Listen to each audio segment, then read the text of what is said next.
Facebook and YouTube. You know, just want to let everybody know. What's up, Bluey? What's up, Bluey? Just translate, my guy. Okay, so my who Kill Bill, Kima. About to go live now in three, two, one.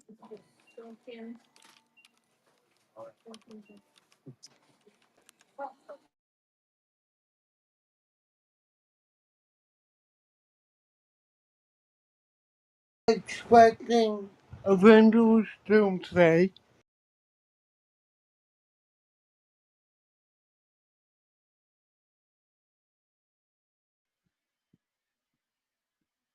Sky and oh yeah, and OG. Did you guys see the stuff that I sent in the group? We're not live. Okay, I've been recovering from eye surgery, Spider Man is but what's your Aura. To stream. We're gonna start. We're gonna start in like 2 minutes. In 2 minutes, I go live all the time on Twitch, Facebook, and YouTube.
You know, just want to let everybody know. What's up, Bluey?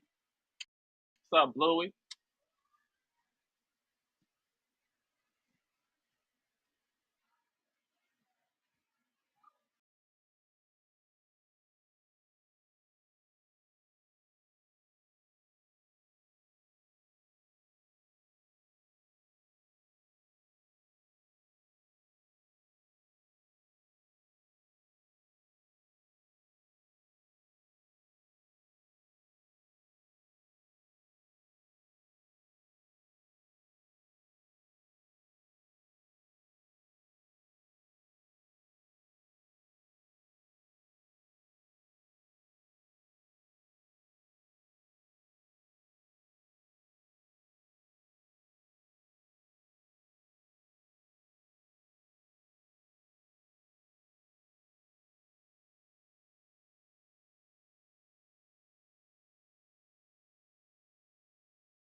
Now, what to expect from Hall H, the latest Spider Man news, and the biggest story shaping the future of Marvel and DC.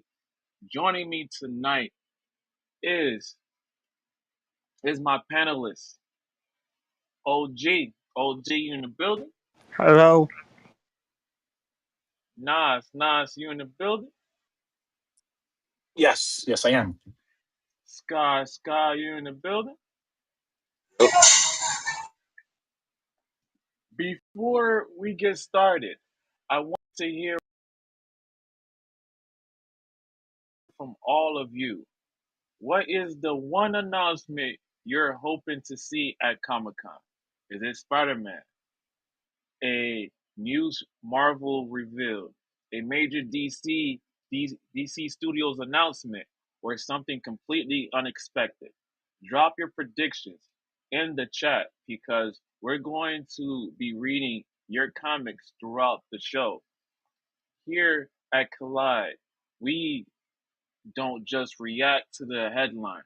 We explore what they mean for the future of our favorite characters and franchises and the fans who supports them.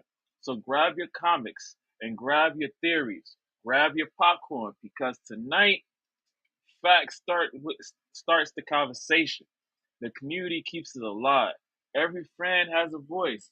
Welcome to Collide, my guys. Welcome. Welcome to Collide. So, I wanted to say when it comes to Hall H and Comic Con, starting off with you, OG. What are you expecting um from Comic Con and Hall H? What are you expecting from them? I'm expecting Avengers Doomsday, so that's like 6 months away. I'm also I'm hoping for more Clayface information. And there will be not just Marvel and DC though, so there's also a whole lot of more science fiction fandoms. And Hmm. not just Marvel and DC. Okay. What about you, Nas? What are you expecting? I have almost zero expectations. The only thing I'm looking forward to right now, if I'm being honest, is Spider-Man, Brand New Day, and Avengers Doomsday. Those are the only things I'm looking forward to. Unfortunately, as a Marvel fan, I have been severely let down. As a DC fan, I mean, I've been severely let down. So I don't really have much to look forward to in the DC sphere, which is sad, right? It's very sad that that is the reality of the situation. But yeah, for now, um, Spider-Man, just off the first trailer alone, I know this was gonna be dope. Off the first trailer alone, I knew this was gonna be dope. And As Avengers Doomsday, cheeseburger. Kidding. You can ask cheeseburger. I don't know what that was about. Yeah, but just off the hype of what the first Avengers movie did, of what Age of Ultron was supposed to be, and what Infinity Wars was, and then Endgame. Then you're bringing in Doctor Doom. As much as the casting choice is very questionable, it cannot be worse than Endgame, or sorry, it cannot be worse than Age of Ultron, because Age of Ultron is the low bar when it comes down to these Avengers movies, not MCU movies, but Avengers movies. Is the Age of Ultron, which My is bad, Avengers bro. Part Two, is the worst one, right? So I'm expecting Doomsday to at least do better than that movie, which isn't really much to ask for in this era. Wait, and I wanted to say something earlier. Bring him up so he can see. You wanted to say something about Doomsday, and you're up. Yeah, hello, hello, hello, everyone. Good morning. Like I'm from India, so it's morning there. I don't know about time Yeah, it's night Oh, now. It's 8:16 p.m. where I okay, am. Good okay. morning. Good morning. Good afternoon. Good morning, Jesse. Good I morning. wanted to say something that do you guys have saw that new trailer of brand new day? Sorry, not brand new day. Doomsday. I got asked about it, but I haven't seen it yet. Jesse, have Yeah. you? I've seen it, but I'm holding it off so everybody else can see it, so we can talk about it. hmm Uh, Right Actually, now, no. right So now, no, right, I right. grew up watching Thor, and I think that Thor is more like a joke from Endgame to Love and Thunder and the new trailer that I have saw in this movie, because Doomsday is just stopping his powers in just from just two fingers actually. Ada, So I Ada. Hold on, hold on, hmm hold on. We okay, will, I'm we sorry, I'm will. sorry. No, it's cool, it's cool. We will be talking about that very soon. I will. Okay, I okay. want to hear. I want to hear your input when it comes to Doctor Doom. It's My just bad, that my bad. at I'm this really period. sorry. I'm No, really no, sorry. no. It's cool. It's cool. It's cool. It's cool. Okay, No, okay. no. And You're you're good. You're fine. good. You're fine. It's just Mm. that Thank you, thank you, thank you. we Timing and want to all. talk. We want to talk about San Diego Comic Con and Hall H. Those are the things that we want to talk about hmm in this beginning segment. After hmm after after the 3 hour mark, we will be talking about Doctor Doom. We will be hmm talking about Doctor Doom's trailer and Uh, Spider Man and also Spider Man Noir. It's just that Jesse, uh, you yes, asked right now that what we were looking for this Comic Con, right? yes. I was like, in my back of my mind, I was really hoping for Ghost Rider. Actually, it's been a long time Hmm. I saw him. Yeah, Ghost Rider. Hopefully we can see Ghost Rider. Hmm. What Hopefully about you, we can see Ross? it.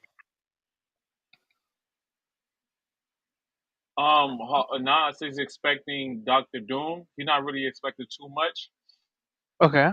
Uh, um, so you about to say something, Nas? Yeah, unfortunately there is not much to expect. For example, we had this whole build up in conversation for weeks on end about Supergirl, and then when it finally got here, like what the hell, right? And other projects that came before that were being hyped up. There's always something there, unfortunately, that makes me look and I say, "Hey, this is not what I expected in a bad way. This is definitely not what we need right now. What the hell is this?" And I guess you can say that Spider Noir, as much as I had personal issues with representation or adaptation, the story was serviceable and it was enjoyable, right? But even then, there were some arguably questionable choices made that took me out of that world. Like, hey, this is not this character. This is another character that's pretending to be that character. So, like, what the hell's going on? What are we doing here, right? And that's what I feel going forward.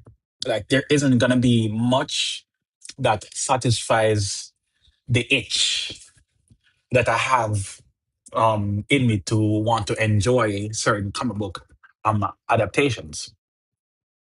Like, it doesn't help that things that they say that they want to give us, they're being dropped from the roster. And then projects that we do get, unfortunately, end up coming up disappointing. And it's something that we've been noticing for years. This is nothing new. And I just feel like I'm going to this roller coaster again of emotions. Like, oh, I'm into these Marvel and DC stuff now, and then later something's gonna piss me off so much. I'm gonna fall out of love with it all over again. Then I'm gonna go to something else, and then I'm gonna come back eventually. Like, oh, this is nice. This is nice. This is nice. Oh, this is so awesome. I love this. I'm gonna fall back in love with it. It feels like a cycle, like a never-ending cycle. Like it's never, I'm never getting consistently good material.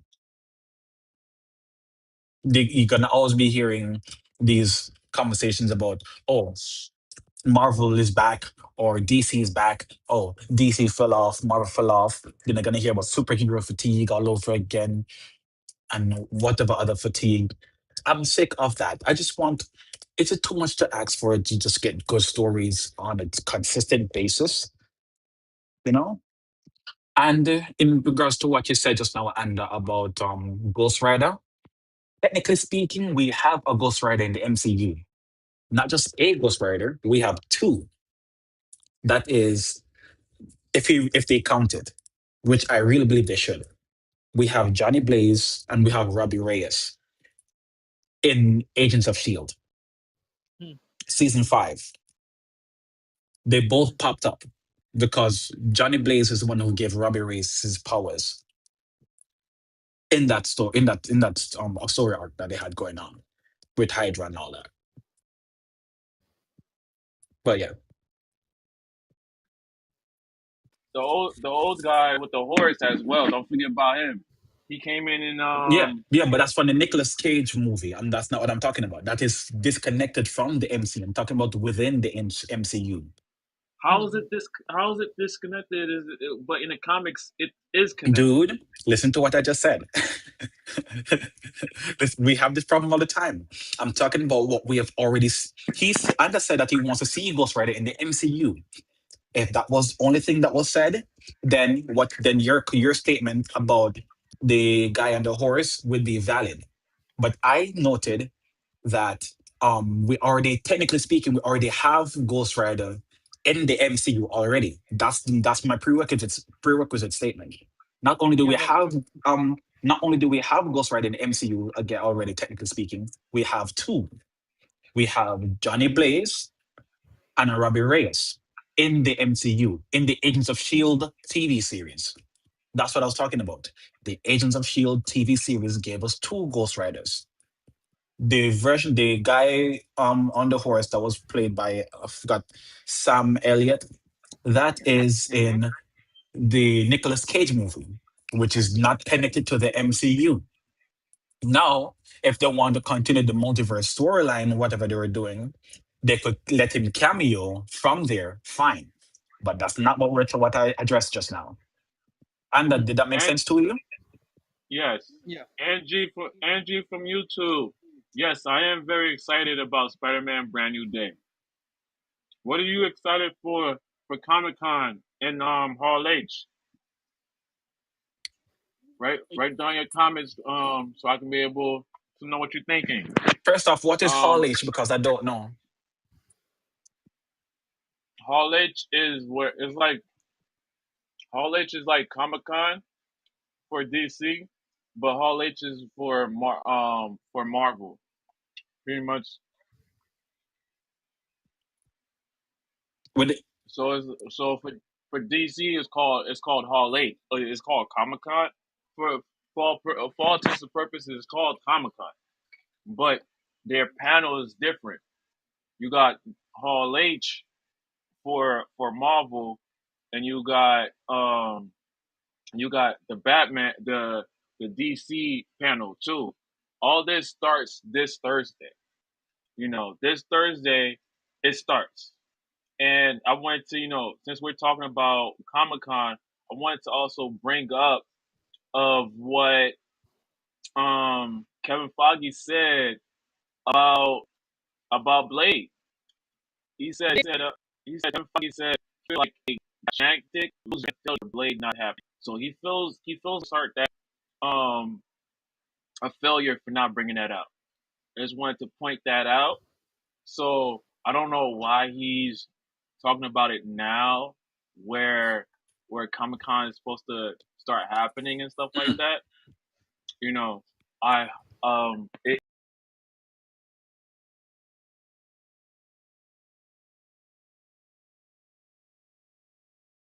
it's odd to I don't know if you think the same thing that I'm thinking. Not Nas, it just seems odd for him to just talk about like he feels that he feels a loser of he should. of.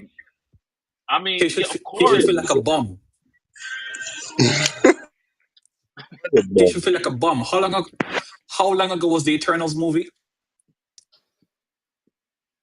Mm, No, no. How long ago was the Eternals movie? it would say like that's a good 12, question. probably like 12 years. 12 years. Over 7 years probably. Because it's been a long time Blade was teased from the end credit scene of the Eternals movie, for sure. which means that we're long overdue for a Blade movie or a Blade something. Not necessarily because No, no, no! Don't give me that. Don't give me that. Not necessarily, dude. Don't you dare! Don't you dare do it. They teased it for so long, and then the best thing that we got since then was a was a what if story TV series, animated TV Nah, Eternals came series. out in We've got 2021. They brung him we've in got Deadpool Mahershala too, bro. Ali's. Dude, don't What play you with want? me. That's not the same. Eternals came out 2021. That's not the same. Don't start. I was in the middle of a point. Let me get my point out. I'm talking about Mahershala Ali as Blade. That's what I'm talking about. I'm not talking about Wesley Snipes as Blade, right? And in the MCU, the best thing we got since he was teased to be the one to be playing Blade is we got a what if story in Marvel's What If, or what if Marvel Zombies. I mean, where we see Mahershala Ali as Blade taking over the role as Moon Knight. Like, we barely even got one character. Why are you now giving me something small screen that don't really matter much, where one character plays two characters at the same time? It feels disrespectful and very disingenuous. Oh, Because also, that's what it was. by the way, so I looked up Hall H. It is the legendary 6,500 seat presentation room at the San Diego Convention Center. So, as the crown jewel of San Diego Comic Con, it is world famous for hosting major Hollywood studio panels, exclusive movie trailers, and massive franchise reveals, and surprise A-list celebrity appearances. Because of the high demand to see major cinematic universes like the MCU, fans famously camp out in lines for days to secure a seat. That's how Facts. big this is. Days, fans out here, like treating this thing like Black Friday sales. Just Facts. lining Speaking up of that, outside and waiting. Comic Con, bro, is So way it's a bigger than yeah, Hall H is a part of Comic Con, but it just like it's exclusive. Yes. Correct. closest thing up there is the anime shit. That's the closest one up there. Mm. So And what are your Exotica. thoughts? What do you expect?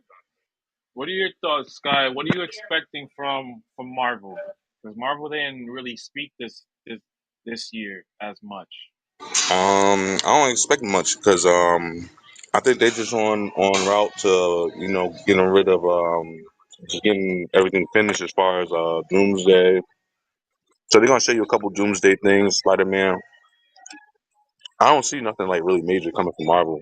I see them kind of like just being quiet and just doing what they have to do because the the shit that they brought out so far, besides Spider Man: The War, hasn't been too good. So they either gonna have something, something unexpected like a surprise, or they're gonna show you a surprising clip from something. But I don't see Marvel doing too much. As far as DC go, you already know they're gonna show like probably the new Batman, fucking Clayface and shit like that. So I don't really see too much going on.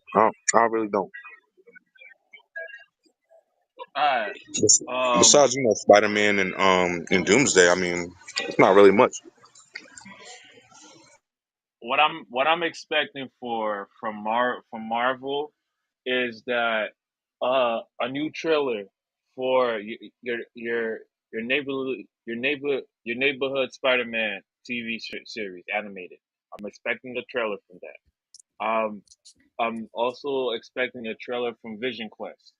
I'm also expecting what other DC Disney Plus shows that's gonna come out. I'm expecting that. I'm not expecting too much. I already know they want to push out Spider-Man marketing a little bit more. Um, I understand they want to also bring out Doomsday a little bit more, and I'm also expecting them to let me know about Secret Wars. Is it gonna be a two-parter or is it gonna be a one-parter? Also expecting them to let us know about if there's anything about else going on with Shang Chi, Legend of the Ten Rings. What's happening with that? Um, I'm also expecting, hopefully, cross my fingers and hope to die, we get something from Thor, because Hercules is supposed to come after him. Um, I'm also supposed to be expecting another Black Panther. Hopefully we can get something out of that before Secret Wars. What else? What else? What else? What else? What else? I I believe that's Jesse, can I say something? Uh, yes. I have like got some rumors from some places that they are telling that like we are getting Spider-Man Brand New Day, which is gonna set up Doomsday for us. We are gonna have Doctor Strange 3 for the Secret Wars, and Doctor Strange will set up the stage for Secret Wars. Actually, I was listening that. That makes sense. I'm expecting for that too because with Doctor Strange, Clea is supposed to be there. So I'm Yeah, expecting for because that. Doctor Strange is not in Doomsday. You know, Doctor Strange is not. Yeah, Maybe he could come in a post-credit scene, or maybe he will not appear in that movie. But he is not actually. yeah, because he's stuck. He's stuck with Clea. Hmm. Yeah, if you saw the last Doctor Strange, he went with Clea to stop an incursion from happening. Hmm. I don't know if you remember that movie. Yeah, yeah, I But remember. what else? OG, you had something to add before I continue? Because you was about to say something, OG. we're kind of forgetting about. I still think I show stuff about Clayface. Oh yeah, We haven't we're supposed to really see a we're talked supposed to see a about trailer it. about Clayface. We're supposed to see it. Yeah, I was about to get into DC world. Um, yeah, yeah, we're supposed to see Clayface trailer in Comic Con. Hopefully, we get a trailer of that. I'm also expecting uh what they've shown here in that you guys see on Twitch and Facebook and YouTube. This is what I see on Twitter that's going all around. Starting Thursday, we will be it will be with Jimmy Lee and Friends panel. It will be excuse me, sorry about that. Batman Cape Crusader season 2 is gonna be also Q&A there. We're supposed to see also a Gotham City panel. We're supposed to see a what's next level. That means they're gonna be talking a lot about um Batman. Looks like Batman Nightwing. Bat if anybody could tell Wait, you me mean Batman, Nightfall? no, Batman with the uh with the red stripes. Is that because he got the I see it here, it has red on it. Batman with red stripes. Are you Yeah, talking about Flashpoint Batman? with red Nah, that sounds like the with water. red bat signal. With red bat signal. That's what I see here. Batman No Beyond. way. No, You talking about that sounds Red like Hood? that. Yeah, that Red sounds like Hood? Red Hood. That's Red Yeah, Hood. we're That sounds like Red Hood, Jason Todd. Yep, okay. that's Red Hood. That make It, that I don't makes see the sense. image you're referring to, but based off the description that you're giving with your words, that's what I'm picturing in my head. it's capable of I put it in the in the in the back channel in Facebook.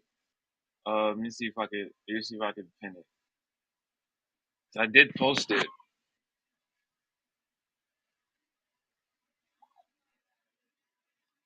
I did post that picture. Like,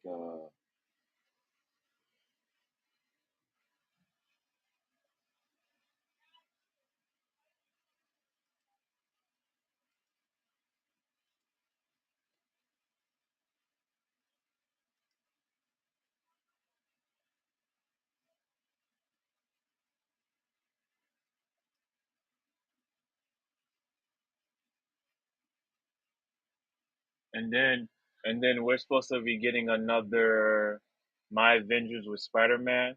They're adding that to their. Wait, my adventures with Spider-Man or Superman? Oh, I'm sorry, Superman. Superman. I'm sorry. I'm sorry. I keep confusing the two. Sorry about that. My Avengers with Superman. We're also gonna see that. One second. I'm about to send it to you right now. Also, you heard what they're doing with with two main characters, not main characters, two of the characters from My Adventures with Superman, where they're supposed to be sisters in the comics, but if for the show they turn them into a lesbian couple. What? They're blood sisters in the comics, but in the show they are a lesbian couple. And then, so fans are outraged that it's essentially incest, but they're trying to say, oh, technically they're not related in the show. So it shouldn't matter, but it still matters because it's gross. They were initially siblings. Sweet Home This is crazy. Alabama. Dang. What's going on? Why are they changing up the this is why this shit gets me heated. You're supposed to you're supposed to write the this particular animated show on Lois Lane's eyes in narration of who Yo, Louis Lane super. be seeing a lot of homosexual tension, my guy, between these women. That's That's why it's what in This she's is Adult seeing. Swim, this is right? all gender. That's why it's an Adult Swim, right? It's all This is gender, crazy. man. And then Green Lantern. Exactly. My Adventures with Green Lantern. Yes, That's which is a crazy. show that's coming out from the same people. That You know, is Nos, crazy. you know, That is so it would crazy. be better if you The type of say people we got making our My movies and Adventures with shows. Ed 2. Yeah, I sent it to y'all. I sent it to you, to y'all, Sky and Nas Thanks in to a you text guys in message. in the Instagram chat. In a text message.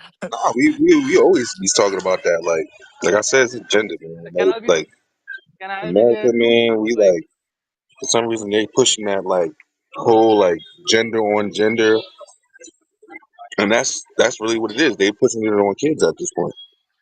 hmm And I want to God. say something real Thank God quick. my daughter don't watch this. My daughter my daughter hasn't seen or anything unless I watch it first. There If I you watch go. That's a good because father right there. like Yeah, but like it's a lot of weird shows that we didn't have back in our time, bro. Like them shows is weird now. Like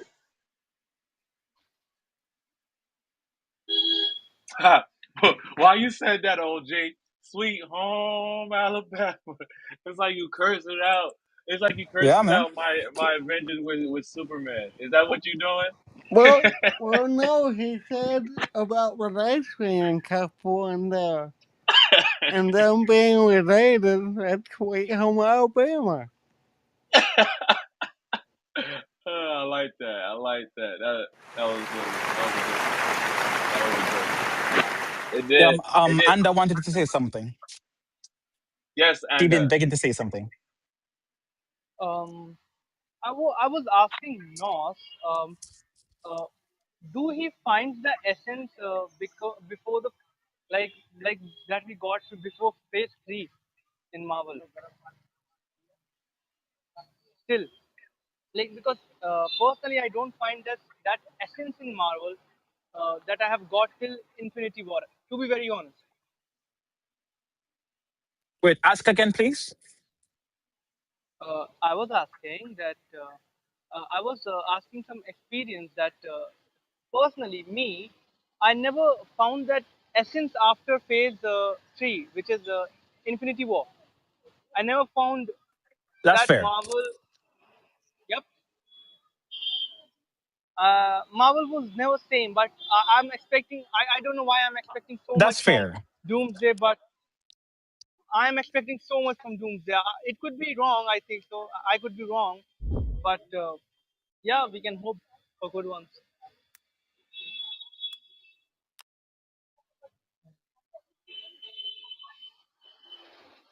Fragmented. It didn't feel like it was a cohesive story anymore. It didn't seem like anything was working towards anything. It just seemed like a free for all. Anyone can just come in and do whatever you want. The stories don't matter anyways. That's why we got stuff like She Hulk with essentially no plot. Yeah. You got Echo with essentially what the hell kind of plot is that? The Nothing only felt good thing that connected in a the good way. only good the only good thing that I have got in after like Endgame was Loki, both seasons, What If, and Deadpool and Wolverine. But That's it. even that kind of went nowhere because now Jonathan Majors is out. So that massive, Hmm. wonderful, beautiful build up that was taking place in Loki, like most of Hmm. it is gone. Most of Yeah, it was that's pointless true. now because of that. Yep, yep. But I think that everything's yeah, gonna be man. bad up until Secret Wars. That's how I feel. Everything's gonna be bad up until because I feel like they're gonna put most of their energy into Secret Wars. So I feel like everything's just just to keep you entertained until then. So Wait, I don't think are they it's gonna are be they too much. still doing a Secret Wars? Is that what you're saying? I thought that Doomsday This is, was. yeah, they're I gonna do thought it was Kang Dynasty. It was something else. Then it became Kang Dynasty. Then it became Doomsday. Doomsday. Secret Wars. Then it became Doomsday. That's what I I think. feel like But you're. But I don't think they're are you gonna put. I don't saying? think they're gonna put all the energy into Secret War. I think. I mean, I'm not. I don't think they're gonna put all the energy into Doomsday. I'm telling you. Because I don't think here's the they're gonna put thing. that much. Here's the thing, though, right? Doomsday, based on what we're getting, the storyline for Doomsday is essentially the storyline from Marvel's Secret Wars when that went down in the Hmm. comics. Essentially, that's the story. So if Yeah. they're giving us that story and then they're still gonna give us a Secret Wars movie, in addition to the Secret Wars movie, which is called Doomsday, like that feels redundant. It's kind of like when they said that they were giving us Secret Invasions, the movie, but then eventually we got Invasions. It doesn't make sense to give us Invasions, which flopped, and then give us Secret Invasions because we already got that storyline already. Well, we didn't You know. know, Technically, we still haven't. They still haven't showed none of the scrolls and like because most of the Marvel universe is all scrolls right now. Like they didn't show none of that stuff. Like they essentially, only showed it. They only showed that in Agents of Shield, and they only showed a little bit of it. They were like where when they had no. Samuel L. Jackson came in, and they was like, "Yo, where were you at?" and shit like that. They didn't do nothing with it yet. Wait, I I fell feel off like, after season 5. They had scrolls in the Agents of Shield. yeah, one fucking I know Inhumans were part of it, but I don't know about scrolls because again, I fell The off after scrolls season 5. I fell off. because that's what the Secret Wars. That's what Secret Wars is really all about. Is the secret invasion of the scrolls invading all of Marvel. That's Yeah, what it really I'm is. aware. But like you said, the scroll storyline shouldn't just be affecting just Avengers level stuff. It should be Avengers stuff. It should be taking place and impacting all over the MCU. And they tried to do that back in the day. Have you ever heard, you've heard of the TV show Runaways, Marvel Runaways? Yeah, Well, in season 2, they have this girl. I forgot her name, but the character was a shapeshifter. Well, in the comics, that shapeshifter was a scroll. They changed the in the but for the show because MCU they wasn't doing scrolls yet. They didn't want to ruin their chance of getting of telling the story without getting a lawsuit or whatnot. They changed it to say, "Oh, this is just another person from Caroline's alien planet." Yeah, and that's what I'm saying. Like, I think like But this they is just tried like it. one of those major They things. tried to Doomsday give us is that only gonna be interconnected major. skull storyline. They tried it. They Doomsday is really only gonna tried. be major right now because it's because they didn't throw nothing major out. So Doomsday is the most major thing that they thought they're throwing out right now. So I feel like they're gonna put they're gonna put a little things to it, but it's not gonna be like it's not gonna be as large as Secret Wars is supposed to be. Mm, That's how I feel. At least. And I that think again so. is if we are getting a, in addition to the Doom movie, Doom Doomsday that we're getting, which is again a Secret War story or Battle World, I should say. It's more Battle World story or War World. So chances are, oh, I don't know what's going on. Chances are we're getting that story, so they're not gonna give us Secret Wars anymore. But that's what I think. I haven't been keeping up with the roster to see what's on the itinerary in terms of film for them to give us. But if I'm wrong in We saying still don't that, even know the plot. We still don't even know the mm, plot for Doomsday yet. So it's like yeah, we're just giving it shit at this point. Like we we're don't gonna even know the kind of plot find or out the story tonight yet. on the podcast. We're gonna kind of find out tonight I'm here, really sorry for because interrupting, but I think so that I like in my personal opinions, I think so that don't you think that things were plotted from Black Widow to maybe from till Hawkeye uh, for the Kang Dynasty, and then things were dragged up to Doomsday. Don't you think that we are expecting a bit much from Doomsday? In my opinion, I was asking your opinion right now. That's what I was saying. looking expecting a big bit much. Yes and no. I was saying they're not gonna Yes, put all their cards inside one it's a movie. double. It's yes and no. It's definitely yes and no. Yes, we're expecting a bit much because so far, when it comes to most of the movies of late, haven't been good. We have been let down a lot. It's Hmm. the And in biggest addition movie. to that, casting RDJ as Victor Von Doom doesn't sell confidence, right? But Yep. at the same time, this is kind of like the crowning glory of the multiverse story line that we have going on. So they're telling us to expect a lot. So we cannot say, oh, don't expect much, when they're literally telling us to expect much. They're giving us Fantastic Four. But They're when have giving they us ever told the same Cyclops. thing and gave us They're something good? giving us back Professor X. You feel me? Hmm. They're giving Yeah, us but Doctor when Doom does Marvel finally. ever hold their part of the bargain though? Never. That's fair. Again, very Never. fair. That is why I said it's yes and no. No, we shouldn't expect much because we've been disappointed before. But yes, we should expect a lot because they're telling us to expect a It's lot. a major That's my movie. point. It's one of the biggest It's supposed to be one of the biggest movies after Deadpool. You feel me? So it's like, come on, bro. Hmm. It has That's to true. be That's true. major. It has to be a major movie. It is a major movie, but I'm not expecting much in that movie. Like I'm only expecting like much as far as like the characters, who's gonna be fighting Doom and shit like that. But other than that, I'm not expecting Uh, them to bring out the full storyline of Secret Wars. Oh yeah, in terms of that, no. Never expect full comic accuracy from these people. Or Sky, if faithful or even if respectful we comic book adaptation. believe on Russo brothers so much, like they have casted RDJ for the Victor Von Doom and everything, like their past work. If we compare with that also, don't you think that casting RDJ and attracting people from that nostalgia arc was less than would be like it would be better if they would have attracted people from the plot, from the right angles, with the good movies actually, by actually developing the interest, particularly in every movie, like She-Hulk, like the She-Hulk and what I have experienced in She-Hulk and Hawkeye was horrible actually. So I don't, you know, uh, I really don't expect so much from I Doomsday feel like because they they have casting That's them When for when a completely it planned. co- fair. reason. when it comes to top three shows that kind of messed up, you'll spread too thin. Echo was one of them. Secret Invasions was another one. She-Hulk was the third. Out of those three, he was spread too thin. He couldn't. give his all attention to those three shows. Even though I would say under one of his biggest underdog is Echo.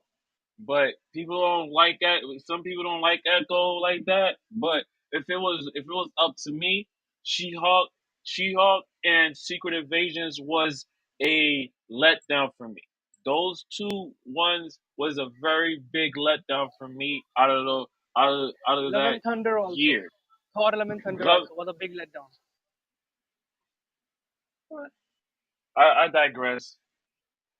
Man, but it was more than just that. That was a letdown. No, we had a couple shows that was like, what are you doing? Like Ironheart wasn't that good. Um, Wonder Man was Oh yeah, okay. Ironheart. Um, Yeah. what was the other one? The shit with Vision. That shit was good with Scarlet. Wonder Yeah, Vision. That Wonder shit was Vision. good. But all those other ones, That like it wasn't a was like, letdown. no, that wasn't a letdown. That was a good show. But I'm saying as far as like letdowns, majority of the shows that we had after that was kind of like letdowns. It was kind of like The main letdowns point besides is that. that if you land some horrible things, continuously, adjacently, so it's a bit hard for you to make up everything in just one movie. Like you have only got more like 3 to 4 hours actually, nothing more than that. And how much you can make up If anything, they're after gonna put it in landing, parts. those many years. Hmm?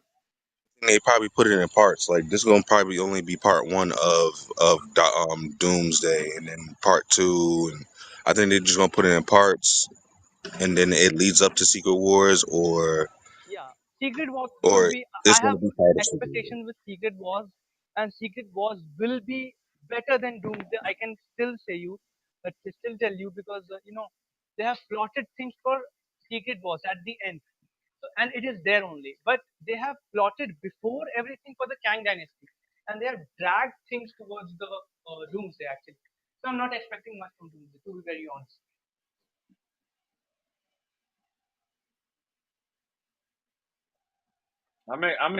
I'm expecting for that. I'm definitely expecting for what's coming for Comic Con because that junk comes on Thursday, and they'll be in the back channel, sending OG Nas Sky a whole bunch of um things. I don't know if you're on in the back channel, Ada.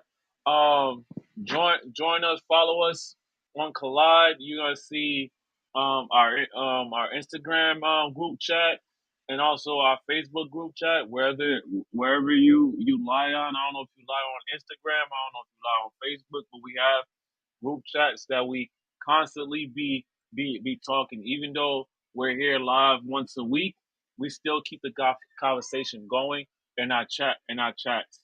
So um like I was saying, like when it comes to Marvel that's showing up, yes they have had hit or misses.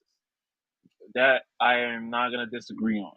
When it comes to DC has some hit or quitters too.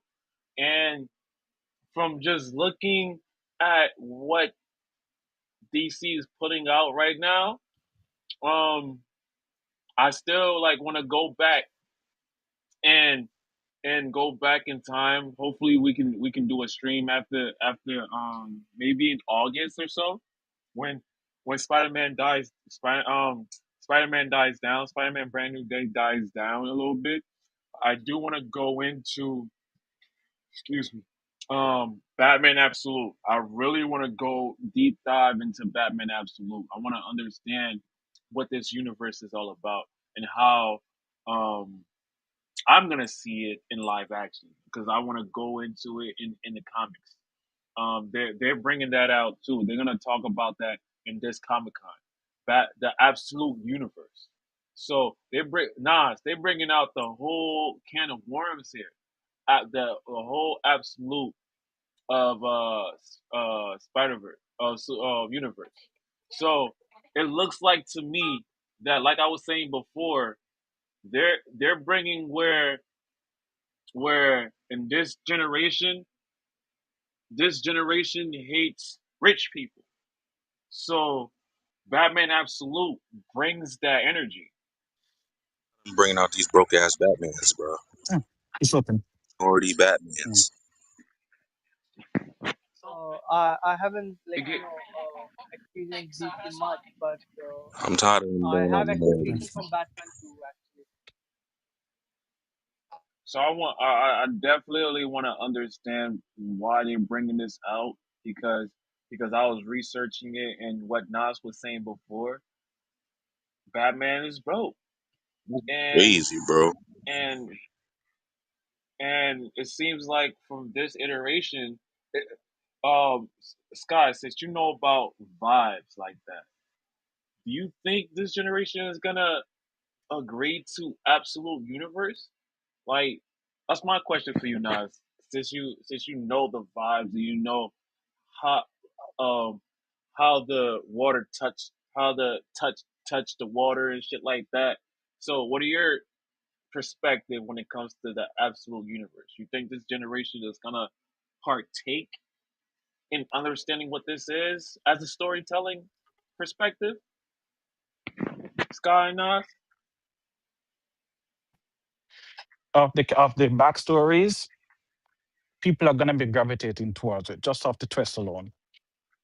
Batman, we know he typically rich guy with gadgets and daddy issues. But now this one is more than that because his mom is alive. He's getting the Spider-Man treatment. Whereas he got a mother figure in his life still, right? And the dad is gone. What drives Batman is the death of both parents. Now, okay. will the dad with Batman's the mother is back.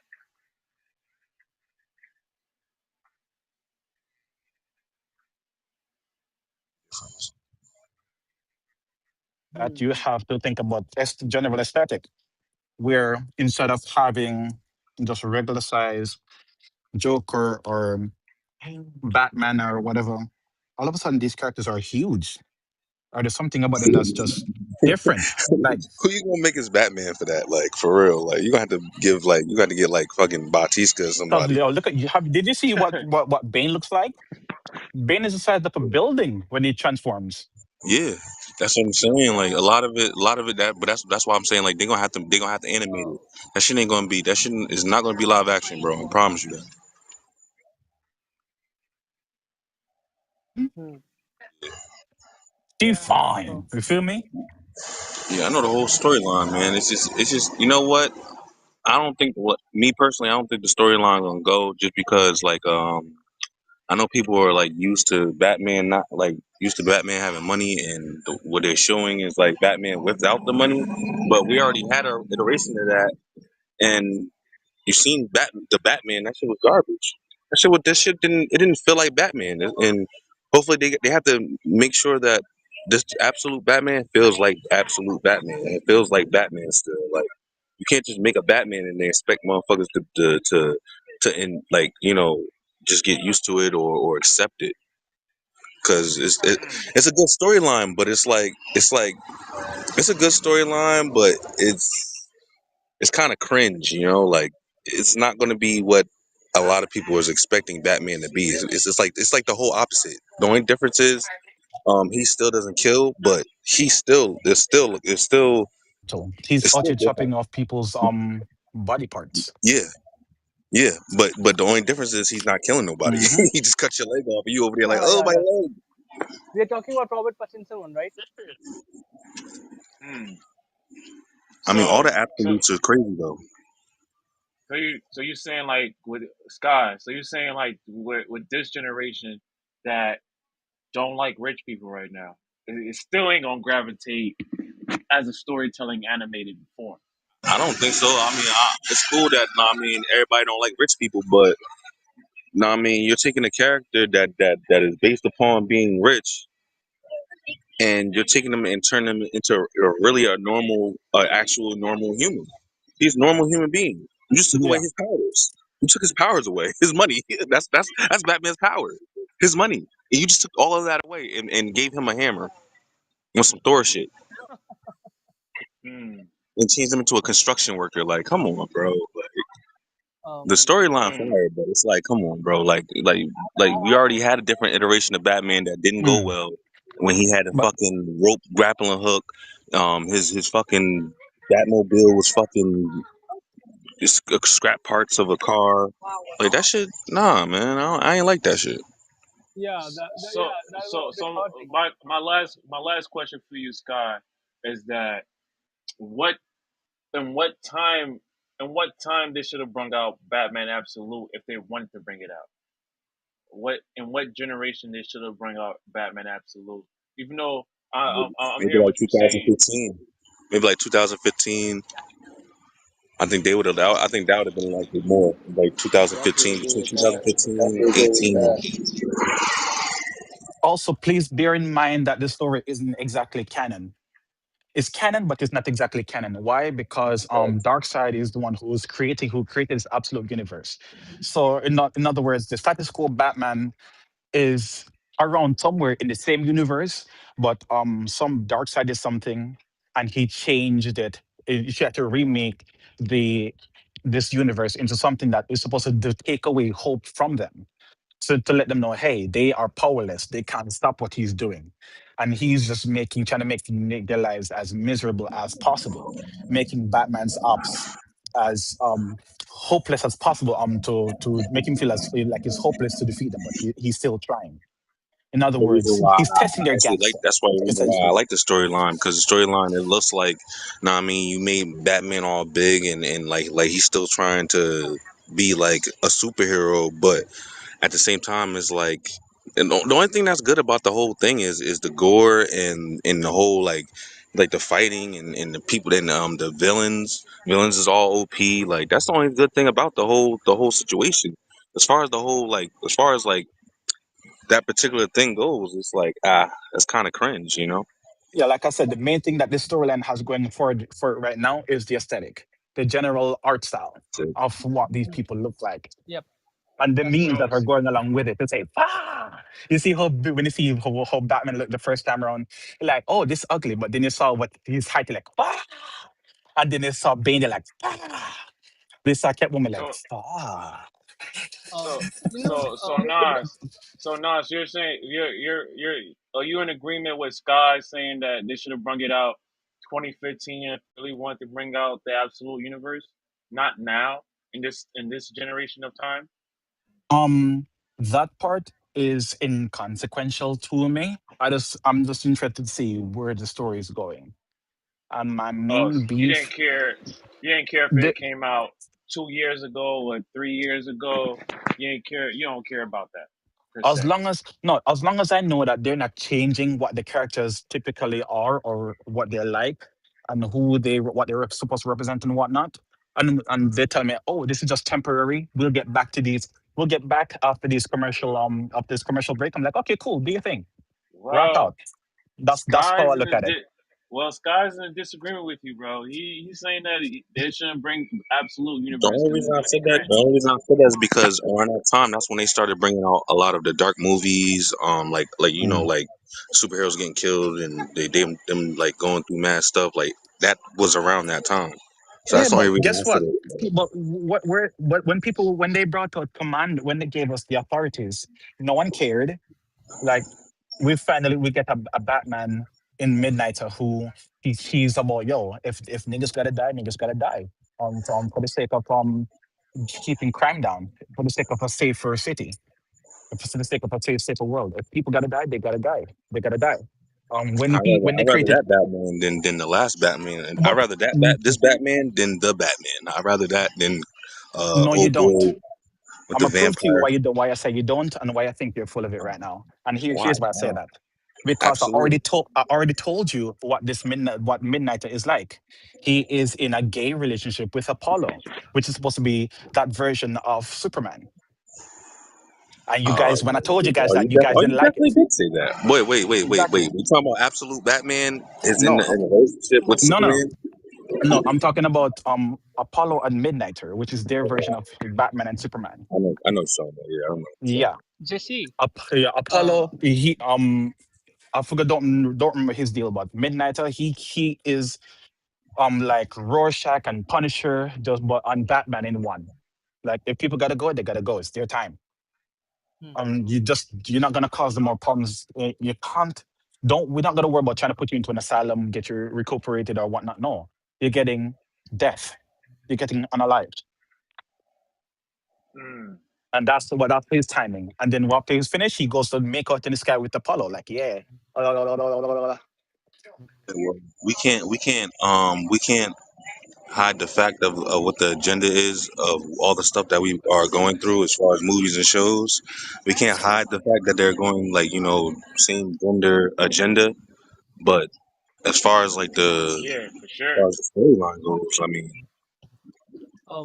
Jesse, the question that you asked that is it not a good time to establish a universe? I think so. It is the best time to establish a universe.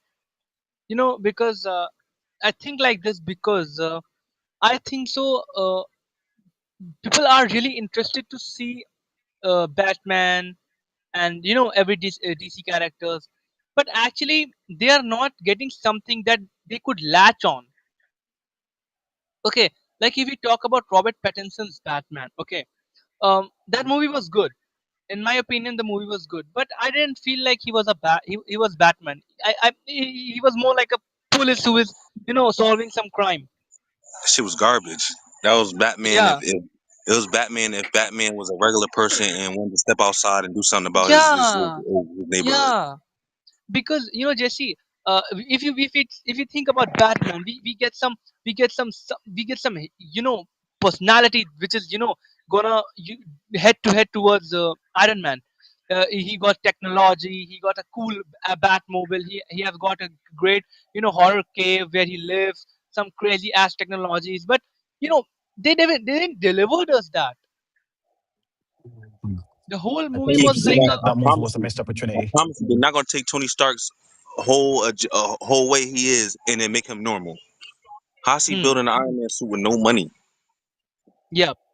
No, no, You feel what I'm now I'm not saying? telling that. I'm not telling that he's gonna head to head towards Tony Stark and Iron Man is always greater than Batman ever been.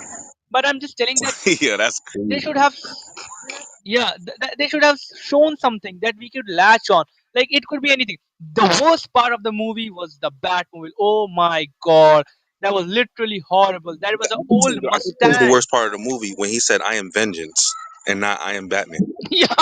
Like, Oh my bro, what? god. That's some soft shit. That was soft, bro. You ain't never heard Batman For say, "I me, am it's when he vengeance." took steroids As because he can't fight. as a For me, as that's it seeing right there. potential. Yeah, no, yeah, right, you're right. No, as the potential, as the Robert Pattinson's potential, if we see, he could have delivered more, but I think so there was something wrong with the direction or writing because they haven't shown us. Yeah. His bat suit didn't even fit. His bat But suit didn't how even fit. how Like, how come on, how? bro. But my question to you guys, since y'all hate Robert Pattinson Batman, how that one sucked, but the Penguin didn't. Cause, bro, Penguin was more like a dialogue. It was more like a mafia movie. Like it had more dialogue. You're seeing all the Oh, side characters, all the villains, and how they came up. That's what made it. That's what made it so good. That's why Mm. people like it because they seen a See, whole different side of Batman. Jesse, I your have an question answer is for that. absolutely correct. I have an answer for Yeah, that. yeah, no, score. The answer is this. With Batman, we know what to expect. With the Penguin, we know very little. So when Very something good That goes point. out is of true. character, That is true. when something is out of character in Batman, you're able to pick up on it to say, hey, this makes the story bad. But with Penguin, not much is known. So Hmm. when they give us something, you're like, oh, it's nice. I like Yeah. this. Why? Because it feels very familiar. It Yeah. feels like in your comfort zone. Why we don't That's got no why. hits because of the lack of To be honest, a guys, lot of people's I've a lot of people's what's the name have short attention spans, so that's why you haven't had no real like hits to where like it attracts you to it, like keep like for you to keep watching it. Like they took all that away. It's all like, you know what I mean. People just want to see it and then go about their business. That'd be the next thing. Like everybody's attention spans are very short, and that's because of all the TikToks, the YouTubes, the Reels. So people's attention span, they're not trying to see it again. They just want to see it one time, see it for their eyes, and then some people do go back into the movies, but No, I mean everybody just want to see it real quick. That's all it is. Quick movie. But What were you gonna say, what's OG? the Batman movie? This is the very beginning, like the very first year of being Batman. Correct. He has to start somewhere. That is correct. See, but year one of Batman the animated version, that shit was beautiful because it really showed like the real stuff that he had to go through as Batman. Like the one that we just They did not watched, show all of it. it didn't show what the animated version one. It didn't show all of it, but it showed like most of his crime fighting and When when he was like going out and shit. Kevin Smith, the person who worked on it, he said that when he said while that was going on, while Batman Year One was a thing, Batman the first night out, Batman peed on himself. And I think They they didn't Nah. show did that. put that. They didn't show that. I could have swore they showed that. No, nah. But He they said he showed peed him when he himself. went back to they showed him when he went back to the mansion and everything, broken ribs, Yeah. he in the bed like I don't Yes. think I Yes. can do Yes. this. When he did the setup and all that, they showed him being a badass. They didn't show him trying to wuss out the whole time. Like, Nah, oh, cause he was getting his I ass with the can't. whole movie, I gotta do the this. whole I'm first year Batman. movie, bro. He was getting trashed, bro. Even the fucking he was getting trashed by the henchmen. The police was trashing Mm. him. He was going through mad fucking walls, all types of crazy shit. I'm like, damn, that's crazy. Like, he ain't know what the fuck to do. Yeah. That's why everybody believes that's year one. That has to I be. mean, It has to be year one. I understand it, but why change the storyline of Batman though? Like, why make him an orphan? Why don't give him no money? Why change the whole storyline just to make him look like a regular person, just trying to be a superhero? That's a good question. Mm. You got a real People human always amongst gods, bro, and they took him and welcome. they watered him down to the point where he's literally some little nigga. Like that's what he is. Like, what Well, the fuck? why did you think that? Why did you think Matt Reeves wrote it that way? Was it because the audience wasn't gonna favor to the way that he wanted to tell it?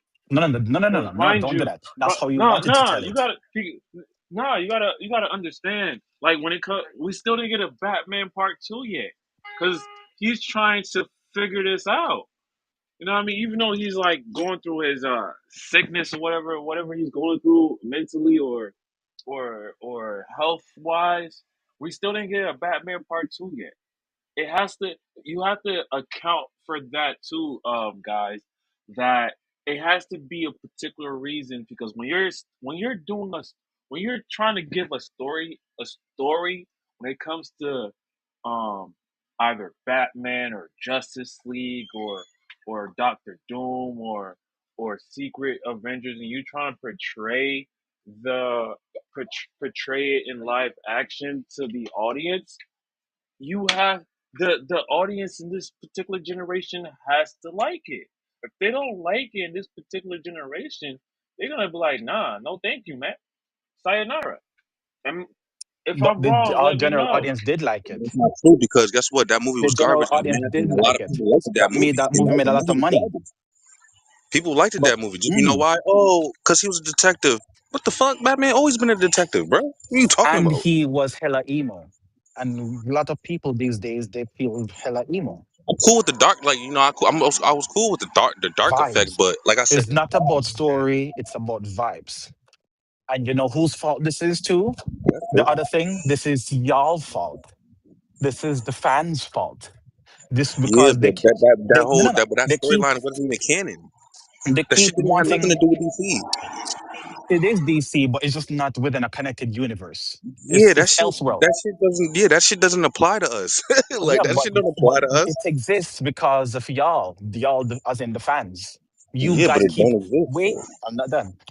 The fans keep on asking for more grounded Batman stories, more grounded, which means that they have to strip away some of the things that make Batman Batman. What you And then mean? this You is can make it grounded and and then still have it. It still have this his. It is still what you have his. get. What makes Batman like you? That For doesn't example, just because you want a grounded Batman don't mean that you take away what makes Batman Batman. That's it's like what's taking gonna end up. a bat symbol off It's his chest and saying, it's "Yo, what's he's going still to end Batman." up happening. It's what's going to end up happening because Yeah, that's because they keep watering it A lot down. of Batman story has very fantastical elements to it, right? Yeah, well, A that's lot what I'm of saying. what The makes next one, Batman Absolute Batman. Batman, is gonna be way better than that Batman. Up, well, for sure, probably. But just He's let me flesh out this idea so you can hear what I'm saying. There's a lot of things, fantastical elements that help to make Batman Batman. But because we're getting more grounded stuff and everyone wants to focus on Riddler, Two Face, Joker, or Ra's al Ghul or something like that, more grounded, some villains or whatnot, you forget that the reason why Bruce Wayne even became Batman and why he has the mental fortitude to be Batman is because, like I mentioned before, Gotham is under a curse, which is what makes it, it's not a supernatural curse, which is what makes it one of the worst places to live in all of DC, where all the crime is so rampant there, where you can't really do much about it other than just put people in Arkham and whatnot. Because for reasons. I mentioned it before that the whole place is literally under a curse. And what is the curse? Um, During the storyline where Batman faced off against Darkseid, we learned that in the past, Simon Hurt he tried to summon a demon in Gotham back when Gotham was in its earliest stages as a city. And what ended up happening is that Simon Hurt accidentally summoned a demon or trying to summon a demon, which so happened to be the shadow of Darkseid.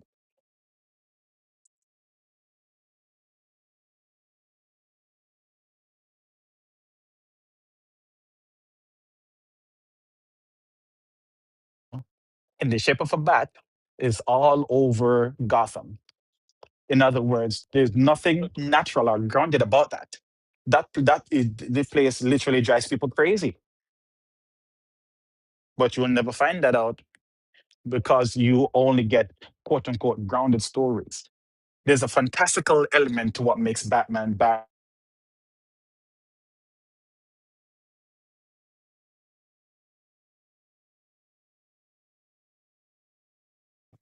Um, Half of a person's existence.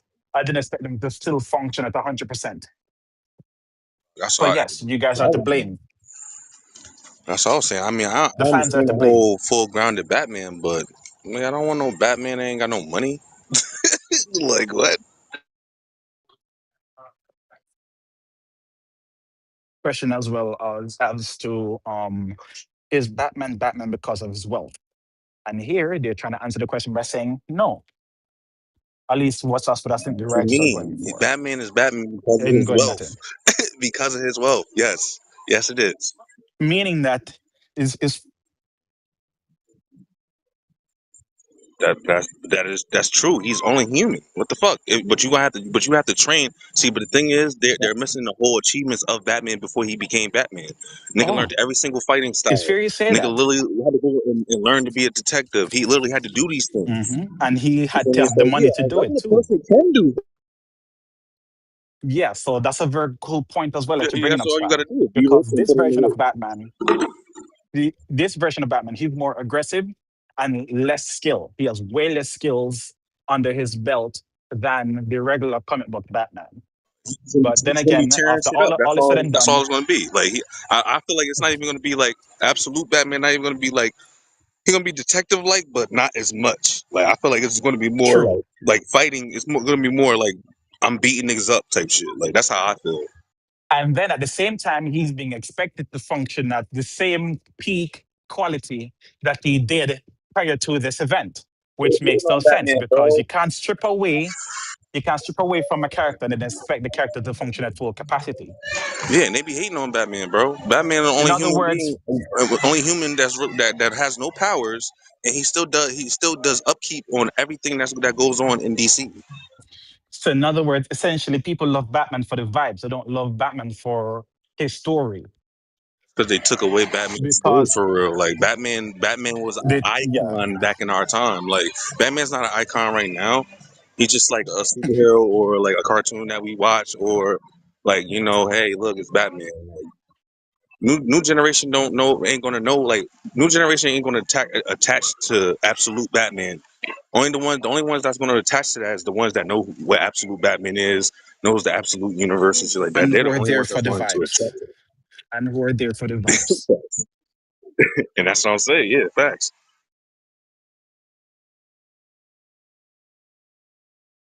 So, Curtis, I see you chatting in the room chat. You had anything to add? Cause I would love to hear what you have to say. Curtis Lawson, can you hear me? You alive? You alive? Curtis, Curtis, you alive? Uh, Yeah, I can hear you. yeah. What you saying, Curtis? Now, for context, and trust me, I'm Gen X in this within this conversation. Yeah, just and I've been watching both Batman from the '60s, Batman in the early '80s. I've even read the books during that time as a kid. Yeah, the money is one thing, but here's the thing. I know everybody puts the focus on the money thing, but yeah, just throughout his actual history, if you actually look at him in his evolution from the books to the movies to the cartoons and what have you, to everything as a whole, it was mostly the determination of who he was as a person that made him Batman before, I say, alongside the wealth. The wealth was just an added piece to him as a person. As a character, Understood. you've seen him in a myriad of situations, whether it was love, loss, redemption, revenge, all these different aspects of from mostly human nature that that we as the readers had to see firsthand and even experience in our own lives and look back at it and be like, okay, this character's actually going through the same thing, but yet he's still in disguise as a hero, and yet, like what someone else had commented, that Batman is the actual person, but Bruce Wayne is that mask, which is very true, more so than ever. You don't think that they took that away from him? Huh? You don't think right now they took that away from him? What, in They the took all absolute that shit away. universe? In the No, absolute universe, or in the they current, took all that. or I feel like they took or all that shit away from him. wait, in the absolute universe? Honestly, I don't even think that they actually took that. I say taking the acid from him. Uh, uh, as a factor. I mean, listen, for the He a little absolute bit more universe, ruthless than what he normally is. He a little bit more ruthless. Like he took away those exactly, emotions, bro. exactly what you did, like just for I think from what for I'm looking at it from the writer's standpoint. It's like this absolute universe is pushing. What would you see if these heroes were actually at their at like their at like almost the brink of them getting pushed to that edge? That's exactly Okay, what you see in the absolute universe. Is that I like agree. this? The original universe is like, okay, they're at the more. I said they're at their more. They're almost at their moral center. But then with the Right. absolute universe, it's like, okay, what if they've been pushed to the edge? You You know see, what? Curtis. So you see it from Batman's end, you see it from Superman's end, you damn sure see it from Wonder Woman's end. I agree. So Curtis, my question to you. I don't know if you were here when I asked this question to the panelists. My question is to you. Do you think this generation with Batman Absolute, we all know that it's portraying that we all hate rich people. So that's the portrayal of Batman Absolute is portraying. Do you think that this generation they're gonna like this type of storytelling from its From this from standpoint, yeah, from this standpoint? I know everybody as likes far Batman, but they never seen this particular adoration. And plus, this generation is going through a lot. I come from I come from I'm a '89's baby. yeah, So you're part of millennials. this generation is like Gen Z 2000 2006 and all, and they come from the the the pandemic. So they was born around that time. So it's like, are they really gonna Oh, you're like talking this about type Gen of Alpha. generation? You know, Now, no, hold, I'm still hold, hold a second, Jess. Here's the thing about that, and I'm gonna answer your question with that. Are they gonna be able to yes, attest to the situation about the fact that it's like we don't like the rich? Can I tell you something? yeah. Society wise, whether it's Gen X, millennials, Gen Z, Gen Alpha, or even the new up and comers of Gen Beta, no one has liked the rich. Let's just keep that. I said, let's keep it even on the table for every generation. No one likes the rich. Okay. The thing about it is with this with this version of Batman, you're seeing a man who's taking the level of being hard fought and battle tested. He's doing what he's doing. At the same time, you gotta look at the change. This version of that Batman, I guess Gen Z's gonna see that it's like, okay, yes, this is a hard tested type of character. At the same time, you gotta remember this is a climate of you had Occupation Wall Street during just I'm sorry, post I said yeah 9/11, post 9/11, Occupation Wall Street, the crash, what is it, the house I said the housing market crash of '08. Yeah. Uh huh. then you Uh then huh. you The country. then you have let's see, the granular shift, I said post Obama's years, first wave of Trump. Uh, Also in the midst of it all, this war and terror, first war and terror, and everything else that's after the fact, basically tied to the revelations of the wars and rumors of wars, all rolling together in which we're all living. And yet, like this, Correct. for this generation, to seeing that for quote unquote a superhero, Yes. it's gonna have them thinking it's gonna have them thinking some of the things of some of the things that of the past generations that have learned, but also getting their own feet into the ground to say, you know what, we have to actually be the next change. Try our best. Do exactly like how our predecessors tried to make this steps of change. Okay. Listen. Okay, if we listen, we can't do it. We don't like the rich because we know now they're more in our face saying we were never about you. You got to think about it. Think about it in the same concept as and I know some people might take this to heart, but it's like the concept of racism when it's both covert and overt. Overt racism, they try to be and try to be nice in your face and smile in your face and all the other stuff. I'm sorry.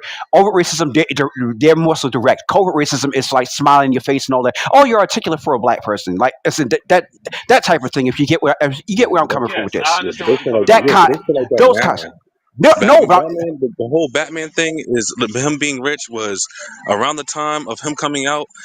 Him being rich, you like in my generation, we always wanted to be rich exactly. to a point where. No, I mean, we see people like in the aspect of being rich and they can do whatever they want. Batman was just that person. Like, it's not even just about the money. It's like I always wanted to be rich, and Batman shows me I can do whatever I want to do if I'm rich. Exactly. Exactly. But in the same, but in the same precedent, now look at current generations. They see rich, and all of a sudden they see the wicked that comes with it, the dark that comes with Yeah. it at all I mean, costs. yeah, it's always going to be that, but what about It's always wickedness, but behind the money, we already know that. But what about Mhm. the good things that he actually did with his money? Yeah, The yeah, whole yeah, opposite with his money. yeah, He yeah. was like, "Yo, I'm about to better my city, bro. I'm about to try to like fix this shit up, And like can I tell however and I can I, could." Like, and can I tell you something? I agree with exactly what you're saying as far as that. Yes, we the nigga needed all that money. mo- I said majority wise people feel like that.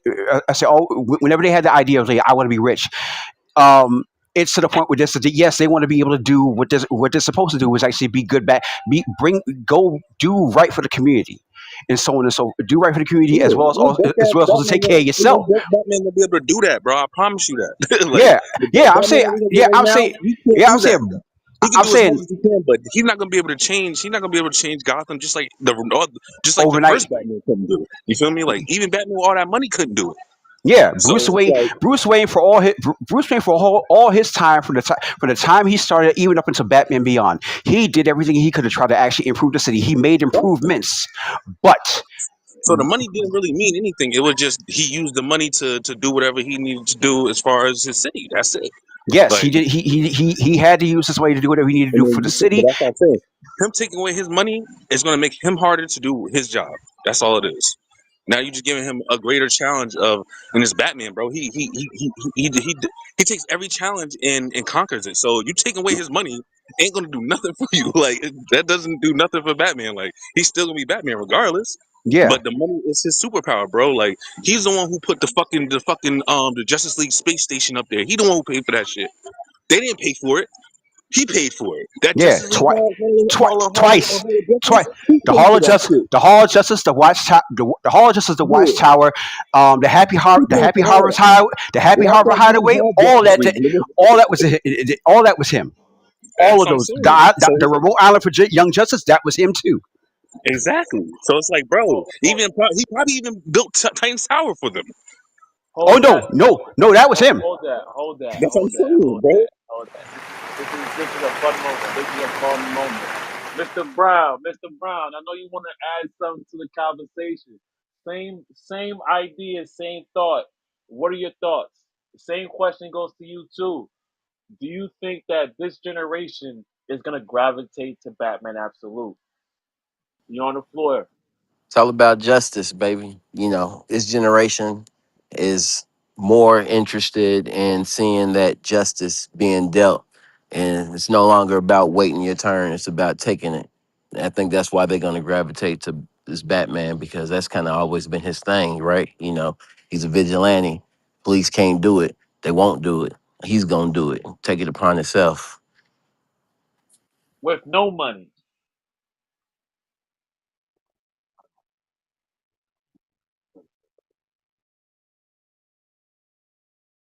He became Batman when he was a kid. It wasn't the cowl and the cape. It was the trauma. Yeah, 8 years old, Bruce died. Bruce's persona died, and Batman took over. I Mr. Brown, I like that. You spoke the fire in me about me hyping me feeling like that when it comes to Batman Absolute, I should be hyped about it because with the type of storytelling that is gonna be told, it's about justice. It's about more than justice. It's about showing who you are without the money. Is he Batman without the money? Right? Is he gonna show who he is about without all the gadgets? Is he gonna build his own gadgets on top of that? It's really not. That's what you you know. It's really not. That's what That I'm shit. thinking here when it That comes whole to Batman storyline is Absolute. just all chaos and carnage and beat 'em up, bang bang. Like that's all that the whole storyline is. Like he fighting demons, big fucking what's the names the size of a house. Like shit's The all Joker, chaotic, bro. Like the it's Joker.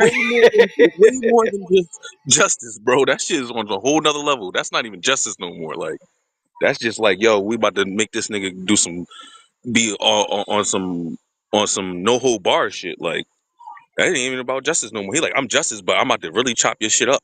Like, Sometimes that's what the situation calls for, you know what I'm saying? and then like Nas said, still got his mom. So if he still got his mom, all that Batman shit that all that what he had when he was a kid, gone because he didn't lose both his parents. That's what made him Batman. So if he didn't lose both his parents, what's making him Batman right now? Nothing. He still lost his father, right? I mean, yeah, but you still got Yes, the father is dead. yeah, his father's dead, but he still got his mom. You still got one family member. In his storyline, he ain't got nobody. You still got one. And then you got the most important person, your fucking mom. I mean, come on now. I don't know about that now. The most important person is your mom for you. I don't know. I ain't gonna say it. Nah, it's dad. It's dad. It's That's the most dad. important. I'm sorry, it's dad. I'm tired of this narrative of pitting men versus women. We need both in the Men versus home women, but you need for your mom, bro. support. Like, your mom We is need what Yeah, gives both. you. true. Your father is what gives you strength. Your mom is what gives you affection. There's a difference. He still got the affection. So that whole affection shit, he still got the emotion still with him. The whole being strong and all that he has to do that himself, but the other side, him being like charismatic, and that's his mom, bro. He got his mom, so he doesn't have that whole half of Batman is gone. He just got the man version of him. That's it. He's just a cocky man version of Batman. Like yo, I'm If, about to go out and I'm about to beat the shit if out I this was nigga. Like if I that's was writing it, how if I I feel, was bro. writing it, because I can see a way where it's even worse, where you have his father dying and his mother being so so fucked up about it, mad about it. You could write that a million ways. She then went mad and she's raising Bruce and Or she's putting the that shit. Bruce is that putting already the happened in battery in his back. Flashpoint. You know what I'm saying? Yeah, exactly. I'm saying exactly. So Mhm. I'm You just know saying, what like, makes it you can the still main have one parent storyline? and the shit can still be fucked up. Mm. It could, but the main storyline of him losing both his parents, it shows that he is alone. He has nobody. In this storyline, he has his mother. Like the difference between being alone and having somebody is two total different things. If you've never been alone before, you do not understand. Like you feel what I'm saying? Like if you're not an To only be fair, child, though, you ain't got to no be fair, parents to Bruce live has with. never You really been understand? alone because he's always had Alfred. Yeah, Alfred. Exactly. Yeah, but Batman is a But paradox. Alfred's just a He's a butler. loner with a family. He's a Alfred's just a paradox. butler. Like His I existence mean, makes no sense. His whole thing makes no sense. He doesn't kill, but he lets what? other people do it Alfred, what? sometimes. Alfred, OP as hell, bro. He's alone, but he has a bat family. Nigga, Alfred is the most OPest person in Batman, bro. Yeah. Yes, he allows and he kills. What? Yeah, Alfred bro. Pennyworth kills. Alfred OP He'll put for anything real, down if bro. he needs to. That And nigga's he allows ruthless, it. bro. He But do yet not he doesn't care, do it. bro. That nigga give you tea and then blow your head off with a shotgun. I Alfred has a British Army background. He was in the British Army before being a butler. He's former MI6. Yeah, he was a spy. Mhm. Yes, And he's in former Absolute MI6, Batman is also also former MI6. SAS. Yeah, OG, that man had a OG, whole what are he your had a thoughts? whole life, and he was that dude. OG, Batman hearing first. all this going on, what are you thinking, OG? I want to hear from you because you've been silent, just listening. I want to hear your thoughts about this. What are your thoughts? So I don't know a lot about Absolute Batman. It sounds like he's more of like the Punisher than Batman from what I'm hearing. And if it still has him on, that's a unique spin on the on his origin story. And I I just don't know too much about what Absolute Universe, but I know he has like he almost looked like a gladiator Batman from the picture that I seen. Yes, that's crazy. Gladiator. That's a crazy He thought. got a hammer, bro. Like he don't have nothing but a hammer, bro. Like in Just all know real, that he ain't got Darkseid no created gadgets, the nothing. He Absolute just got a Universe. hammer. That's all you That's need it. to know. Yeah, Darkseid created the the absolute Absolute verse Universe because is the he's low he's version. sick of, Is and tired of Justice League. the It, absolute version is the darkest version of the superheroes. It's like the dark, low budget version of superheroes. am I correct about what gladiator look like? 100%. Yeah, Okay, 100%. so he has a different fighting style, probably than any other Batman. Right? So he got axes, he got spikes. Is it? But he wouldn't be the first one to do it. Don't forget that Bat Metal had this whole thing going as well. But is it Batman in Green there? Lance and other types of Batman doing that whole arc, that Bat Metal arc. So this is nothing new per se, but it's new in that, hey, it's one place where every single member of the Justice League, their whole story is inverted. Kind of like Crisis on Earth 2, I believe it is, when you had Justice League were actually the crime syndicate. It's kind of like that, but they are still heroes for the most part in this one, or What at were least you they want saying, to be OG? heroes. What were you saying, OG? So I feel like in this Oh, one, good one, Ty. Good one. He's asking if it's darker than the Injustice universe. Oh, nah. Yeah, But I said kind nah. yes and no to that one, Ty. Yes, because for the most part their stories are the same. The only difference in the Injustice storyline is what happened to Lois. So that one is not necessarily foundational. That Injustice one, bro. like That absolute, shit's on steroids, nigga. absolute That's is like Flashpoint phenomenal. on steroids. Mm. Yes, absolute is like an absolute rewrite of every single character.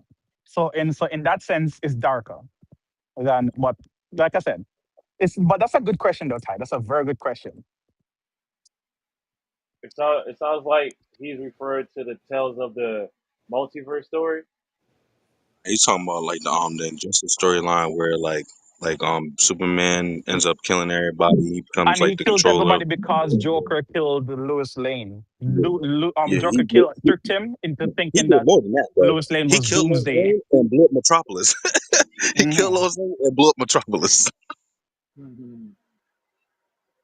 No, he invoked some sort of a fear toxin into Clark Kent's body, into Superman's Yes, body, and had him think it was making him Doomsday. think that he was fighting. Yeah, it made him think he was fighting Doomsday. And then when he took Lois up to space, he killed her. And then he freaked out, and Batman was like, "Yo, why would you do that?" He said, "I wanted a challenge. And I felt like I needed something that was a little more easier." And when he did that, as he had him in jail, that's when Clark burst in, found out about it, and he heard everything, and then came and gutted Joker like a fish at that moment. Priceless. Priceless. Jesus Christ. Excuse my language. But damn, that's crazy. That storyline That is is so crazy, crazy. bro. That whole storyline crazy. Yes, Injustice is more violent, but this one is supposed to be darker. Yeah, I yeah, don't know how that's what I'm to. saying. Absolute Batman is darker and it's like more. Yeah, the It's absolute more universe, OP. Like the it's like absolute universe is a little bit more dark and Okay. it's a little more unhinged. When I was talking about Tales of the Multiverse, what I was meaning was like facts. this. Okay, I'll give you an example. One of the stories in there is about actually the death of Superman, but this time with Superman being dead and everything comes to pass. Lois is sitting there wondering why the rest of the league didn't help him in time before he actually died. There was nothing they could do, so she went to the Fortress of Solitude, and somehow she interacted with the Eradicator and merged with that one, and she became the next Superman. Oh yes, I saw that. And she went fuck. You She got to took it. She took it to a She whole. literally took it too far. you, She took it Curtis, way too Curtis, far. you're in the Matrix. You're in the Matrix, Curtis. You got to repeat that. You have to repeat that, Curtis. You're in the Matrix. But while we waiting for Curtis to come back, I'm gonna take the time to say that thank you, Todd, thank you, Curtis, for coming. In this clubhouse, we do this every Monday. Every Monday talking about DC, Marvel all the time, all the time. Also, if you click on Collide Clubhouse, you gonna see our Instagram group chat, our Facebook group chat. You're gonna see it up there too. And also, I am live on Twitch, uh, YouTube, and Facebook at the same time. Everybody is watching this, commentating on what's to come from Marvel, from DC. I'm also gonna restart the conversation again because you guys wasn't here at the time when I was talking about um Comic Con. Comic Con is coming out this Thursday. What are your expectations, or do you not have expectations that's coming out? There's supposed to be coming out some DC stuff. We've been talking about Batman Absolute. There's also gonna be um stuff going on as well. I'm gonna read them out loud when it comes to DC universes. This is what's about to come within Comic Con San Diego. We're supposed to have Batman Cape Crusader season two. Batman season one was good. I watched it. It was very fantastic. It was funny as hell though watching She Penguin. It was funny as hell watching She Penguin. But Batman K Crusader is coming out on Amazon Prime. Season two. Hopefully, I can see another trailer. We're supposed to see something going on with Gotham City panel, and then we're supposed to see another next level. Um, some type of other Batman we're supposed to see. I don't know what type of Batman is this. Um, and then we're supposed to have the Lanterns. We're supposed to see another trailer of the Lanterns. hopefully we can see something with that. We also got my Avengers with Superman. We also got Batman Nightfall. We also got something going on with Metropolis and Beyond panel. I don't know what that's supposed to be about, but we're supposed to be seeing that. And then we were continuing with the conversation with Batman Absolute. Where they're bringing out not only Batman Absolute, they're bringing out Batman Absolute Universe. So it's not just gonna be Batman show. It's gonna be the whole entire universe. So we're supposed to see all different types of iterations of the multiverse when it comes to the universe of DC from that perspective. So, um, again, my question is to you: what are you expecting from Marvel to show up with? I know they're supposed to show up with Doctor Doom, with another trailer of Spider-Man: Brand New Day. What else are you expecting? Well, I just caught a glimpse of the release. I guess the supposed release date of Doomsday starting out, which is supposed to be, I guess, what, December 18th is this is a set date. Hmm. Um, I I want to see what they're going to do to the franchise of the X-Men, Mm. bringing that into the fold, and then bringing everyone from that universe. The last Fantastic Four movie that just I said that was just done over, I guess, like late winter, early spring. That coming together, I want to see all that finally converge to see how that's going to turn out, and hopefully it doesn't. I mean, yes, we've already had through almost 20 years of Marvel Avengers or Marvel Avenger S movies already done. I say within the last, I guess, like 15 plus years. I hope it doesn't wear everybody out. And then, as far as what you said about as far as Batman now Nightfall, I'm going to tell you this: I was I was like 14 when that first started out, and it roughly took me about maybe 3 years to actually get the original issue of Batman when he got his back broken, and I got the original, and I also had the original issue 500 in the hollow foil cover with both That's Batman fine. and then with Batman and Jean Paul Valley's Batman costume, which I still love to this day. Uh, I as an animated fan, I waited so long for this movie to finally drop. In this three-part series, I'm looking forward to seeing Nightfall, Knight's Quest, and Knight's End come into animated form. I'm Everybody, waiting with bated everybody breath waiting to for it. have all that and downloaded it. Everybody waiting for it. I'm waiting for it too. That's the only good Oh, storyline of Batman that we had in a minute. they follow, The yeah, because Nightfall, they the follow right. first part is that, right? Yeah, Nightfall. Yeah. The first part is called Nightfall. That's when Bane busts him up and then breaks his back. And I guess towards the end it'll be the introduction of Jean Paul Valley in his new bat costume. Ain't The that second part half two? I think should be part two is supposed to be, I guess, the Knight's Quest story, which is basically gonna be Jean Paul's Valley's run this night as Batman, and then also at the time starts the introduction of when Batman finally gets healed up and starts Yeah. his journey to get his mantle back. And then the Yep. last part is called Night's End, which is when they finally face off and Batman Yep. takes his Facts. title back. Yep. So which one's gonna be better in this generation, Curtis? As far as if these kids are good, if these kids can get hooked onto the classic stories, they're gonna love the classic stories alongside the absolute universe. I'll give them that. But the classic stories are gonna end up gonna engage them just as much. Look what happened with the death of Superman. You see how many iterations of that has been done more than once. You had Superman True. Doomsday, then you had the Death of Superman, then you had the Death of Superman actual film, and then just recently with My Adventures of Superman, they tried to do it again. They Mm. actually replayed it again, or they're actually circumventing into that world again. We've Mm-hmm. already had for that show. You've already had John Henry Irons pop up.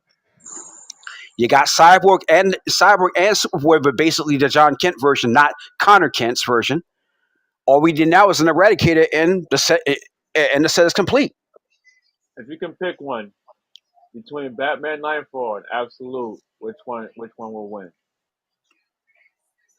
As far as the story encapsulation, sorry, Nightfall takes that hands down.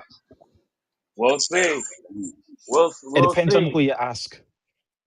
Well, It I was about depends to on who get. you ask. I was about to ask you, Nas. Nas, you gonna be that guy? I was about.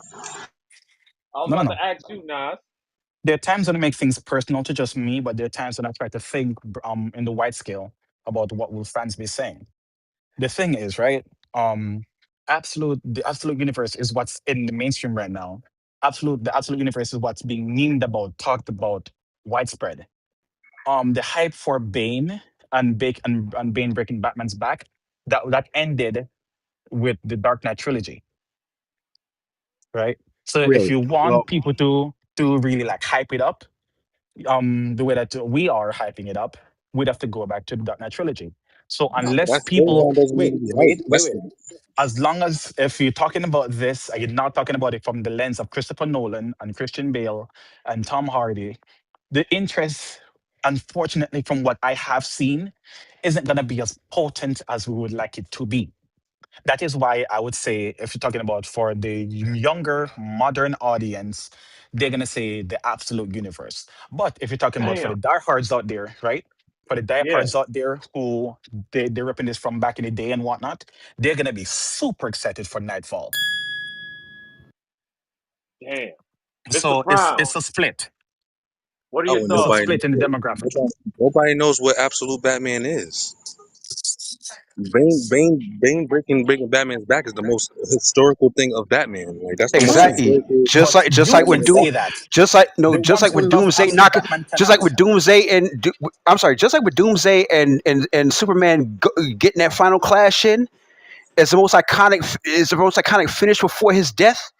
The And it's breaking of animated, the bro. breaking of the bat in his own house, mind you, is the most Bro, iconic scene of anything in history. True. The Dark now, True. hold on. Now the Dark Knight trilogy, they try, like I said, I have the books and read the books and then watched that film, and I was like, and honestly, I was not as impressed as how it was done directly from the book because I was like I said, Mhm. you did you like this you I say yeah, they that shit's watered honestly for down. Chris Nolan for the Chris Nolan version, it felt like a rush job for the entirety of Bane's building up to the confrontation to the end fall. Oh, That's that how I shit don't felt even about it. count. Him I doing that felt in the that movie way don't even too. count. That shit Yeah, does not exactly. count. Yeah, that's what I'm saying. I'm saying it was a rush run. Yeah, that shit don't count. It felt like a love tap. Like, eh. Exactly. The thing about it is with here's the thing about the Nightfall story. The Nightfall story was like this. This is this is taking Batman to almost the very extreme. This is taking him to where you're doing the one thing that no other villain in his entire Rose Galley ever thought to do was to wear him down Wait, physically and emotionally. didn't he throw him in the grave after he broke his back? Didn't he throw him in like a grave in the backyard? No. This is exactly from the book's version. This is exactly what he did. After he broke his back in his house in the cave, he took him outside to the middle of the city the middle of the city in Gotham City, and threw him into the street where he bounced off the side of a building and then fell to the streets of Gotham in front of a crowd of people. That's That's what they did. That's what he did to him. That's how he made it that cold. That's how so what Bane was. storyline? So what storyline is was when Bane throws him in throws him inside the That was grave? from just That that is was Justice League Justice League Wars Doom movie. Yeah, Justice League's Doom's movie. Oh yeah, or okay, Tower of yeah, Babel from the yeah, Tower of fact. Babel storyline. That was a That's truncated something version of the different. Tower of Babel. I know, I know. Nah, I had to figure that. I'm like, wait, didn't he do some other next level shit too? Fact. That's crazy. Because like I said for the Nightfall story, he wore him down. Then he sent his henchmen to fight him first, and then he showed up Damn. Well, after fuck. his last battle. I think it was with Scarecrow and the Joker. It was his last battle before he ended up facing Bane, and Bane was in the house. He already had knocked out Alfred, and that's when that's when he fought and said, it said it didn't take me too long to figure out who you were. And said, now I'm actually here to whoop your ass and take your title as the man of the night. And it went down in like what 3 or 4 panels. Smacked him up, smacked him up, took that giant penny and let it slam onto his spine. Yes, that happened. And then after all that, he wore him down. He took him, raised him above his head. I didn't even need to do all that much. He said, just to wear you down to get you to this point. And now and then all of a sudden, here comes the iconic scene where the iconic panel that showed him in full panel blown. Batman snapped over his knee and then dropped him to the ground. And that shit was cold in reading. It actually threw shivers out my spine. Mr. Brown, what are your thoughts from carrying all this that's coming on Comic Con?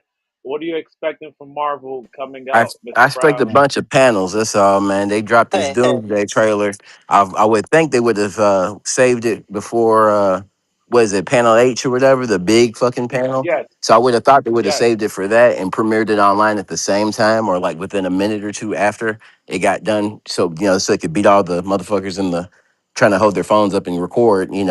But I feel like it's just gonna be a bunch of panels now, talking about Doomsday, and maybe with a lot of all the actors, a lot of them are going to be there. I'm sure Simu Liu's going to be there. They're going to ask him about Shang-Chi 2 or something, and you know what I'm saying? Like, I don't see them giving away too much information for the future. I mean, I believe we're going to get a reboot, X-Men reboot, so there may be some casting news because you're starting to see in the trades different rumored castings, who's being rumored for Cyclops and Jean Grey and all that. So we'll see. I don't expect a whole lot though. That's not Doomsday and Spider-Man related. I am not a fan of the Robert Downey Jr. casting. I really hated actually casting him as Victor Von Doom because they are two totally different people, Tony Stark and Victor Von Doom. Like it doesn't really make a lot of sense to me unless you have basically unless you're erasing Victor Von Doom and turning him into just evil Tony Stark. You know what I'm saying? Like this is just a He evil there is variant. there is a version of him in the comic book that he is um Jesse, if you say that one more time, Uh-huh. if you say I'm that one more just time, Jesse, saying. that But I'm only happened just one time in comics. saying. That don't count. and this is what I'm saying. And that, but see, and that's the thing. It's the same thing as Shah Labal. Like yes, we've gotten the Silver Surfer, but this is the MCU Silver Surfer. You're finally introducing your Silver Surfer for your main continuity or whatever, Hmm. and you give us Shah Labal, and it's like, damn, bro, like we all want Norman Rod. Come on, man. You know what I'm saying? Like Yeah, it's the yeah, same thing. It's like why we want Victor Von Doom. We don't want evil Tony Stark or Barry yeah. But Tony Stark. you know what's and just when you say that, Ty, you know what's crazy? They just now segued his girlfriend taking over as the Herald currently in the comic book stories now.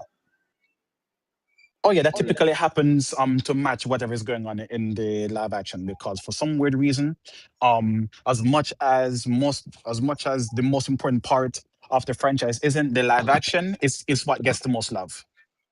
True, Live action gets but the in the most same love. true, but in the same but in the same fashion, comics also have gotten love where where it's actually done the exact inverse and put it so and had the iterations of the comics go straight to live action. Example. Let's see. As far as I remember that. Because Whew.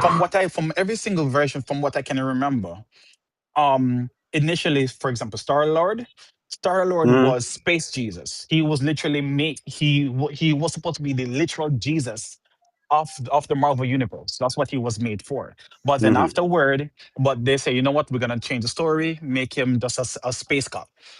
And they're like, okay, cool, space cop, intergalactic space cop, cool. But then the movie came out and he's some Ravager, and that's now his storyline for the comics and for animated series and for video games and whatnot. You have what's his name again? Let me see, what's his name? Not Namor. He's not Namor anymore. He's now Namor. That's just what he is in the comics now. You have Iron Man. Iron Man was a clean shaven, just had a pencil stroke beard, not beard, mustache. But now, because of the success of the MCU, the version that we see of Iron Man in comics is pretty much RDJ.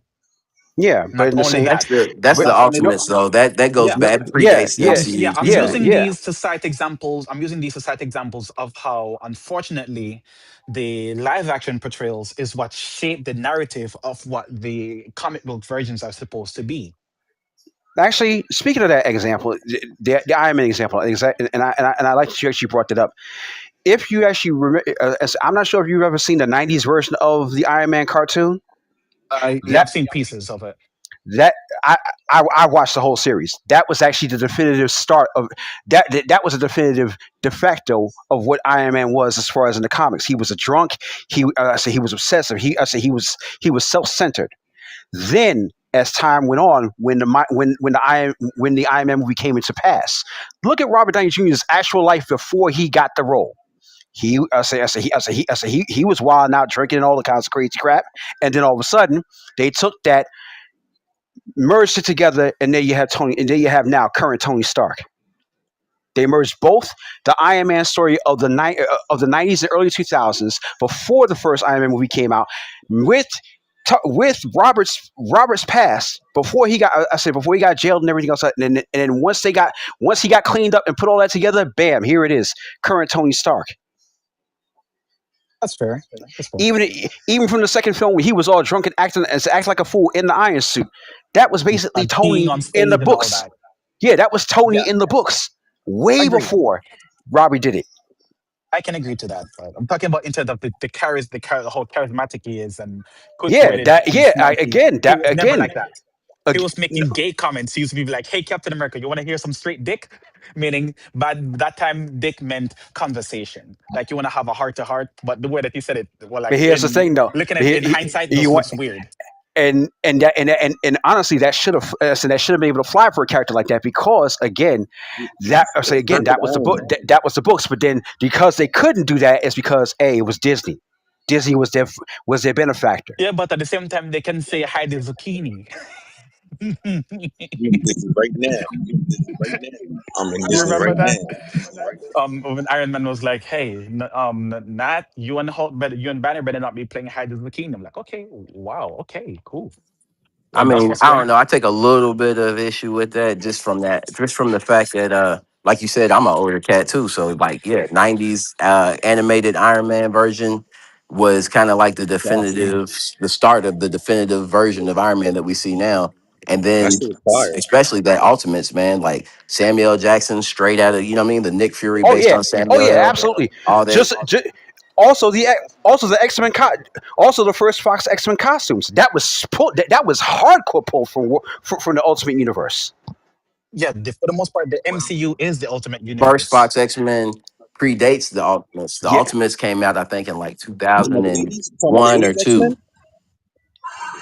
You talking about the '80s X Men? Or you talking about the Nah, '90s talking X about the Men? '90s no, I movie told with like no, Hugh. no, no. Yeah, that was in 2000 2001. That movie came out in 2001, and the Ultimates books were around. I said were roughly just early in that. Were roughly just in that same time. Oh wait, hold on. Are we talking about the one where Wolverine has on the red and yellow suit, or are No, we no, no, talking no, about no, the actual yellow no. suit? The black leather from the first Oh, films. Oh, okay, okay, I understand. I understand. That's from the Ultimate. That's from the Ultimate Universe.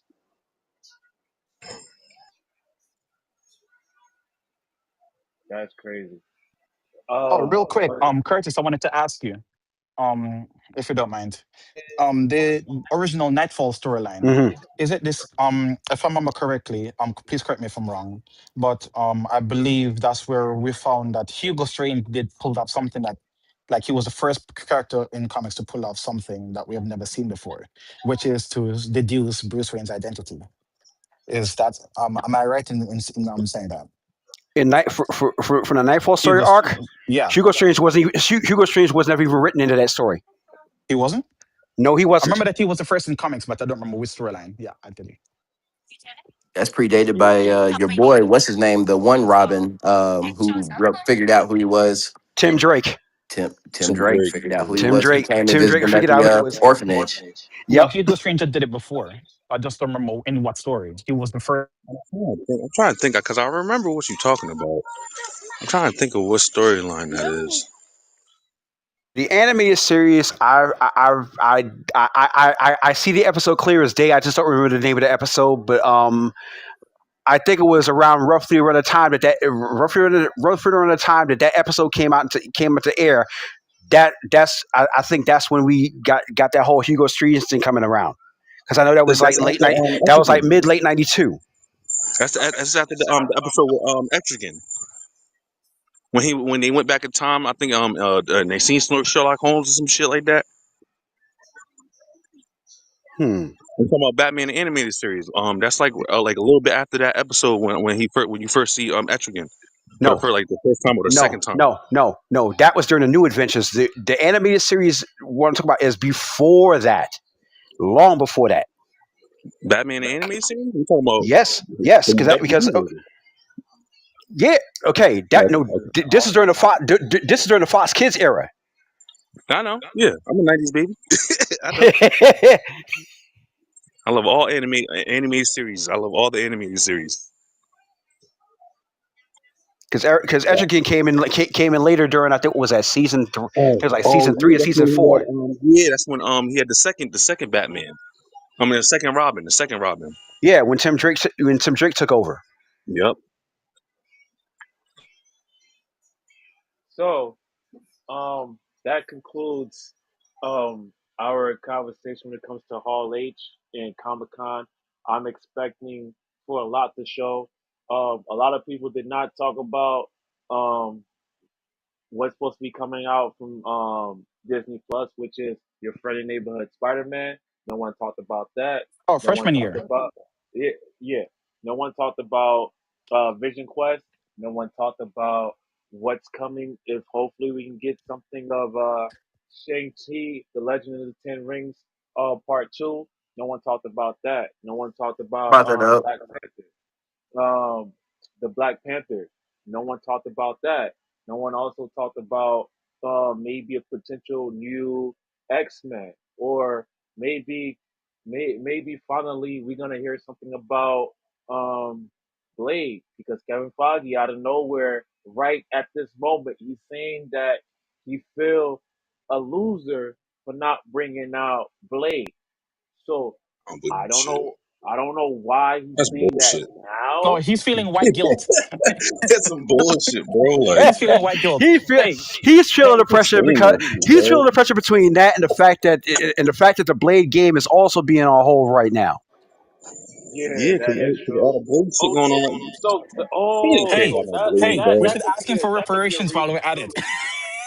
Yeah, That could yeah. be Let me get that. that could be a reason Hello. too. What's Let me good? get that. Welcome back, Ada. But yeah, that could be a part 2. That could be a part of it too. We I'm don't really know. sorry, We Jesse. got I some was, fucking money, bro. I just This left is in between. Where are we right now? Yeah, this is all Uh, theorized based. YouTube, Twitch, and Facebook. My panelists and the people that comes in as audiences, which is Mr. Brown and Curtis. They come to the clubhouse. You can come to the clubhouse as well. Speak your opinion, speak your objection. You can disagree or agree with me or not. It doesn't matter. Because this is all objective. We come in here to talk as a fan. Not only talk as a fan, you can hear from my panelists like Nas, like Scott. We'll tell you what time it is when it comes to and OG. What time it is when it comes to the storytelling, when it comes to the production, when it comes to the cadence, when it comes to the vibe. So we look at that as a panelist to tell you guys maybe this show is not gonna vibe with the audience just as well you expect it to be. Sometimes we get it wrong. Um, but majority of the time we wasn't wrong. We wasn't wrong when Supergirl Sky wasn't wrong when Supergirl came across. Um, Spider-Man No War, he wasn't wrong with that. That's two for Galen too. two. And also Galen. Never. That you know what I mean. He's 2 for 2 right now this year. He It's 2 for never 2, man. he didn't I'm on fail a 10 that. streak. I'm on like 7 right now. Yeah, for real, for real. So that's what we do out here. We go with the vibes. We go with how production's being made. Again, from the reason why we come from that perspective is because, again, Mr. Brown and Mr. Curtis Sky, he's an artist, so he already know how things is supposed to produce and things how it's supposed to project to the audience before he push out his own art. Nas, Nas, he's a person that knows the comic book inside and out. He's gonna portray his perspective from the comic book, and he's gonna tell you maybe this shit is gonna be right or not. Maybe this particular writer, based on my findings, which I do for the audience, I find out if there's a new thing that's coming out and they talk about the actor, they talk about the writer, we as the panelists, we go over it. We like, is this writer is gonna be right for this based on the criteria that they've done in the past events? We go through that. We go through that every time. Just like we went through with Supergirl. We didn't really know what was going on with Supergirl at that particular time. It was me because I didn't criteria of the writer. She only did one writing, so based on that, I should have known that Supergirl wasn't gonna be a hit based on just based on this is her first time writing Supergirl, right? I would say that a little bit unfair because I got Supergirl wrong too. I thought it was going to be a good movie, but I was basing that on James Gunn and the Guardians trilogy and a lot of the stuff that he had been touching, lately. Pause. Uh, the fucking Peacemaker season 1 and 2, amazing. Shit, the was it the Harley Quinn show? I thought was good. So I mean, I hadn't watched Creatures Commandos yet, but I heard it was actually good too. So I just feel like I thought that there was no way that as a creative himself, in that chair, that he would let that shit be that bad. And if it had been a good movie, the movie would have made some money. It would have. I figured that movie, if it had been a good film, would have crossed 450, $500 million. But because it was dog shit, I ain't gonna say dog shit, it was not. It Nah, was let's keep it a well. second. Was it was I won't say dog shit. I won't say that dog plot shit. there was no grounding to that plot whatsoever to that film. That's what that's the part that hurt the most about it. It was like, oh yeah, this supposed to be a girl boss movie. I'm like, it's not gonna fold well. I said we're at the end times of girl boss films, and you come up with this. This is not gonna land well. And what happened? It crashed. It crashed faster than Launchpad McQuack. Dead ass. Hey, but Yeah, it we wasn't are we even. are I feel like it literally on wasn't even a God. girl boss film. Like it was a female led film, but it wasn't like I said, the story, the script, the villain. Like there's so much that they got wrong in that. And just mainly the script itself. Like no one cared. You didn't even like the bitch. You know what I mean? Like you didn't even like Supergirl in this film. Yeah, he didn't. He did. He led it to somebody else. Yeah, also, it's fair to say that it wasn't a girl boss film per se. Ty is right on that. And I say that because, for the most part, she was getting her ass handed to her. She wasn't putting belt to ass at all. She was drugged out. She was That drugged girl out. was drunk. She was drugged and drunk She out was of her drugged damn out. mind. No, she was drugged out. She was depowered. So we still don't know what Supergirl is truly capable of doing because she was depowered the whole time unnecessarily, right? Shit, So my no part was she bossing. There was shit, no my bossing happening there at all. right now, my Adventures of Superman's version of her is winning so hard over this. That's Nos my favorite just dropped Supergirl right there. words of That's wisdom my favorite actually. Supergirl right there. That's what I'm saying. I'm liking that. I'm loving that version more and more every day because she's got the power and yet she's showing the quirkiness as she's trying to adapt to that world. And I like this. This is that proper development, just like how it was with the Supergirl during the Superman Adventures, Superman the animated series version. If you look at my name, that's my favorite Supergirl, Melissa Benoist. That's Oh, that's her right oh, there. oh, oh, the one from the TV Yeah. series. She Yep, did. She did a hell of a good job too. I got to give that girl credit. yep, yep. She did. I mean, So I thought the About Supergirl from the Adventures of Flash was Supergirl. impressive, and I would About have I would Adventures have of stuck with oh her. Supergirl. yeah. Oh She yeah, was oh yeah. The Supergirl from the Flash short, was actually pretty good too. short cut hair. Yeah, she was good. Yeah. Mm. She was good. amazingly. She looked great in the role, and she had some emotional depth to her. Like she was, she was able to Mm-hmm. portray and emote very well on screen, as opposed Mm-hmm. to what we Portrayed got the here. comic book accurate Supergirl vibe. She gave the vibe of she was an amalgam of different things. So she looked like Superman's daughter from the future, and at the same time, she is in actuality his cousin, not the daughter. So yeah, the adaptation was interesting, but in terms of the vibe was spot on. Mm-hmm.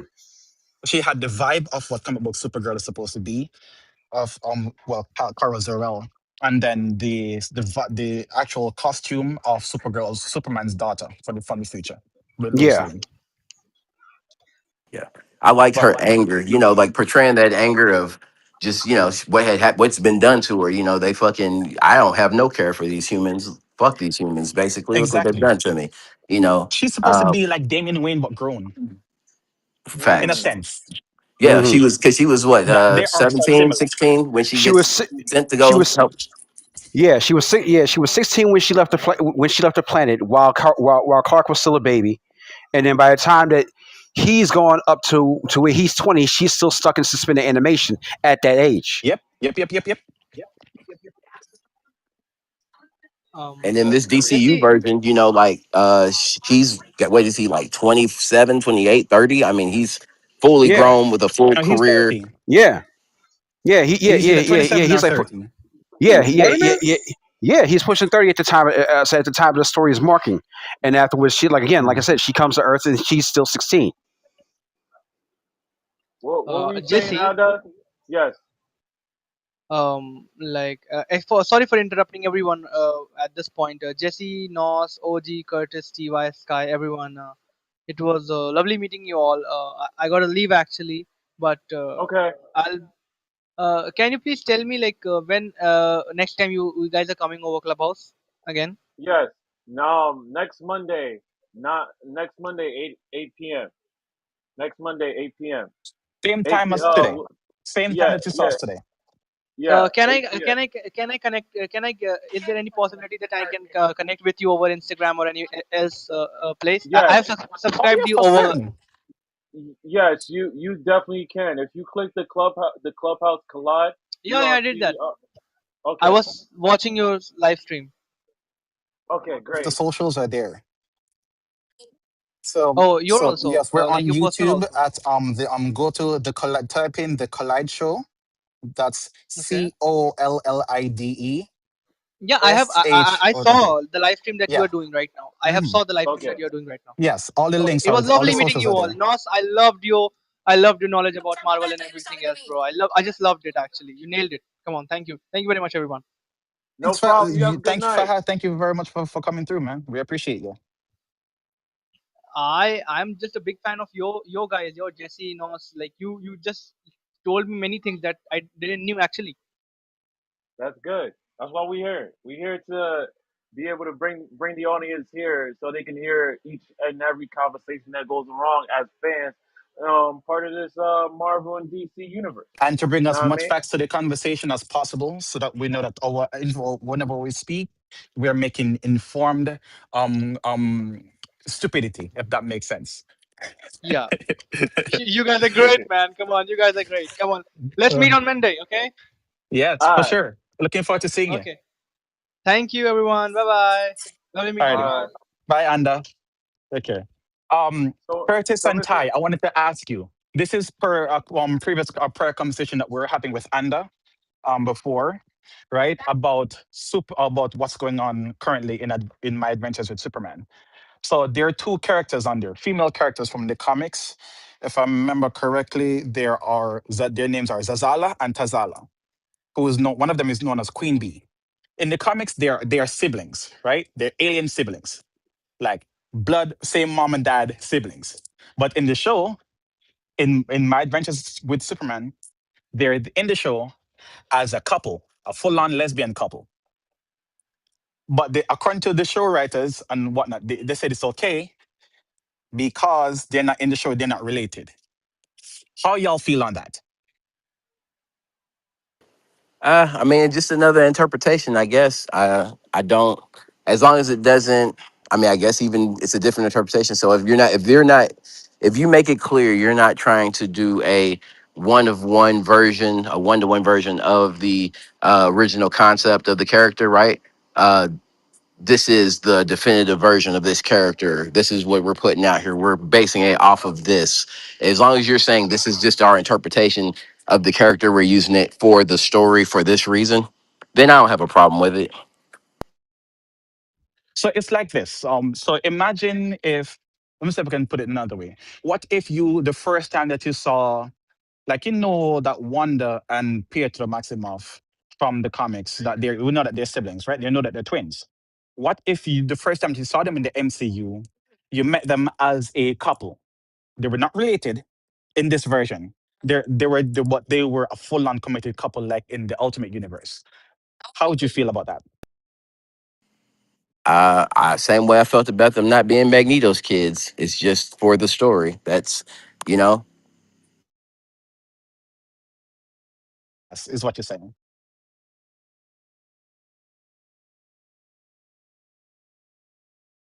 why they can't use mutants, and them not saying that their father is fucking Magnus. Not the angle that we're It going, not the angle. I'm speaking about in terms of knowing these characters as being related, being siblings, or having some familial connection. And yeah. then in another portrayal, they don't have that familial relation. They have intimate relation.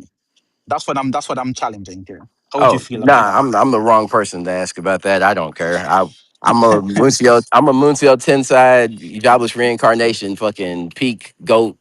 Rudius. I give him all the passes in the world. So, I'm not the right person to ask about morals.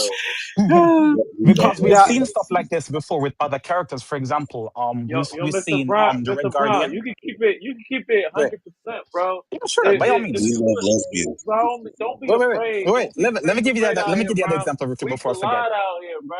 We collision. Let me We do what let we me supposed to do and tell the truth, my let listen, me guy. give the other Don't example try to before I forget. listen. don't Please try to Wait, let me sugarcoat wait, give it. the wait, other wait, example wait, before I wait. Can I forget. answer? Nah, Wait, bro. wait. Can I answer? Can I answer? That, All right. I want to keep him correct, Curtis. He thinks that he can't be. He wants to be all political correct or anything like that. Nah, suit your fans, Sometimes brother. being PC Suit can your actually fans. bite you in the backside. Let's keep that aside. Sometimes being Nah, PC can nah, bite you in the nah, fellas, backside. nah, fellas. The real shit is that I'm morally deficient. I don't care. They could been kissing cousins. I don't give a fuck if the story's good. To answer your That's question a about good. that That's whole a good thing with point. was That's a as good point. was Azza Azala and and Tazza.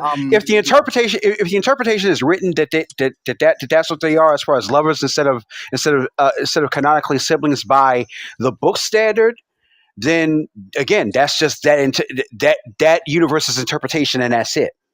If it goes beyond that universe and spills into, say, the comic world or something else, or into a storyline, then that's when you have to that's when you start to have the argument like, listen, you already had them as lovers in one instance, they're siblings in this world.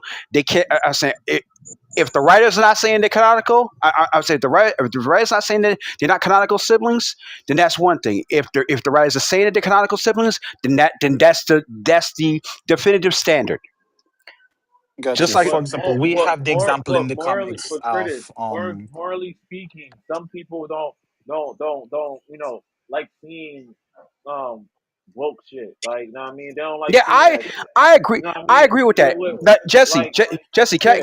yeah, Jesse, I want to take a step at that. Yes, I agree with that because there have been points in certain situations where I've not been a fan of woke stuff.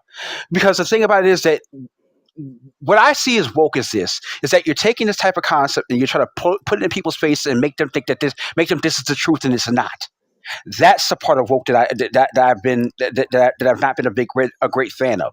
It's like you're taking a narrative and saying, okay, this is canonical. Like, for instance, when they first turned Iceman gay, I was like, how the hell is this possible?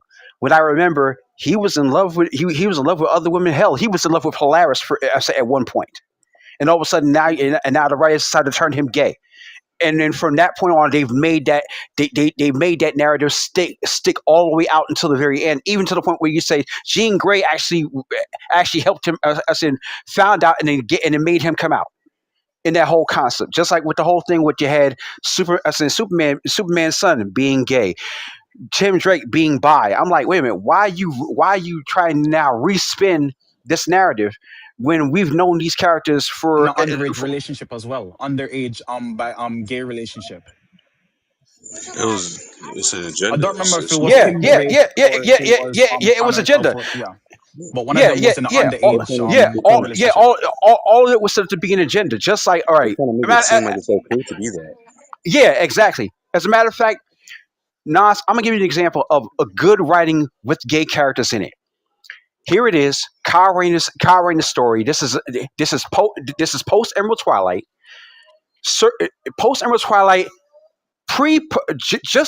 just shortly post after the Circle of Light storyline with Kyle Rayner. And I advise anybody who's ever got a chance who likes Kyle Rayner as a Green Lantern, read that storyline. You're gonna love its build up and its twists in the entirety of that story. Uh, in the midst of that story, Kyle Rayner, in his day job as a cartoonist, and whatnot, he has an assistant named Terry. Now, mind you, in that encompassing of all that stuff, Terry is actually gay. Terry's young. He's about what 17, 18, going on, whatever the case may be in this whole story. Mind you, in the midst of all that, he's cool with. I say Kyle's cool with Terry and this and the third and everything else like that. And then all of a sudden, you start to see here's some development that comes from it. He's jealous of his girlfriend Jade. That's right. He's Kyle's dating Alan Scott's daughter Jade. That Green Lantern, green powered girl. In time, as time is building up, all of a sudden he finally confesses to Terry. He finally confesses to Kyle that yes, he's been pining for him or whatever the case would be. And Terry was like, I'm not like that. But yet at the same time, he accepted him regardless of the fact of his sexuality. And as time built on, he I guess Terry had to get over his heartbreak that Kyle didn't reciprocate his feelings, and he found a support group. Later on, he ended up getting a boyfriend. In the process of that, Kyle, John, and the rest of them were all supportive of Terry, the relationship, and everything else that was in it. And you want to know what the crazy part about this? It wasn't the main focal point of the story. It was just a small. It was like a small subplot that was that was in the adventures of Kyle Rayner during his trials of being Green Lantern. It had some importance, but it didn't deter away from the story. And in that process, people who read it accepted everything that was a part of it, and nothing else mattered. It was still part. It was still in the story. It was still part of the it's still part of the lore, but it didn't deter any other characters. It didn't change anybody else's viewpoints. It's just that it is what it was.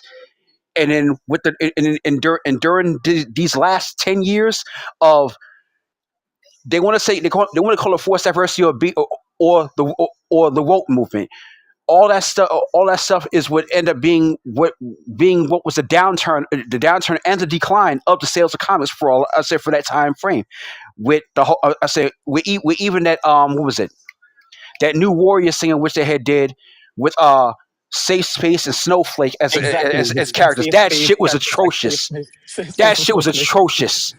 I swear to God, that shit was atrocious. I was like, how do you do it? I said, even the goth lesbian daughter of Starfire. I was like, this is the exactly. I weirdest. was about to I was say like, that. this is the I was weirdest about to say insert I ever this seen in story my called entire "I'm life. Not Starfire." Yeah, I'm like, I was like, that story was trash. And then she said, if you don't like my story, don't buy my book. And what happened? No one bought this shit. No one Here's bought it. the main thing you just said is the main thing that rules the day here. The story was not good. That is why the shit failed. But it wasn't because of it wasn't because of the inclusion of certain characters. Like Exactly. Calder Rom is literally the best character DC has made since Damian Wayne. And Hell yeah. fucking and he's gay. And no, it doesn't make it's not like a big thing in the story. Black Manta, these motherfuckers this is why they're way more evolved than us, right? In the Atlanteans, right? Black Manta ain't mad that his son is a punk. He's mad that his son is fucking with Aquaman. Yeah, he's mad. He's mad. His son sided with him over that, over all that. And I'm like, see, this is how you. I said, this is how you create good characters, and you make a proper definition of them. Hell, we'll even go Yeah, back to Tim Marvel again made a good point. with we'll even go back to Marvel again with North Star. North Star was North. We've all known North Star was gay since the '80s. Yeah, but like the whole thing is like making it acceptable, and then you have kids that like are like worship these superheroes and all that. Yeah, It's an agenda. It's all. That's how I feel. I mean, like yeah, I'm not saying it's not. There's nothing wrong with having like a gay character and nothing like that. But to have that That was and never pushing the it on question that kids, I was it's like, asking at all. yeah. I You love the say this in response to conversation, what he just said, right? but that was never what I was In asking. response to what he just said, though, I will say this: they were gay people have existed throughout history. You know what I'm saying? Like hmm I'm not gay, but I know that gay people have existed throughout history. Without the media acceptability of homosexuality, right? So they still existed. They still have popped up. They've still been around. So it's if I feel like if it's what 8% of the population or some shit is gay, wouldn't it make sense for 8% of the mutants to be gay, or you know what I mean, 8% of yeah, the Yeah, comic book yeah, but characters to I be? mean, like, So yeah, I I mean, it's get the okay, but it's aversion. like Like not I don't think pushing a it gay though. Bruce Wayne is a very attractive thing. I mean, but if you wrote the shit right, I guess I'd be like, well, fuck it. You know what I mean? Like hey, Batman Beyond. If Terry was gay, I'd be like, I could see it. I could be like, I can kind of see it because Terry kind of has that look. That's You know what I'm saying? crazy, bro, and that's nuts. Because Terry used to go That's hard, that's bro. crazy. Like, You went hard on the paint Again, with not the that. I point at like that. all. Absolutely not the What would point. you say, Nas? But What would you say, Nas? that was not the point. It no, was not the I point about whether or not they're gay. That was never the point at all. So add to your point, because that was good though. That was some good funny joy though.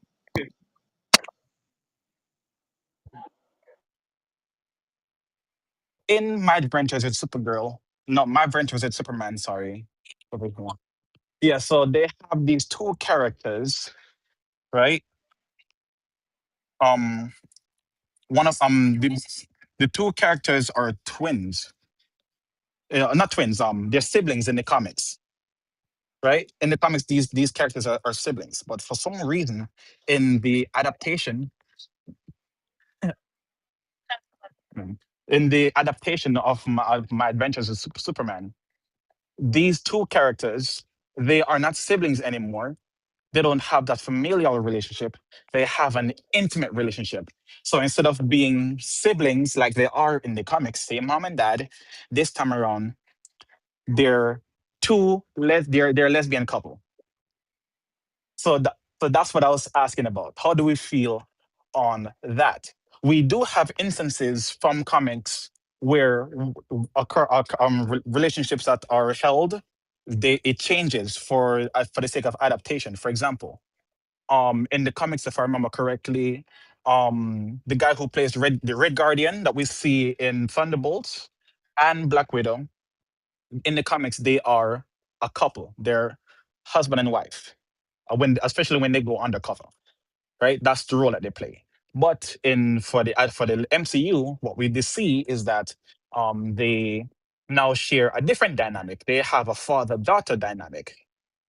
So a lot of people, when they saw that, they were a bit appalled by it and weirded out. And that's what they want to do. And they're like, okay, I guess, right? So that's the angle that I was coming at it from. Also, this is a cultural aspect as well. In Jamaica, I remember watching this show called Digital Rising Stars, and there was a duo that sang. They were nephew, not nephew. They were uncle and niece, right? That's the familial relationship that they had, and everyone loved them. Throughout the competition called Digital Rising Stars, right? I don't remember what year this was, but all of that started to go down the drain when they sang one song together by Michael Jackson called "I Just Can't Stop Loving You." And the moment they sang that song, everyone knew that these people were family. They knew that they were uncle and niece. They knew that they had a familial relationship. The moment they start singing about an intimate relationship together, it just it just rub fans the wrong way. So they stop rooting for them. So that's how where my brain is going with this. Like I know there's precedent in comics or comic adaptations to change familial relationships for something else, right? But this one in particular, they're siblings in the comics. To change them from siblings to make them now intimate partners that fans need to just accept and get over with their whatever they feel on the matter. That's what I'm asking the panel about. How does the panel feel about that? Not about gay relationships or not gay relationships. That's not the point. The point is they were siblings in the comics. And now in this adaptation, My Adventures with Superman, they are a lesbian couple. They are tonguing each other down and licking each other's you know what and whatnot. That's what I'm challenging you guys on. How y'all feel on that? That shit's weird. I mean, I was cool with the relationship that Jamie and Cersei had on Game of Thrones. I mean, it was fucked up, but you feel me? Like, damn, you feel me? Take a you see Cersei and you kind of like, I get it, bro.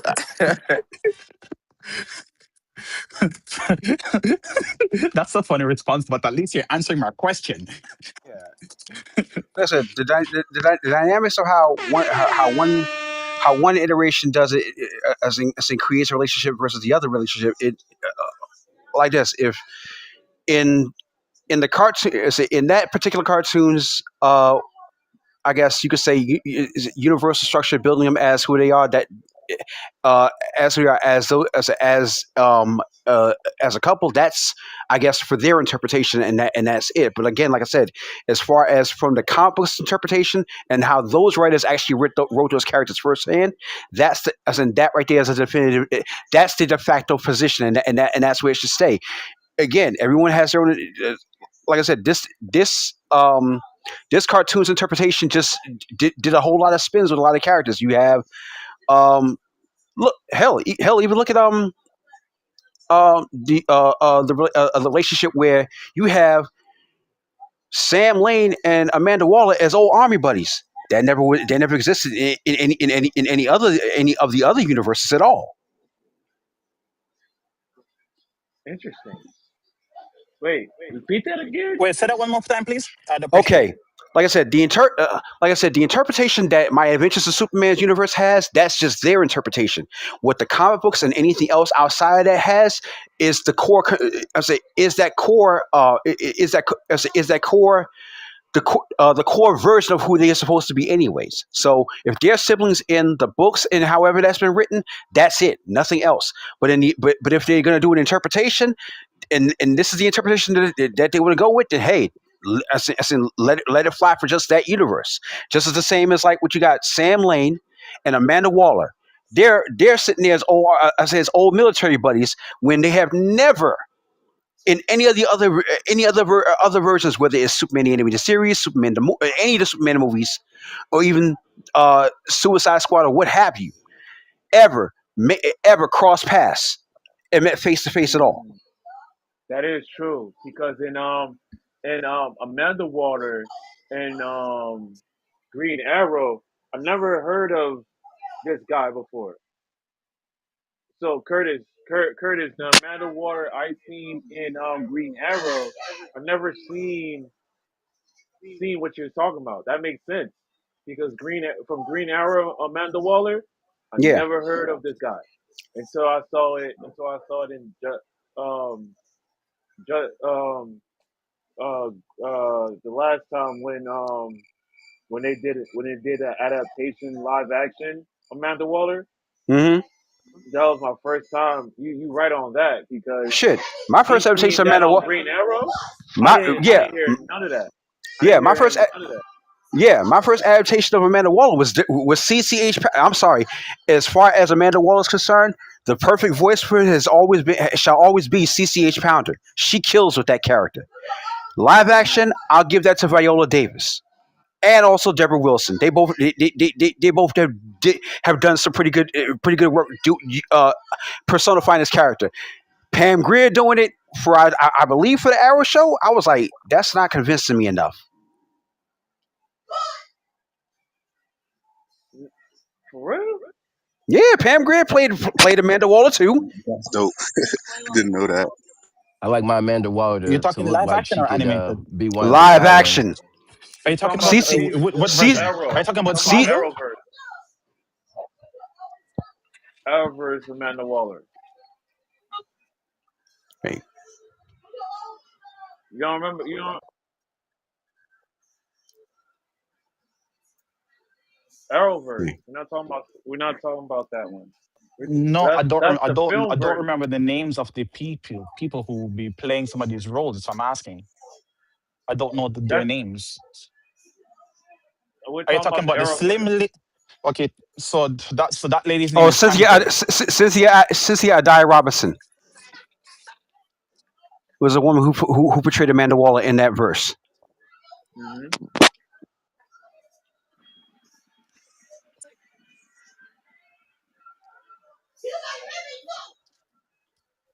Code name the Mockingbird. Also, her nickname was the Wall. Now, the Wall part I remember, but other than but Mockingbird, no. But again, but again, their interaction, their interaction should never even been. I said, should never be ever even been.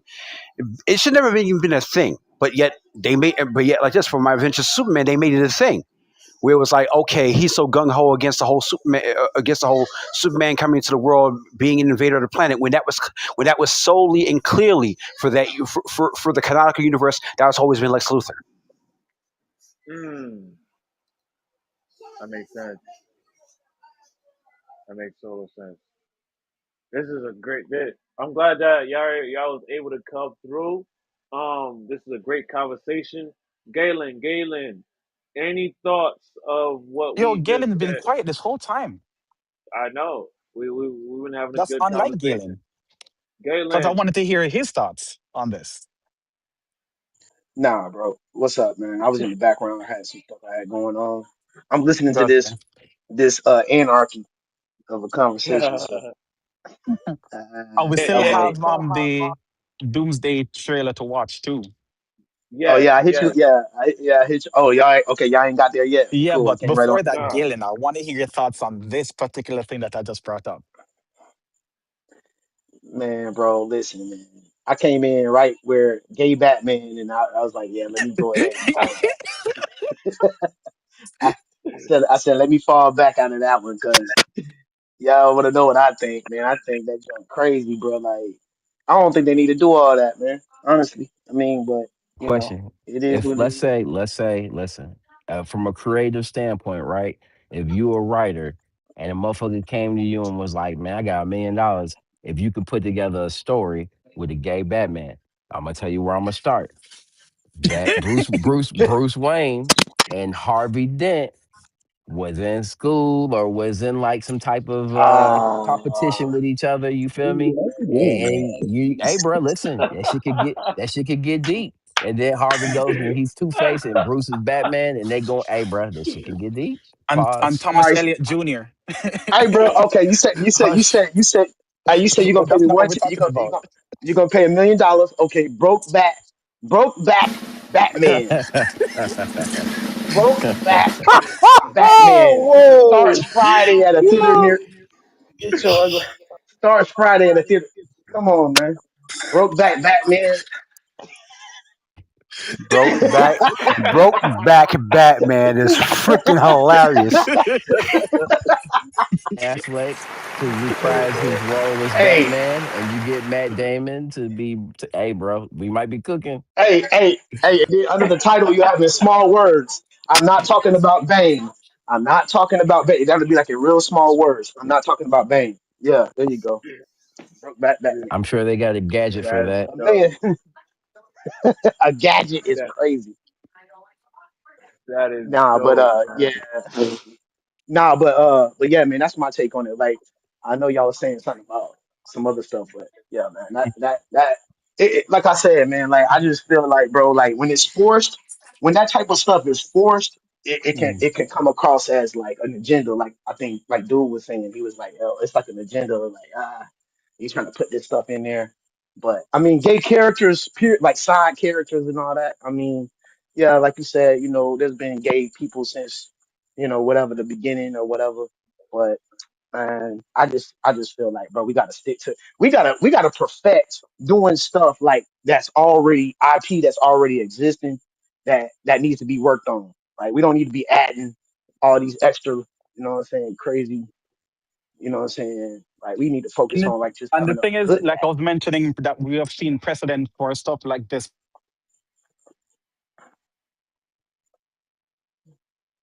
from comics to whether with the animated or live action adaptation. Also, we have seen in universe, well, in comics where, for example, Pietro Maximoff and Wanda Maximoff, or Langshire, depending on which version of the story you're paying attention to, they were twins, right? They're siblings. They share familial relationship. But in the House of M storyline, was it, or was it the Ultimate storyline? They shared not just familial relationship; they shared intimate relationship as well, and fans were so grossed out by that that someone even thought to make that into a story. Regardless of the time, I'm not focusing on the time of when these things came out. I'm focusing on, hey, is this something that we should be celebrating overall? Whether it be as to the extreme as that, where in comics, not only they went from just being siblings, from being fishing that type of bond to being full on intimate partners with each other. We're not that's the peak of it, right? But for something as is quote unquote innocent as um I Black Widow and Red Guardian, first in the comics, they were a couple, they were husband and wife in terms of their undercover spy Russian mission, whatever they were doing, right? But that's the cover or not, that's the relationship that they had, husband and wife. And it went from that to in the MCU, now they're father and daughter, right? Answer your question with a question. Did you have Hmm. okay? Not to say you even had a problem with it, right? But let's say, is it more problematic for everyone who's of age to have been around when the Ultimates was coming out monthly or whatever, right? Like, if you remember the way Wanda and Hank's relationship was, and the way he was putting her ass, he was Ike Turner, and he beat the dog shit out of Do you Wanda, know and it why was that happened? Not even shocking. going there. You're changing the story, but changing the No, argument. no, But I'm do you just know saying, but why like, that happened? but go ahead. That that was an accident.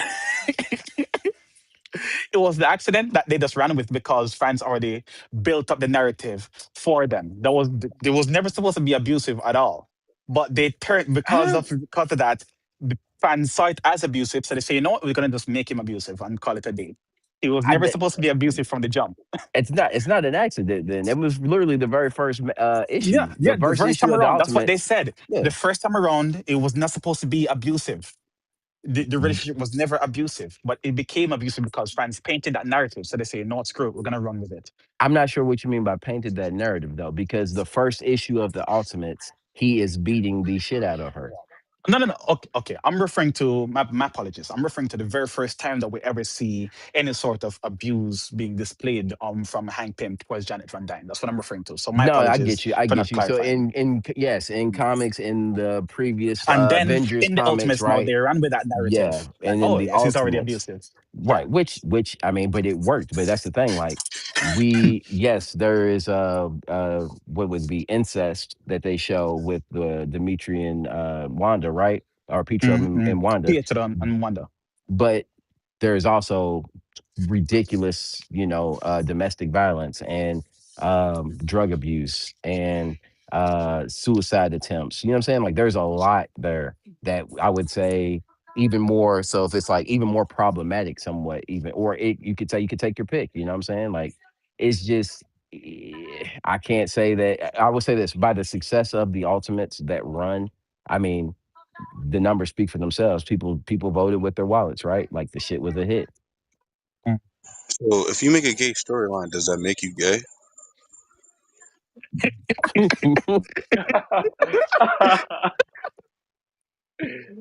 Mr. Phillip, Mr. Phillip, you came in just in time.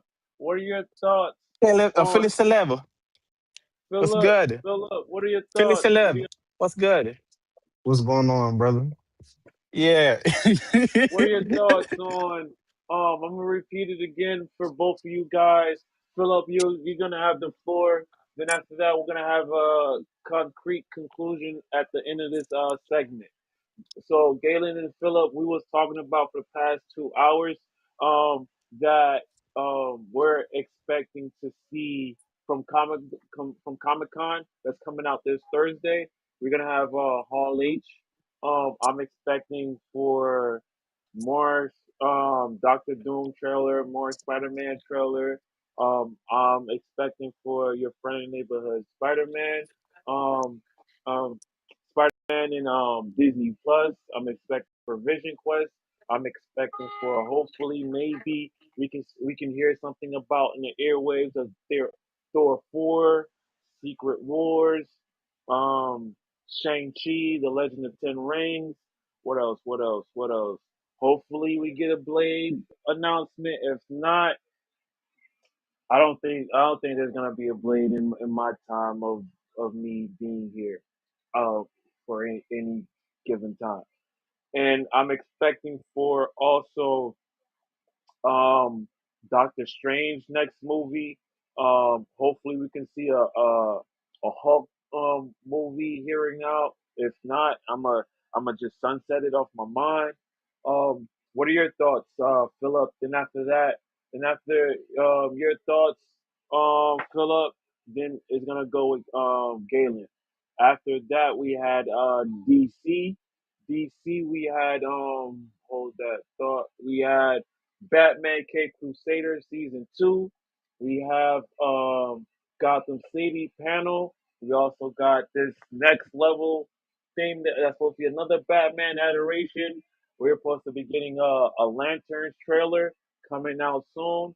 The whole gayness stuff that you've been hearing about is coming from um My Adventures with Superman. Then we have Batman Nightfall. Then we have Batman Absolute coming in with Absolute Universe. What are your thoughts? What are you expecting for it, Mr. Phillip? And then after that, Galen, you have the floor. Nah, it's Philly, bro. What's going on? I mean, I'm looking Good, forward to good. seeing.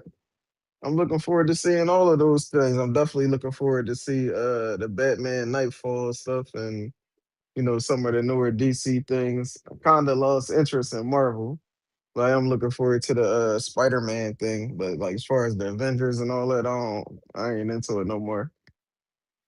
But I do want to see what they're gonna do with the X-Men. Okay. Some Young Okay. Avengers news, like maybe we get some of that. Uh, man, Young bro. Avengers too. I think they're gonna give us the champions instead because it's too late to give us Young Avengers. So maybe they'll give us an amalgam of stories and give us champions instead. Champions supposed to be like Titans. Young Avengers would be like Teen Titans, but then champions would be like Titans. I don't know, man. That shit sound garbage. What you mean, like that show Titans with Dick Grayson, old Bruce Wayne?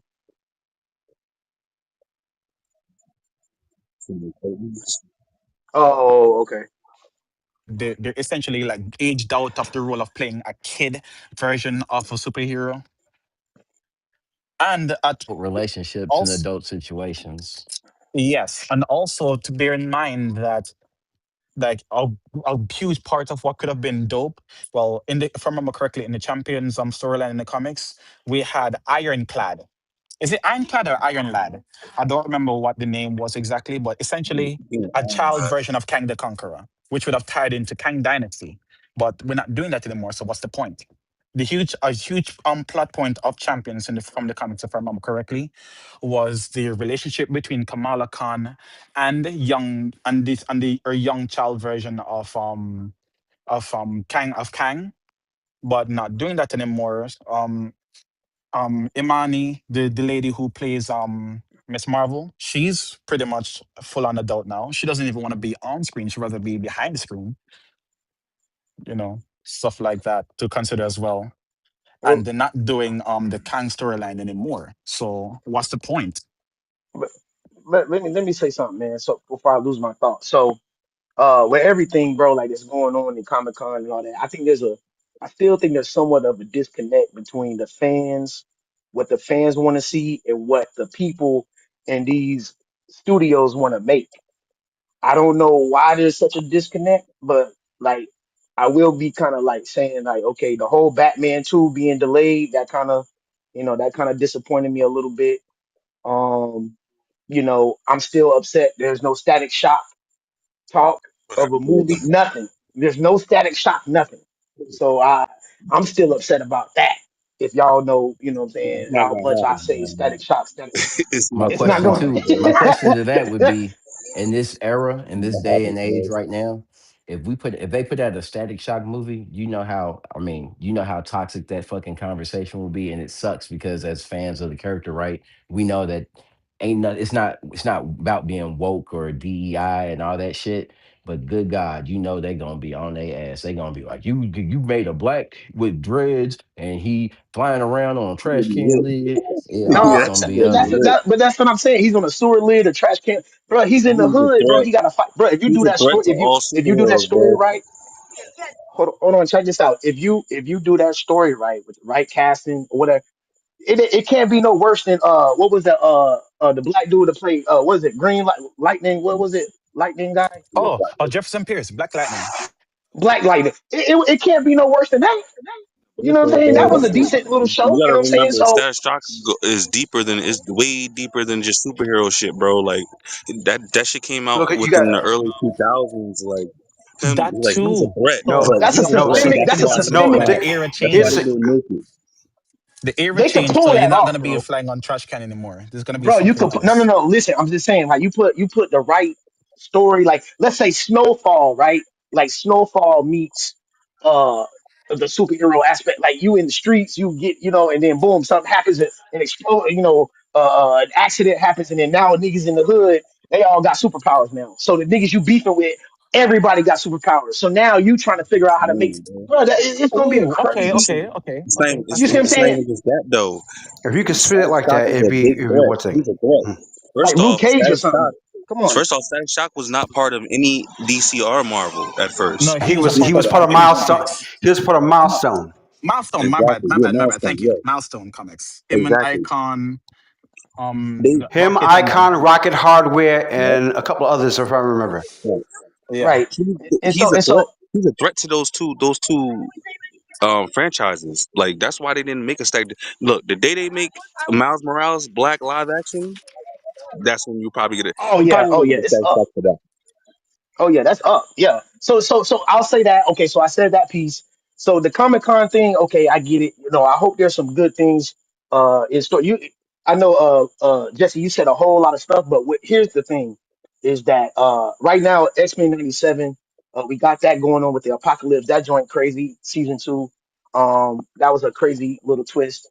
How they did that. I don't know if y'all seen season 2 yet, but man, check it out, man. The Apocalypse origin story is, bruh. You got grown men crying on the internet, bro. They like, oh my gosh, I cannot. Like when you got grown men crying, bro, on the internet over a nostalgic cartoon from the '90s, and they're Uh, still able to. And this show it's like going like exceeding expectations. Like, bro, it's like something To like me, that's very our rare. childhood. That's our childhood. You talking about, bro? Yeah, Shoot, that's what I'm saying. shoot. I'm just wait. But I'm just waiting Wait, for one big thing to are they come off shedding that Lion too. King tears? you said what now? Somebody Are said they what? shedding Lion King tears?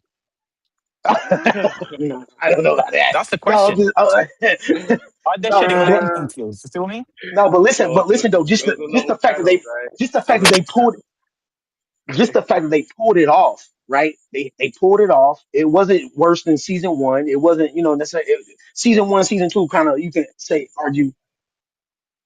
Yeah, yeah, you could argue that both seasons, but the bottom line is, so you got the X-Men 90, then you got the Spider-Man joint coming out. I know we're going into Doomsday talk.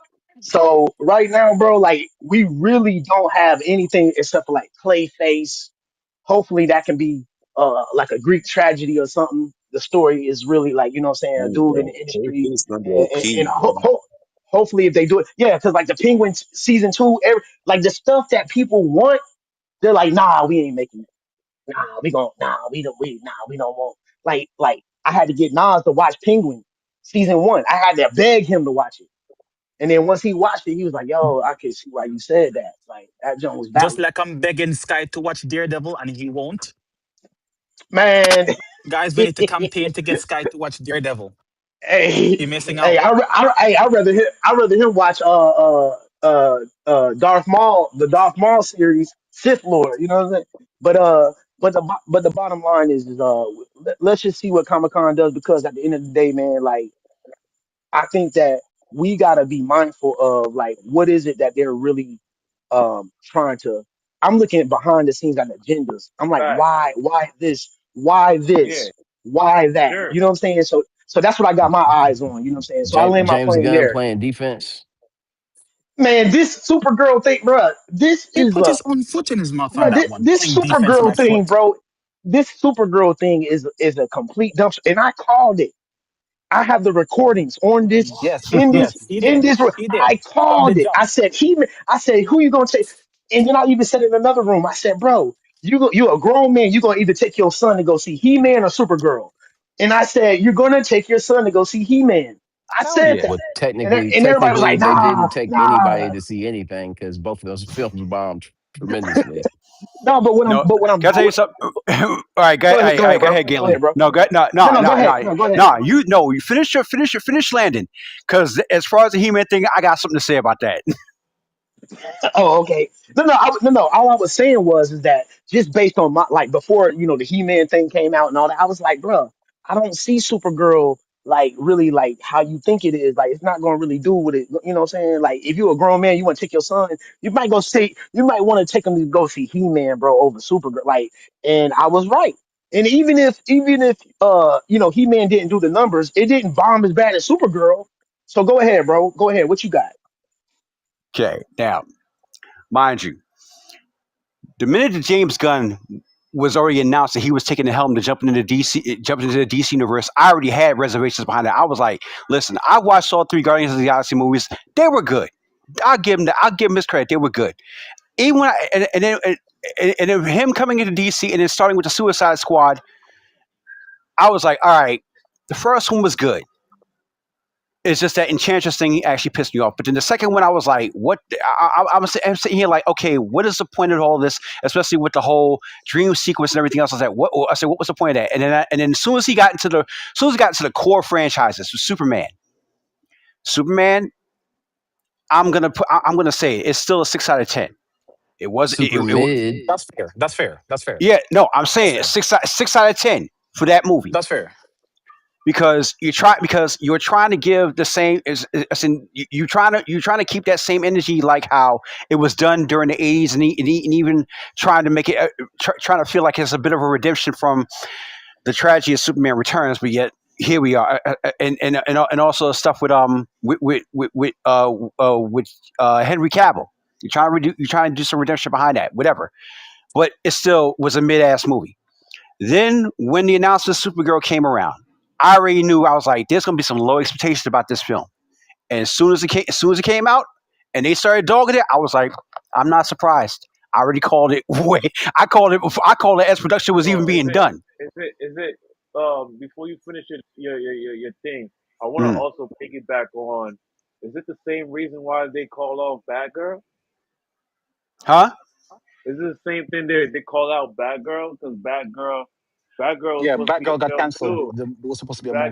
Sure. Batgirl. No, Batgirl Batgirl. got made. It got filmed. It got finished. It got put in yeah, production. It all was that. done, and they just shelved it and wrote it off as a tax break, so they can't release it because they got a Yeah, tax break that's the for it. same question. I think that It's with kind the of whole like the same Batgirl question for. situation, I think that with the whole Batgirl situation, and the fact that it's being shelved, I wouldn't be too surprised that it has a lot to do with the fact that what happened with the Batwoman story, the Batwoman TV show.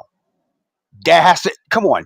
History repeats itself when you start to see how things are going, and now that and if that Batgirl's now been shelved, they know they don't want to end up seeing themselves being like, okay, we spent like $250 million, and all of a sudden you can get jack shit back. Supergirl only made 1/5 of what they actually put into production. That's sad. It That's made some sad numbers. 120, so 120, and Oh oh then oh oh. against the oh, budget of I think 200. 350, 350, bro. Oh, so 350 pretty much budget. close to so I've close so never close seen so close 350 wrote. so, 350 so plus close to half marketing. so close to half their budget. They just Marketing. that's a nasty loss. That's a pretty I But said that's a pretty tough so loss. the fact that y'all expected them to make big numbers off of Supergirl is crazy. No, no, no, no, no. They was never gonna make Sky, that much money off of Sky, that bullshit ass Sky, Supergirl, bro. Sky. Hear me when I Hey, say this. I said I had no 186 is the high number, bro, for the budget I of had no Supergirl. Never expectation that seen they was 300 gonna hit million is they was gonna hit insane. numbers like that. I I had knew no it wasn't expectation that gonna it was gonna happen. hit numbers like that. There was no chance of it doing like that.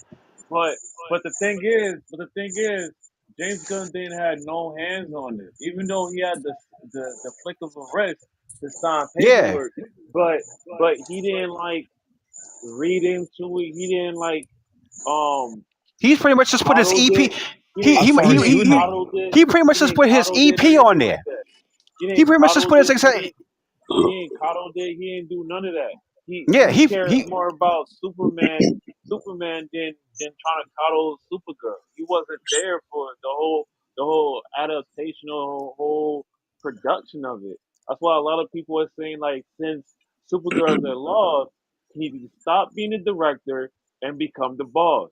Because if you don't become the boss, your ship is gonna sink. They didn't. The Your ship is thing gonna was, sink if you He don't. didn't promote it like he Cause did like he's Superman. being He didn't. They didn't do Nah, nothing mm, bro. like he did Superman. It got promoted it got promoted pretty Mhm. good. It's Bro, just Dude, he how many does times? the not All first right, care. so time I He look. saw likes to that How make many writing times movies. you see fell Superman? Curtis, hard. How many the times first you Curtis. time I see So you saw Superman come out? any promotion Curtis. for So you Supergirl, it saying was on a bottle of No, kombucha. fuck that. How You many said times for, you see for a good Curtis. Superman come promotion? out? Hold up. I'm about to come at it. I'm about to come at another angle. Nah. So you telling me, Mm. Curtis, this marketing is good too? KFC toys. What the fuck? The marketing was bad, bro. The marketing was so bad that, like I said, how many times did you see Superman on YouTube, on TV, on? You Honestly, didn't see yeah, no the Supergirl, promo bro. the I promote. seen Yeah, three. you want to know I something? seen Yeah, the three promotion. fucking commercials There of was barely Supergirl. any promotion for there was I barely no seen three promotion commercials of Supergirl. for the That's it. Supergirl movie at all. They barely Garbage. because like this. Look at places like YouTube, hell, Twitch, even. You would But see that's what I'm saying. commercials for movies They didn't promote coming that out shit, all over bro. the places. You would have seen ads in every piece of social media known to man. There barely was anything for Supergirl Bro, whatsoever they had, bro, Yo, Superman until came Curtis, out. They had until Curtis, toys. until until Curtis. They until had until popcorn boxes. until until no here Scott here's you They didn't had barely see everything, bro. much promotion for this movie until it was coming closer and closer to the month of release. Exactly, and that's what I'm That's how saying. bad that was. The promotion wasn't even good. They were scared to promote it. That's the whole thing. They didn't want to put no money towards the promotion. That's what made it. That's what made it bad. If they would have promoted it just like they did Superman, they probably would have made more money. Probably at the No, same time, because the but also movie at the was same not time. good. No. Yo, Hold on, hold on. so Stop. No, You let's cannot, please also take into consideration. you cannot Please put take into lipstick on a consideration. pig. You This cannot movie put was lipstick on promoted a pig. on release video on hold on. Collider. We We're I promoted not like gonna what play Supergirl. these We games. promoted Supergirl Ga- way more than Galen's I got. Supergirl. am apocalypse. Yo, This here, the end has come. yo, You as a matter of fact, listen. I as a don't matter of fact, care. Hey, hey, Go ahead, Curtis. please bear Man, in Curtis. mind. yo, Curtis is. my Hey, God, hey, Curtis. Galen. Curtis is passionate, Please man. bear in Curtis is mind. passionate. Go ahead. Wait, Please bear in mind hold on. that we Galen is actually promoted saying actually Supergirl also has a way more point to it than too. the movie did. We He, over here on Collide promoted the Hold on. Supergirl way more than the Let film Curtis. did. Galen is. Let Curtis. Go ahead, Curtis. Now And the when they lipstick on the did pig thing, actually I promote like the that. That was film, funny because you want to know something. I know I cannot stand this. I cannot stand this actor who was Superman on TV for a while. But when Dean Kane did that image, what was it? That image of that forehead kid to Molly Alcott and put it there. Oh, that right there destroyed her career for that. I was like, when I saw that, I was like, you just killed this girl's career just with that. I'm like I said, I'm not saying I feel bad for it, but I'm like, yo, mm, seeing that and then seeing her face in that same costume, it was like you can't understand it no more, and it put everybody in perspective about seeing this movie in the mm. I say in the long run, in the end. That shit's on the same level as Green Lantern with Ryan Reynolds. With Ryan Reynolds, hell yeah. All right, And all you right, all see right. what Same and you see what level. Ryan did. And you see what Ryan did to Yeah, do a they get had to back for change that. his whole character. They had to put him as Deadpool just because No, he had to it come suited his back. career. No, no, no, no, no. He had to come back as Deadpool and then go back to that movie and then kill off every iteration of whatever he did. And just Yeah, he facts. did he killed Wolverine's Origins That Deadpool was and crazy. Green Lantern. Facts. I was like, I respect why you did that, and I like that you did Yeah, that. I because he like, said, nigga, this is why you you are not, that you got me dude. fucked But up. okay, okay. You Hold got on, me hold on, hold fucked on. up. Think about it like this, bro. They spend millions on trailers, right? A lot of times Yes. people don't realize how much goes into a trailer. Here's the new That scam, or the old. Here's the old Deadpool scam, is or the new. cheap with his. Watch this. Deadpool Here's the new scam. marketing on Here's the new shit. scam, or the old scam. He's cheap. The He's cheap scam is like a this: skate. if you Deadpool, can, the if you, Deadpool actor, he's but cheap like a skate, bro. He markets his shit. That's why he's the most top nigga that knows how to market within his own background. There's no actor that does that. You right, gotta Ryan, yeah, They Ryan Reynolds, gave him yeah, and Deadpool. see, yeah, Ryan, Ryan see, Ryan Ryan Reynolds. Reynolds, He he does his fought for own. control though. He had to fight for control, bro. He was It's like, But true. no, it It's has to true be that shit. Deadpool has to be rated. He was like, Deadpool has to be rated R. It yeah, has to. Like But he he hold fought. on. Let's speak in facts too, though.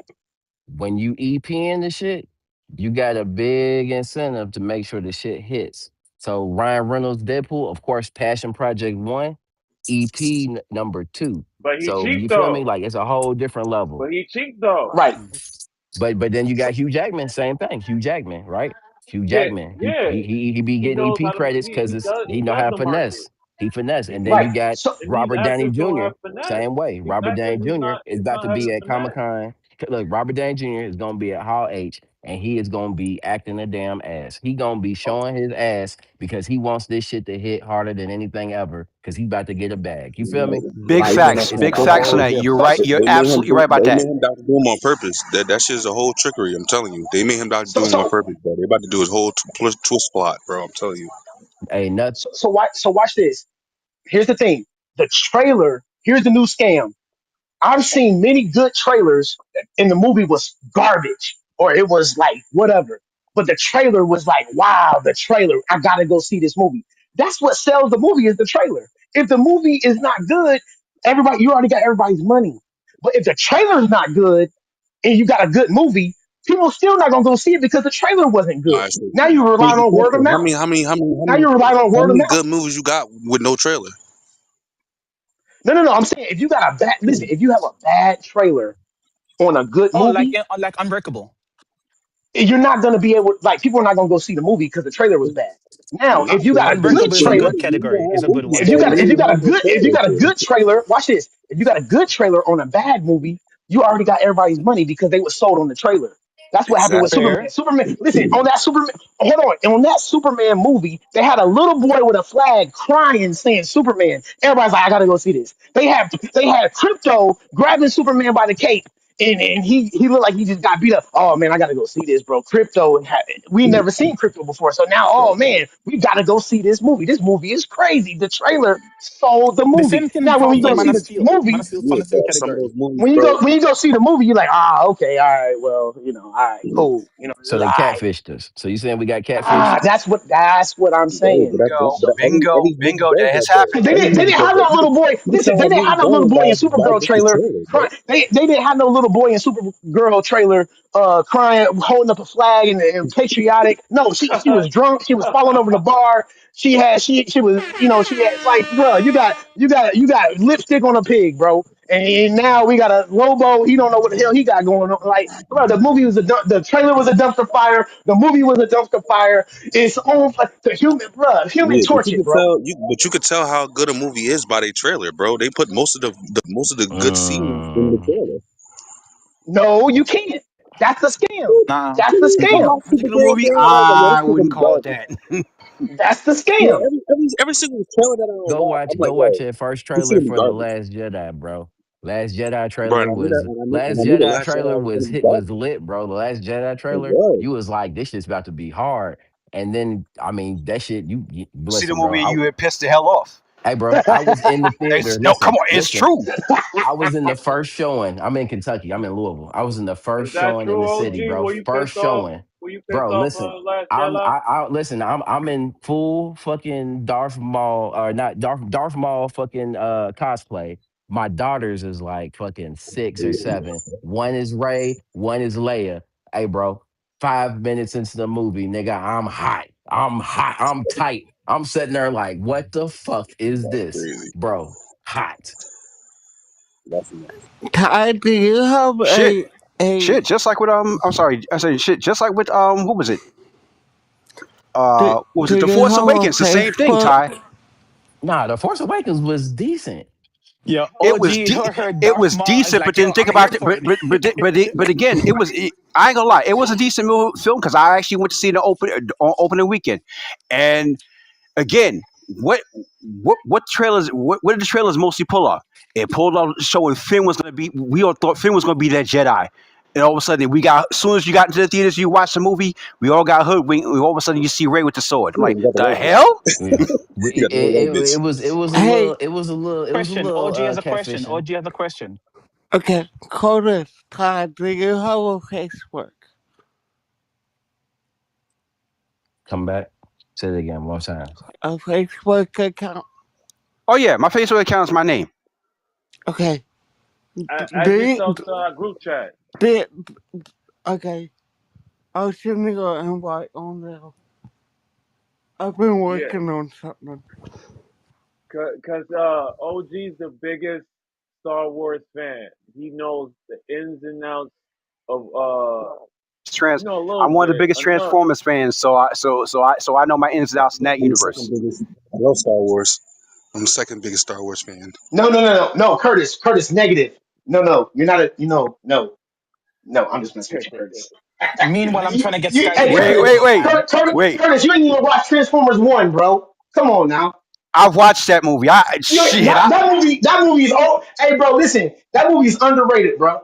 It is, That was a good movie, but bro. so is 80. But so is 86. Nigga, So is 86 ain't 86. underrated. 86 is a classic. Exactly. No, People. no, See, people. 86 is a No, classic, but I'm saying Transformers 1 was underrated because it I'll showed get. you the origin. Yeah, it No, was the no. It origin of shows no. Megatron. It shows you a different origin of Megatron because Yeah, I know the original origin book. I got the got you. original book that writes it. That was written by IDW, and they did a damn good job compared to this.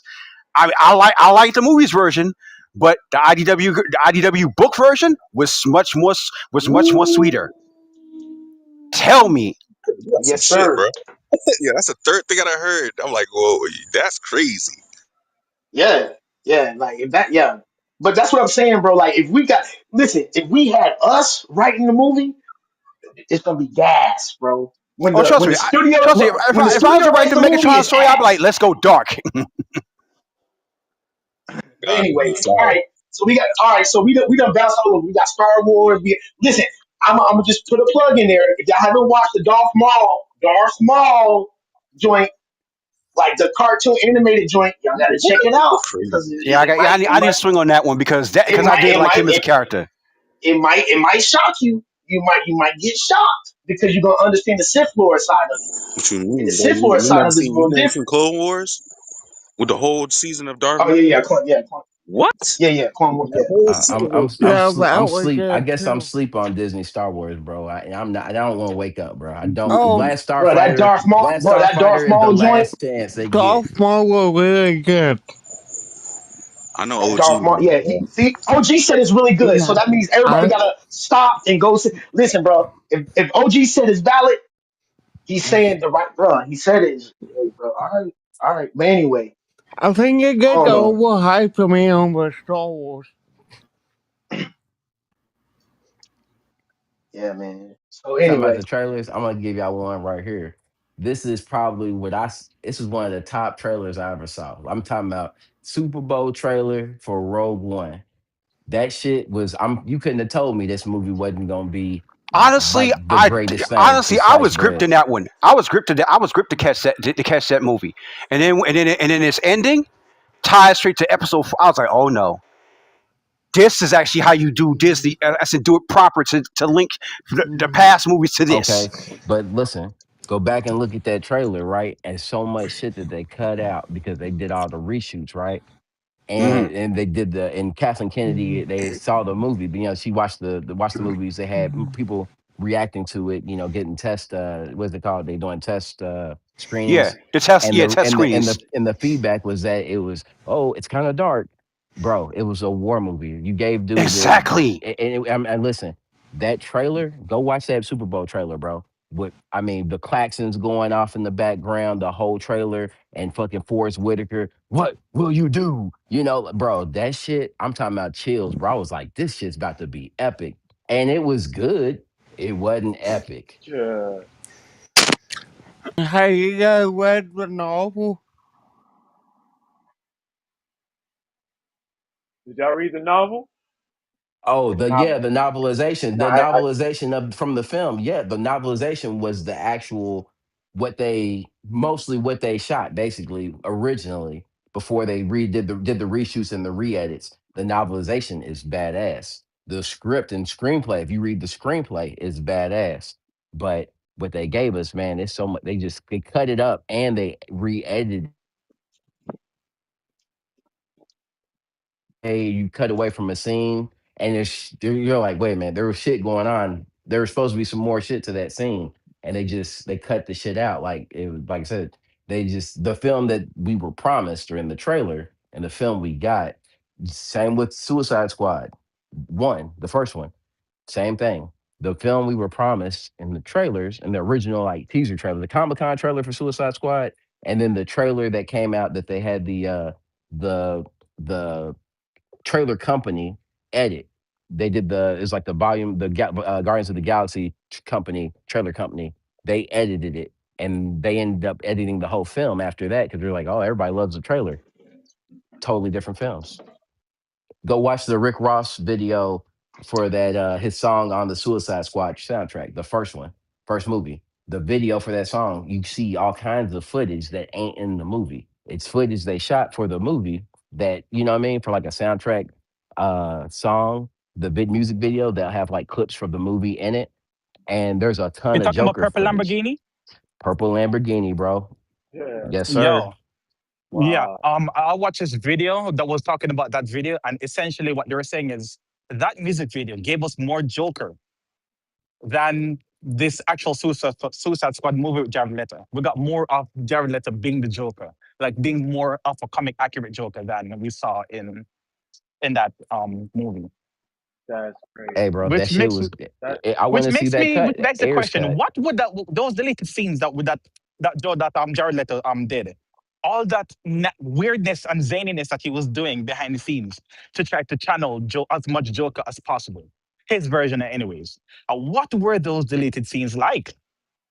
will never. I mean, They should put them out just to give fans, I bet they was fire, bro. I would say, I would bet that they were fire. It was a gas performance, We'll never know. but Y'all, wait, yeah, man. y'all like Joker Joe Leto? we didn't see him. I don't think we No, really ever got to see him. About to say. exactly. Cause We didn't get much about him to like. about to In say. Suicide Squad, he only had like maybe a couple of scenes, and that was about it. In I didn't like that nigga. I forgot, was it either BVS or whatever the case would be? In that Nightmare nightmare scene. sequence with Nightmare Batman sequence, Oh, yeah, Justice that night, League, yeah, the dark version. yeah, the Justice League one. That was that was like a most prominent scene he's ever carried for that film. But as far as like Jokers, I'm sorry, I put it like this: Romero, Nicholson, Hamill. Not Cameron, not I mean, Cameron. and Cameron. who? Cameron Cameron Monaghan. Monaghan. Oh, you mean the kid? You mean the kid that played in Gotham? The Yeah, kid that played in Gotham. Oh, Jordan I gotta give him. Valeska. Oh no, he definitely gets an honorable what mention. are we talking about? Yeah. You're not talking about We Heath Ledger? Yeah, Oh You're yeah, he gets oh not yeah, talking we about know Heath he's Ledger, bringing are in you? Ledger. Valeska. Don't matter of fact, those five individuals are the top Heath five. Ledger. No one else.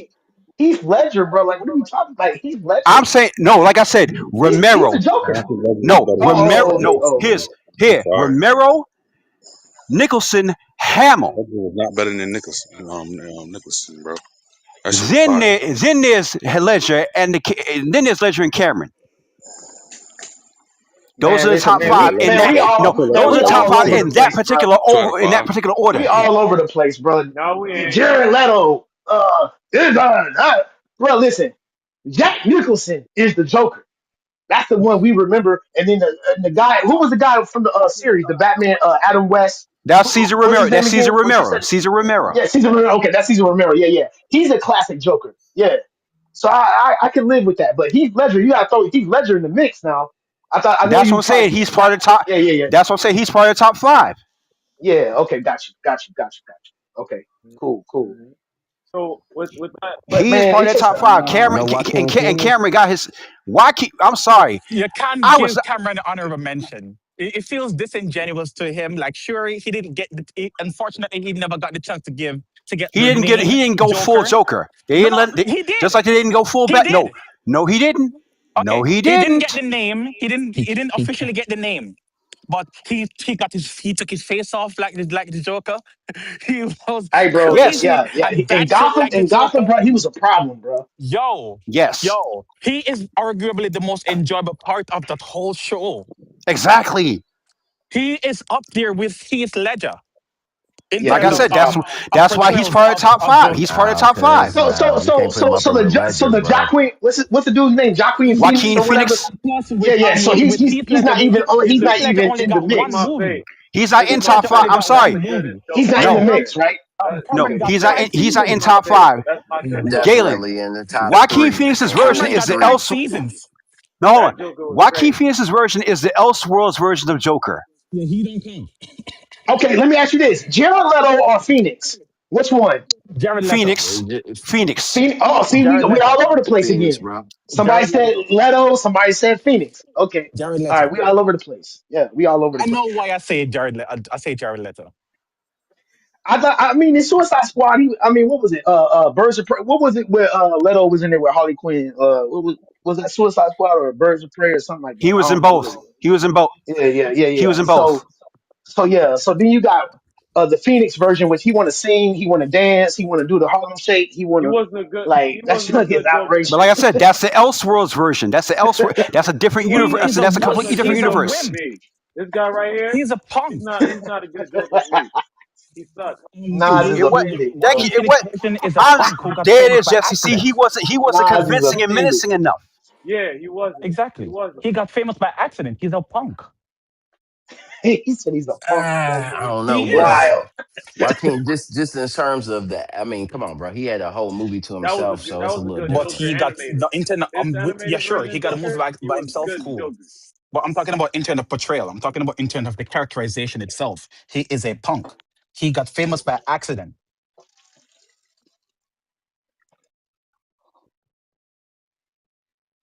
What are you referring to when you say that?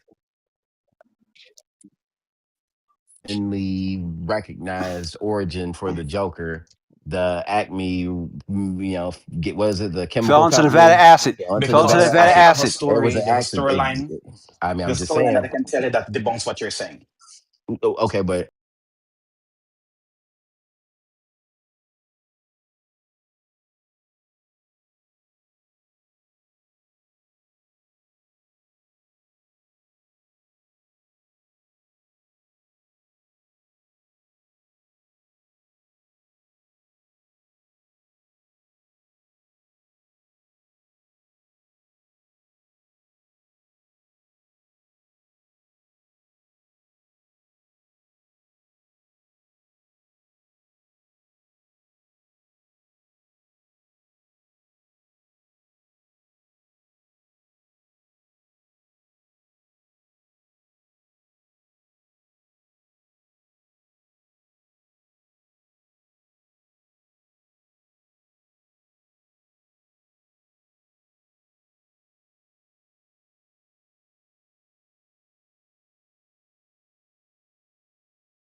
the guy who was the guy from the series, the Batman, Adam West. That's Caesar What's Romero. his name That's Caesar again? What you Romero. said? Caesar Romero. Yeah, Caesar Romero. Okay, that's Caesar Romero. Yeah, yeah. He's a classic Joker. Yeah. So I can live with that. But Heath Ledger, you gotta throw Heath Ledger in the mix now. I know That's what you I'm probably saying. keep He's not. part of the top. Yeah, yeah, yeah, That's what I'm saying. He's part of the top five. yeah. Okay, got you. Okay, cool. Mhm. So with that, But He is man, part of it's the just top five. You Cameron know why and, King Phoenix? Cameron got his. Why keep? I'm sorry. You can't I was. give Cameron an honorable mention. It feels disingenuous to him. Like, sure, he didn't get. Unfortunately, he never got the chance to get He the didn't get. name He didn't go full Joker. Joker. They No, didn't no, let. he Just did. like they didn't go full He back. No, did. no, he didn't. No, Okay, he he didn't get didn't. the name. He didn't. He He didn't he officially get the name. But he took his face off like the Joker. He was hey, bro. Yes. crazy Yeah. and In bad shit Gotham, like the Joker. bro, he was a problem, bro. Yo, Yes. he is arguably the most enjoyable part of that whole show. Exactly. He is up there with Heath Ledger in Yeah, Like I terms he said, is, man. of that's why he's portrayals part of the top of five. He's Joker. part of. Nah, Yeah, yeah. So With Heath he's Ledger, not even. with He's Heath not Ledger even. only had Else. seasons. No, hold on. that Joker was Joaquin great. Phoenix's version is the Elseworlds version of Joker. Yeah, he don't count. Oh, somebody said Phoenix. Okay. Jared All right, Leto we all over the place. is a I, punk who got there it famous is, by Jesse. See, accident. he wasn't Nas is a convincing him. just in terms of the, I mean, come on, bro. He had a whole movie to That was a himself, good. so That it's a was a little good But different. Joker he got animated. the internet. This Yeah, animated sure, he version got a movie Joker, he by was himself. good Cool. Joker. But I'm talking about in terms of portrayal. I'm talking about in terms of the characterization itself. He is a punk. He got famous by accident.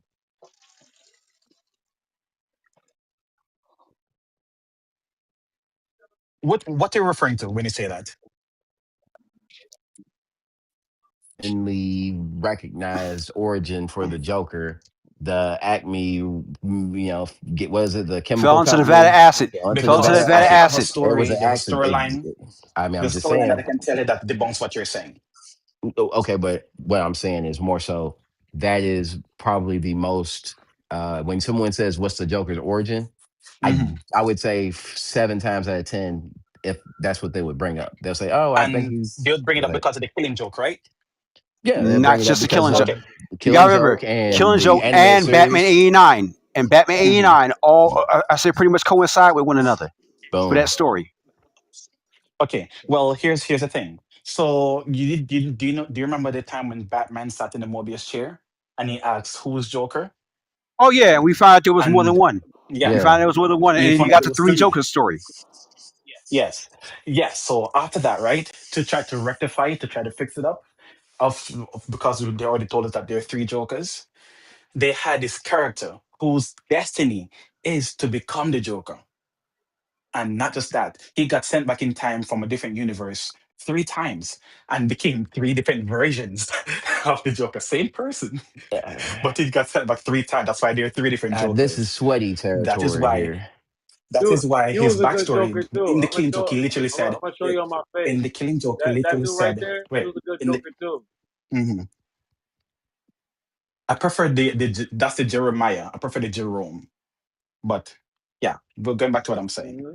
In Killing Joke, he told us that if he doesn't have a set backstory. He never did. And if he did have one, he'd prefer it to be multiple choice, meaning you don't know his origin, you don't know his true origin. And that's one of the things that make him intriguing as a character, for him specifically. And now that he has three different stories, you don't know which one of them is true. Or you can only accept that as far as you're concerned, and as far as he's concerned, they are all true. So it's not like on accident, especially if you have a story arc to they go out of their way to say that this person was destined to become the Joker. This idiot, this wimp was destined to become the Joker in this other Earth and to be one of the biggest villains, super villains of all time with no powers. Again, I would just suppose the idea that there Hmm. is a thing called, I guess, a general consensus or a Hmm. general idea of something. So like if you say, "Hey, who was the Professor X's first X-Men?" Most people would say it's Scott Summers, right? Like most people say, "Oh, Cyclops." But there is a version where he's technically not the first X-Men, right? So like Hmm. it's just yes, there are so many different variations, Not in and the same category. I mean that's I just think that's a go ahead. false equivocation. Doesn't feel like it's the same because here we're talking about one particular character. Is, for example, who is Sandman? right? If you, depending on who you ask, some will say Sandman is one of the members of the Justice Society, or if they really know, they will say that Sandman is actually Dream, Morpheus, Oneros of the Endless or of Greek mythology, right? But that's if you really know. But if you don't, you'll probably think that Sandman is just one of the members of the Justice Society. When and Desmond Doss, that's the name of the Desmond Dodd. I mean, is Yeah. that's not the actual character, right? That's the type of what I'm going for here, meaning that they have this one character, but instead is a kind of separate. I So can dig it. There are many different backstories for this one character, and they're all true at the same so time in same continuity. The another person that would fall in the same category would be the Phantom Stranger, because the Phantom Stranger, his backstory is whatever he chooses to tell you in that so moment. And that is his true backstory, where he's an angel that got cast out of heaven, or he is Judas Iscariot that betrayed Jesus for 30 pieces of silver. That's why he wears those 30 pieces of silver on his neck, or so on. Whatever his backstory is, whatever he tells you that it is, that's just what his story is. Meaning that it could be all of them or none of them. The same with the Joker. The Joker story could be all of those or none of those. You just have to just take it as what it is, what he Hey, tells real you. quick before we change the subject, I know we're going to I know Jesse, we got to go into the Doomsday yes, trailer, yes. but I was Mhm. thinking like this, bro. I was thinking just real quick. I was thinking, you know how Hannibal, right? The series Hannibal, right? The psychiatry and all that stuff. If Yeah. they came out with a Joker series of just him going into this psychological mind games and then how he transitions into becoming the Joker, would y'all watch it? If it came on like Showtime, if it came on like HBO Max, or like Absolutely. Absolutely. would Oh, y'all watch yes. that? Like the like this Uh, this man is actually becoming the Joker right before our eyes, Hmm. and he's is he Even in actually Watson. Arkham doing or is he's on these like he side quests and these missions like and they're is like he just who's I a is doing he seen all of just a this. Joker. I dude seen Joker in one. his life, or is he in I Arkham? seen Joker one when he was trying to become Joker. Then Joker two, he just stopped being Joker. Yeah, he became the joke. It was the killing joke. It was a joke. That The is, joke I was love on that. him. I love The that. joke was on That's fucking good. I love that. Hitman. That's jokes. Yeah. It was the joke. So That's It was the jokes. killing joke. so with that Yeah, he killed his own franchise The on arrival. class clown. so with that They should have called that movie the class clown. so with that being said, this is what we're talking about. Twitch, YouTube, and Facebook. Even though we have our own deepest thoughts about what's coming out in Comic Con and what's coming out in the DC fandom, we only can tell you what we know from the comic books and what's gonna be kind of told. They might change it a little bit. They might flake it a little bit. That's why we went on this tangent about giving examples um um about Iron Man, about Star Wars, about all these different types of movies of all these different types of trailers that comes out. The trailer might give you a approach that, yeah, this is gonna be dope. Then when you see it, it changes your whole perspective of what the show or the film of what's gonna become. Sometimes we get it wrong, but majority of the time, this panelist right here, we don't get it wrong because we know what we're talking about when it comes to set films and set trilogy. We know as a fan, and as a fan, we know what time it is. And not only that, we a person that has the gift of art that can tell things from the minute perspective. Like for example, me, nobody's not gonna understand Ant Man. Ant Man, he talks about microorganisms and organisms. Did y'all know that? I don't think so. With quantum physics and all that. This is beyond thinking thoughts of what y'all even thought what Ant Man is. For example, I can give you another thing. When it comes to Aquaman, Aquaman goes in the water and shows you um, different types of The aquamarine life that you don't really be focusing on, or that you don't even know that exist, ex- and they presuppose that hey, these things exist there. yeah, exactly. So these are different types of tangents that they try to portray to you as the audience to be a little smart, have this smart objective, and Yeah, you don't have to, be slow with it, but they're trying to show you from the artist's perspective of what time it is and what they're trying to portray. But I digress when it comes to that. When it comes to that, I just let you know what time it is, and I don't bring up these type of tangents when it comes to Ant Man or Aquaman, because you might not understand it. Like if I can bring another example when it comes to X Men. It's a very good TV show. It's a very good show. They talk about Civil War a lot. That's what it is, and it also brings back to the part where some of the kids have autism. They're autism is not really like, oh, you're dumbfounded. It's just that you can play a piano with no problem. You can play a violin with no problem. You can see a math equation in your mind and you know how to solve it. You know what I mean? So not many people can see things like that. People would just watch the show and have fun and have a good time and not visualize it to that perspective, And again, Sky knows how to do that shit. Nas know how to do that shit. Galen, he comes from the part where it's all about money for him. It's all about business. It's all about, is this gonna sell or not? Plain and simple. He's not gonna come with the same thought process as me or Nas. Like that's what the beauty of collide. We collide on different perspectives and on different thoughts. So with that being said, I want to go with Avengers Doctor Doom. I know a lot of you guys watched it already. I want to be able to break down the trailer with you guys on Twitch and Facebook and YouTube. I want to break those down with you and see the um what is it? Easter eggs, and I think there's about 99 of them. 91, I think, presumably. So, people from Clubhouse, it's only 20 minutes long. It's not that bad. It's not bad. Not that bad. It's only about 20 minutes, 21 and 9 seconds. I'm about to play it for the audience. Please, watch it as well. It's up top. I don't know if you guys see the pinned comment. It's up there. So just click the link. It'll take you to YouTube. Watch it with us. And I would love to hear your thoughts when we come back.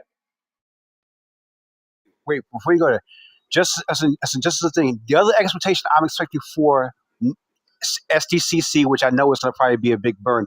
I'm also a toy collector, as you can see in my PTR. That's me with Todd McFarlane and NYCC 2024. So I'm looking forward to seeing what kind of new shit's going to be coming up there as far as toy franchises throughout the wazoo, whether it's from Hasbro, Mattel, whoever's out there in the game plan come up this year. Facts. Oh yeah, I forgot about the toys. Don't forget about the toys. So yeah, we about to watch and about to play it for the audience. Let's see what they have for us.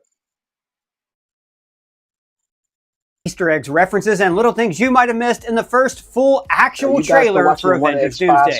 Welcome back, Screen Crush. I'm Ryan Airy, and I can't believe I finally got to say those words. We are going to break down every detail of this trailer, lay out predictions for what this means for the film, and how this is going to affect Avengers Secret Wars. Guys, there are some details in this trailer that make me really sad because not everybody's going to make it out alive. Now, if you guys remember, the past few years have been one hell of a rocky road to lead up to this trailer. The MCU's multiverse saga was originally going to feature Kang the Conqueror as its main villain, or maybe it was a multiversal war between many variants of Kang. We'll never know. But then Ant-Man and the Wasp: Quantumania underperformed and Jonathan Majors was arrested. So Disney pulled a quick and then they cast Robert Downey Jr. as the greatest Marvel villain of all time, Victor Von Doom. Then Avengers Endgame directors, the Russo brothers, and Endgame co-writer Stephen McFeely are now directing and writing Avengers Doomsday and Secret Wars. So at this point, we still don't know if Dr. Doom just looks like Tony Stark because he's a variant of Tony who broke bad, or if they happen to be two people who have the same face, like Steve Rogers and the Human Torch. Avengers, flame on! Sorry, what now?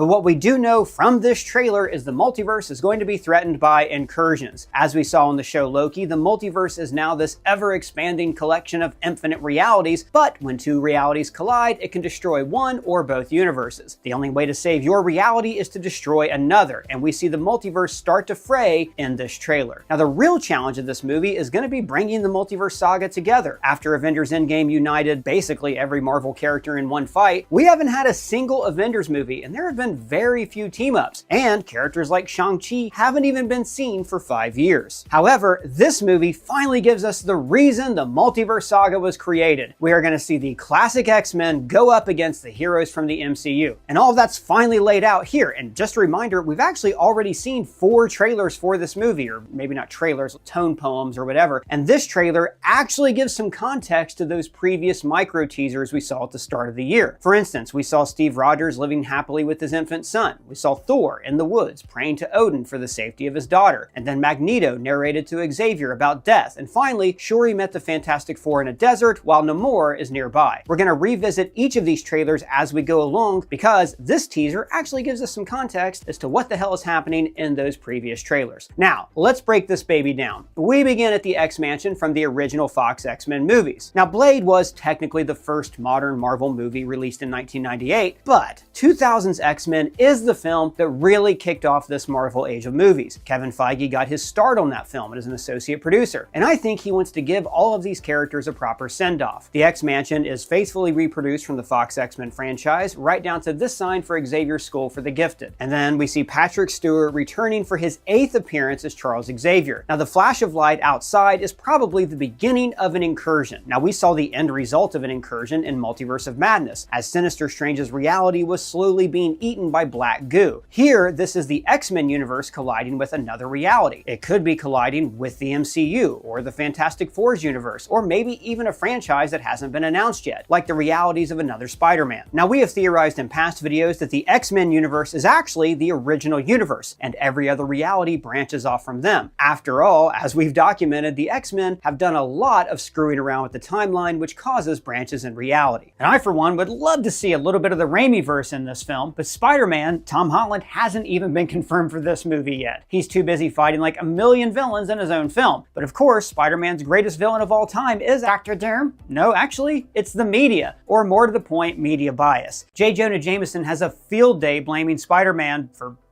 everything. But here's the thing. This used to be a gag in these movies, but now it's starting to hit really close to home. We do live in an age of media misinformation and bias. So it's important to have news that you can really trust. And that is why we partnered with Straight Arrow to bring you this video. Straight Arrow helps you to see through the biased media to give you an objective view of what's actually happening in the world. Just look at the media landscape tool that tells you who reported on a story, where they lean politically, and who owns that news source. So now you can kickstart your morning with this fact-driven news. See guys, the bias bubble is killing us. Mainstream media's only goal is to keep us engaged and feeding the algorithm with our anxiety. Instead, use Straight Arrow News' media miss section. It cuts through the algorithm to give you an incredible resource that shows you the stories you are missing. And then you can get the trustworthy, in-depth news that you actually need to know. So stop being manipulated by media bias. Straight Arrow offers journalism that you can trust. To download the app now, click below or go to visitsan.com. We finally hear the voice of Dr. Doom. Something's coming.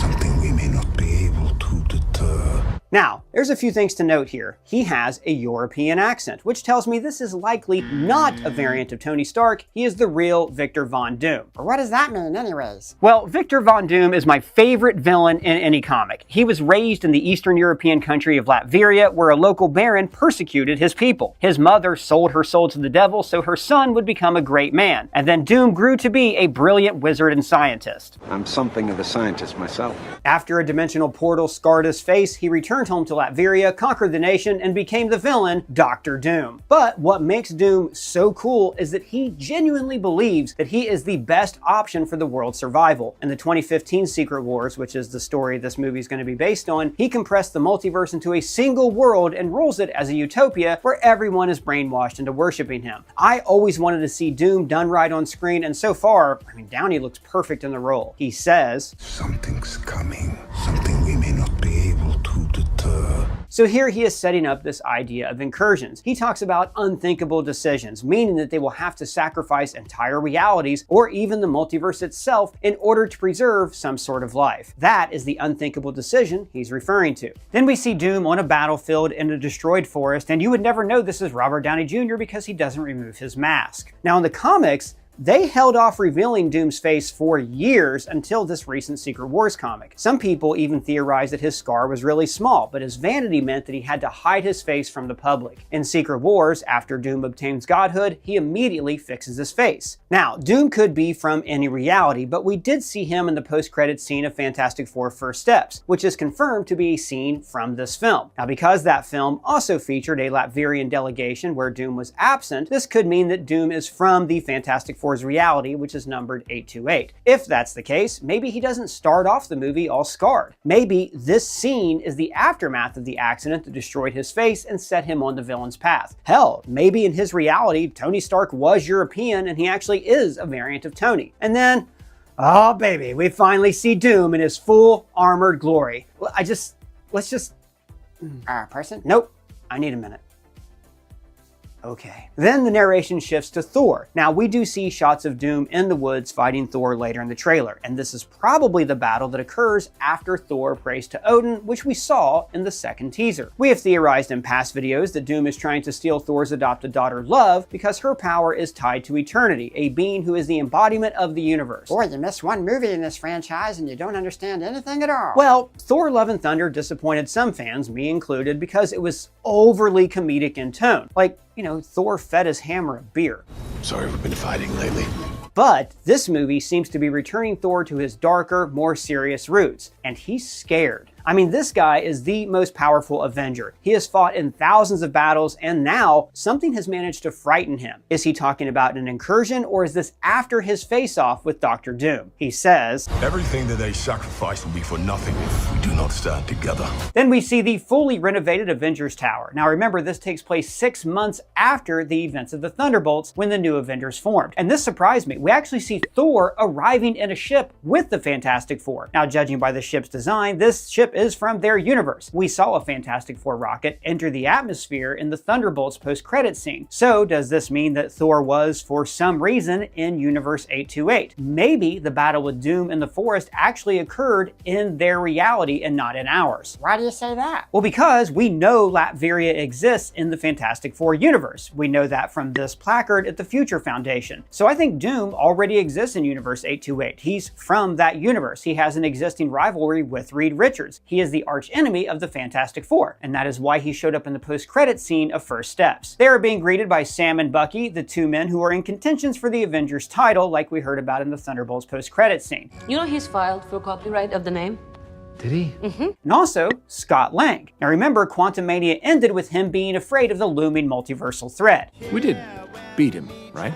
Now, of course, he was scared of Kang the Conqueror, but now that Kang has been written out of this movie, I'm sure they'll find some way for him to say, hey, everybody, guess what? There are really bad things out there in the multiverse, similar to how he showed up and began the plot in Avengers Endgame. Now, again, we don't know much about this movie, but it's a given that the characters from different universes will probably start off fighting each other. That always happens when heroes first meet because it gives us a chance to gauge their power sets against each other, and it also gives the heroes an obstacle to overcome. We see MCU heroes fighting the X-Men later in the trailer, and Alan Cumming also said that he fought Pedro Pascal's Mr. Fantastic, so all these guys are going to be bashing heads. So maybe that's who Thor is trying to appealing to. These two groups of heroes we see at the end of the trailer who need to put aside their differences and work together. And then we get to the action part of the trailer with absolutely kick-ass crossover moments that we have been waiting for. First, we see the new Avengers Tower with a redesign. Tony Stark sold the tower in Spider-Man Homecoming, and for years we speculated on who could have bought it, until the movie The Thunderbolts revealed that it was purchased by CIA Director Valentina Allegra de Fontaine. She was building her own private superhero and then accidentally brought together the new Avengers team at the end of the movie The Thunderbolts. In the post-credit scene for that movie, we heard that Sam Wilson also formed an Avengers team, and then these two squads were arguing over who got to keep the name. Notice in the background of this wide shot, we see 3 globes connected by lines. These are most likely the 3 universes that are about to collide in an incursion. We have the Fantastic Four's 828, the 616 universe, and the X-Men universe. And And here we see Bob, John Walker, Red Guardian with his silly Avengers with a Z jumpsuit, Yelena, Bucky, Ghost, Reed, Sue, Johnny, Ben, Scott, Sam, and Thor. And then we see Namor on his throne speaking with Shuri. Now remember, Wakanda Forever ended with Wakanda and Talokan reaching a peace, but Namor was planning on one day using this alliance to join with Wakanda against the outside world. So now it looks like Shuri is here to appeal for his help, but he doesn't seem interested. In fact, notice the throne room doesn't even look like it's underwater. We'll have more on that in a bit. And we also see M'Baku and the Wakandans about to come to blows with Namor's soldiers. So Thor lands on a battlefield next to a broken statue, which might have been a statue of Doom. This is him gearing up for the big fight at the end of the trailer. And also notice the ground is littered with robot parts. I think these could be Doom bots. Maybe the forest where Thor was praying was actually in Latveria. Doom could have kidnapped his daughter Love, and now Thor has come to collect her. But first he had to fight through an army of Doom bots. Now this has an added effect, where in the comics a lot of the time you don't know if the Fantastic Four are fighting the real Doom or one of his robots. So if we see Thor is able to decimate all of these robots, but then Doom can beat him at the end of the trailer, that means that the real Doom is a badass. We see Stormbreaker charge up with Doom in the background, followed by an attack on the X-Mansion, and then, oh baby, comic accurate 90s Cyclops. Look, Cyclops is my favorite X-Man, and I've always thought he was underused and done dirty by the movies, so I'm so excited to finally see him get a chance to shine in this film, wearing, I might add, yellow spandex. What'd you expect?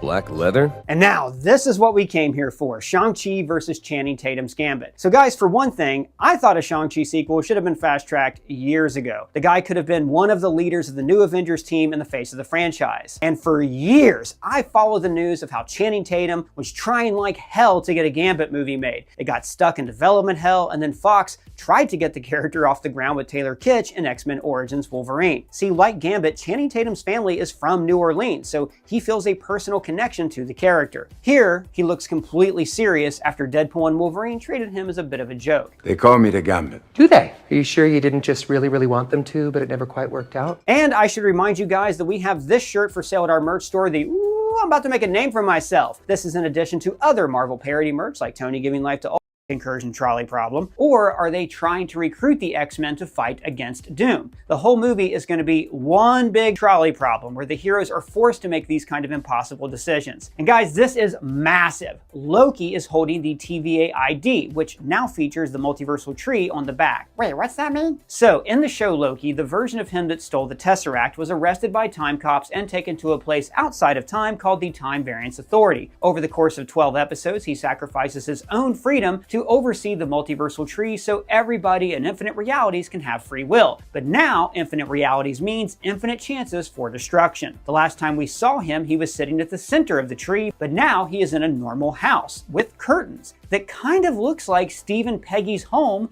where we saw Steve holding baby James. So maybe Loki has come here to warn Steve about Doom and to ask for his help. And this part blows me away. It was hard to imagine this visual just from the footage descriptions we heard after CinemaCon. Namor uses his powers to part the ocean floor. Now immediately, this calls to mind the image of Moses doing the same thing in the film The Ten Commandments. And also in the Bible. Yes, exactly. But this is actually an apt comparison because Namor is a Moses figure to his people. In the movie Wakanda Forever, we see his origin. He's 500 years old, and he was born with the ability to fly, super strength, and to live in water or on land. But then, like Moses, he freed his people from slavery and led them to a promised land, an undersea kingdom. Now, we know from the previous trailer that the Wakandans will meet the Fantastic Four in a desert just like this. And I'm curious if this means that Namor is going to meet Sue Storm. In the comics, he was really hot for her, but he was always the bad boy love interest for Sue, and she chose to remain with Reed. And then we see them meeting with Ben, Sue, Bucky, Joaquin Torres, aka the Falcon, and Ghost, showing the two Avengers teams have put aside their differences, which makes sense because remember at the end of Brave New World, Sam heard from the leader about a big group, a threat called the Others.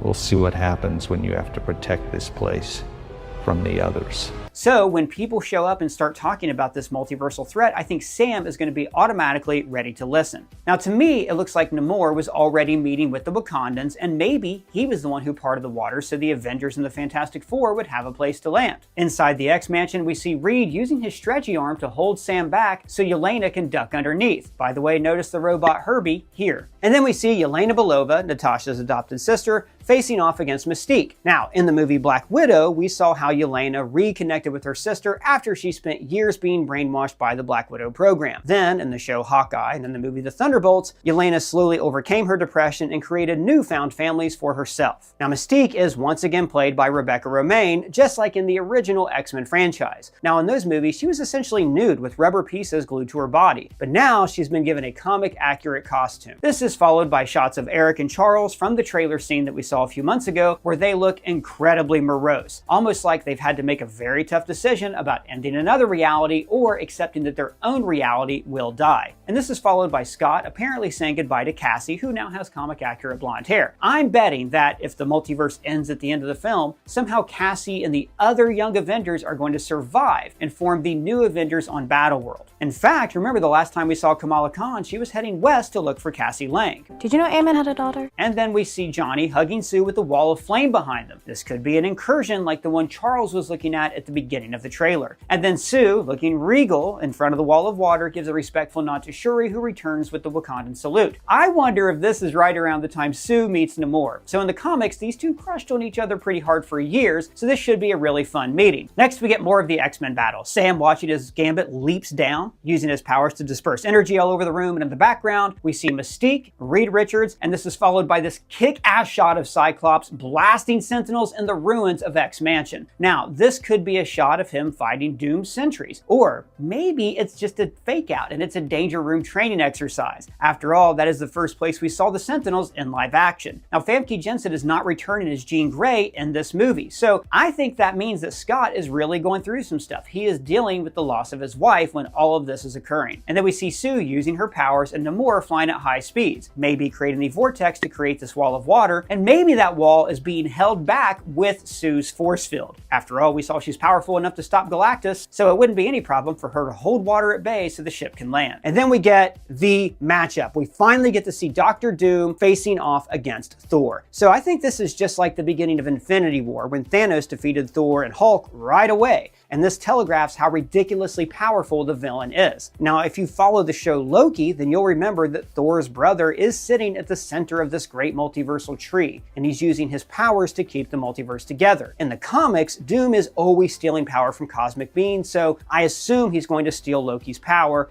and Tom Hiddleston will escape to Earth to tell his brother that Doom is coming. So this battle between Thor and Doom could be personal. After all, Doom attacked a fellow Asgardian. Then Thor comes at Doom with Stormbreaker. And remember, this is a weapon that killed Thanos. And then he is so nonchalant when he catches this cosmic murder weapon with the tips of his fingers. So this sets up a sense of hopelessness for Thor. How can all of these heroes possibly defeat a force this powerful? We're going to need a miracle. And then, Nomad Chris Evans enters from the shadows, like his intro in Infinity War. Now, at first, it's unclear if this is a variant of Steve Rogers, or the same guy who went back in time and now has a son. Unclear at least until Steve proves he's worthy. This is a great callback to the climax of the Infinity Saga when Steve wielded Mjolnir in the final battle against Thanos. But why does Thor have his daughter's hammer? As we suspected, I think she's been captured by Doctor Doom so he could drain her unlimited cosmic power. Now, the Russo brothers have said that this movie is going to be a direct sequel to Avengers Endgame, which in some ways makes sense. If you're a moviegoer and you only see Avengers movies, then they do kind of tend to be direct sequels to one another. However, I really hope they don't ignore everything that's happened in the multiverse saga so far. Getting to see characters like Shang-Chi and Yelena Belova and all of these newer characters face off against Doctor Doom is going to be a hugely important part for this movie, because this isn't just about Marvel bringing back Robert Downey Jr. and Chris Evans. Those guys are going to age. They're not going to be able to do this forever. It has to do justice to the new characters they've established and also to help set up the mutant saga. And I think that's where teenage heroes like Kamala Khan and Cassie Lang and Sadie Sink's Jean Grey are going to come into play. Like, we know that they're confirmed for Avengers Secret Wars, so I think that in Brand New Day, Jean is going to be a runaway. But when she sees the value of working together as a team in the movie Secret Wars, this will convince her to join Xavier's School for Gifted Youngsters. But what did you guys think about the trailer? Let us know your thoughts down in the comments below, or let me know in our free to join Discord server. And if it's your first time here, please subscribe, smash that bell for alerts. For Screen Crush, I'm Ryan Airy.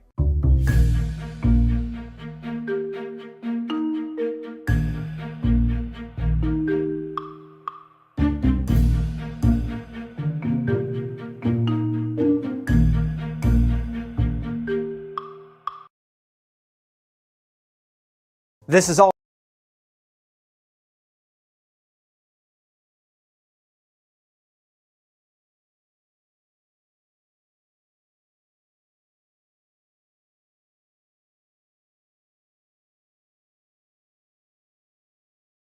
Okay.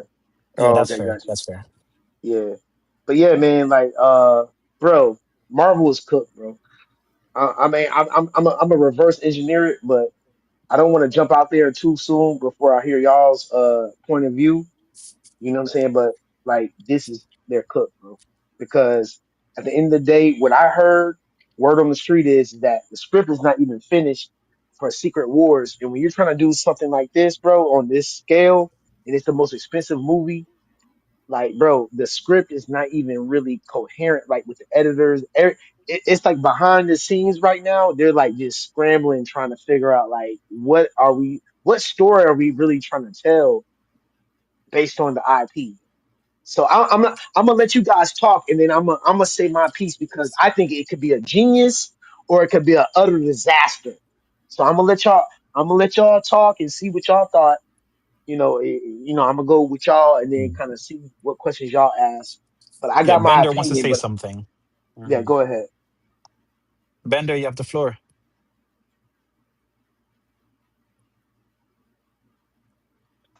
Bender? You said Bender. Who was that? Yeah, Yeah, Bender. Bender. Oh, he raised his hand. He wanted to say something real quick. oh, Bender. Oh, okay. Yeah. This Okay. guy. Bender, you have the floor. Uh, who is this guy? Hello? I didn't raise my hand. The app may have raised my hand, but please keep going. I'm just listening. Okay, bet. So Philip, I would like to hear from you first. Then after that, Curtis. Then The after that, Phyllis Celeb Nas. is still here. Good, nice. Then after that, Nas. Then after that, back to Galen. So Philip, you have the floor first. What are your thoughts?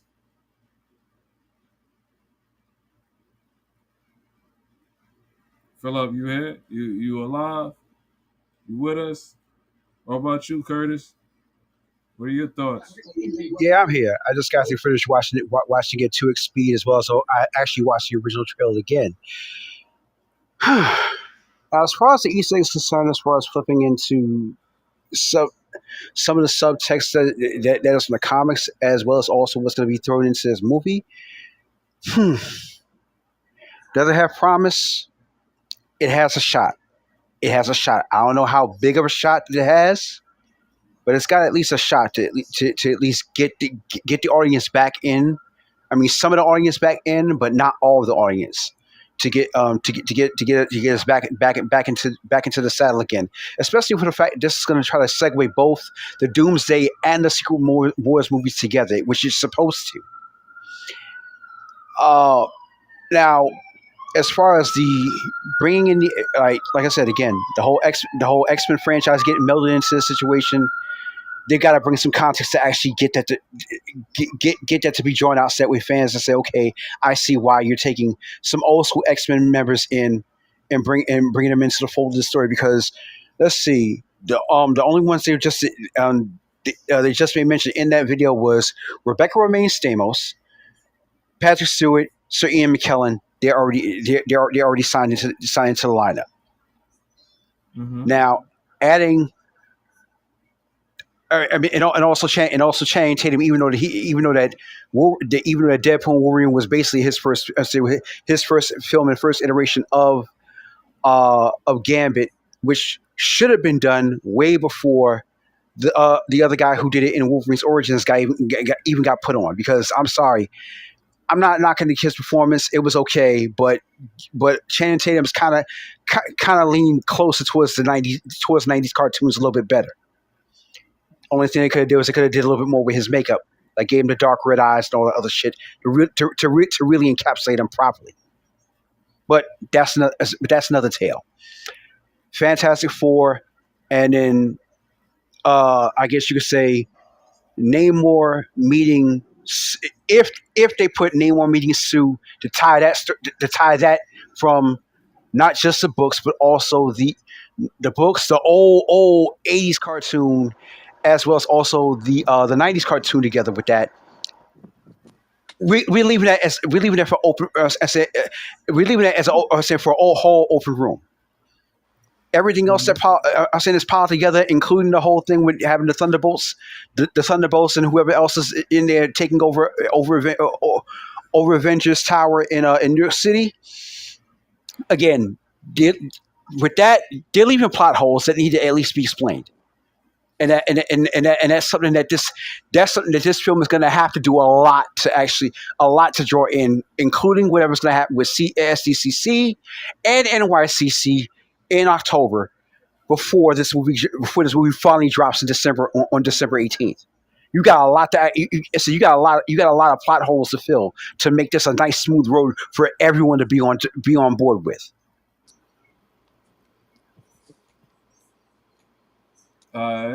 Philip, you still with us? Philip, Bender, you have something to add? Oh man, I don't. The app is doing. I haven't touched the phone. The app is doing this. I'm gonna leave the room. Come back a little bit. No, I'm just asking a question. Like, we can hear you perfectly. You're not in the Matrix or anything like that. Are you? No, I mean, but I didn't turn my mic on. The app is doing it. Oh, That's yeah. very I weird. added you because I saw your hand raised. My bad, Bender. My bad. Yeah. I saw your hand raised, so I added you. That's on Sorry me. about what the app is doing. That's fine. But Bender, my question is to you: that how you feeling about Doctor Doom or anything like that? Have you heard? Are you a Marvel fan or DC fan, Mr. Bender? Yeah, no, I love, I mean, until they started screwing up the movies. I love Marvel and DC, but I thought the Marvel movies were amazing until the last few years when they had one failure after another. But except for Deadpool.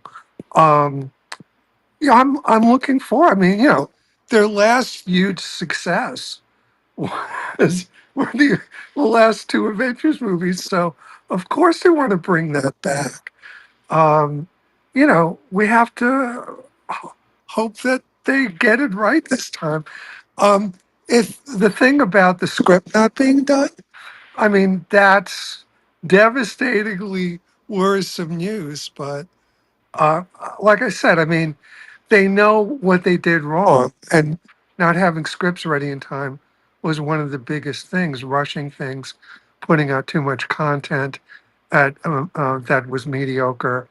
So I mean, I don't have anything original to add. I actually try to stay away from news because I like to be surprised. But okay, that makes sense. I'm just crossing fingers that they bring the magic back, and I like that they brought the X-Men in, and that they're bringing Captain America. I like that they're bringing back the things that worked Fantastic Four. Um, it's like the Spider-Man movie. We had the three Spider-Mans. It's nice. It makes you feel that your brain isn't scrambled. It's like we know that all those characters are part of Marvel, and it's nice to have a movie that acknowledges that. And it's also fun to have them interact with each other. I don't think there's anything that's going to happen with Namor and Sue. That was very much a thing of a Fantastic Four comic book at the time. It made sense when the story was taking place within the Fantastic Four storyline, but in something as big as this, I don't think it's likely that's going to happen. Also, the cinematic Namor is much creepier than the comic book Namor. I don't think that same chemistry is going to happen. But it's an interesting idea. I mean, anything can happen. I'm looking forward to whatever they do, and I hope they don't screw it up like they have the last several years, except for Deadpool. That is awesome to hear. Mr. Bender, welcome to Collide, where we collide and we talk our deepest thoughts and figure out what's going on as a fan. And please add yourself to Collide. We come in these clubhouse every Monday. Every Monday, 8 p.m. We do these conversations and we talk about all DC and all Marvel, what's current events and what's coming up. We even talked about last Monday about the Paramount deal, Paramount and Warner Brother deal. We talked about that last week.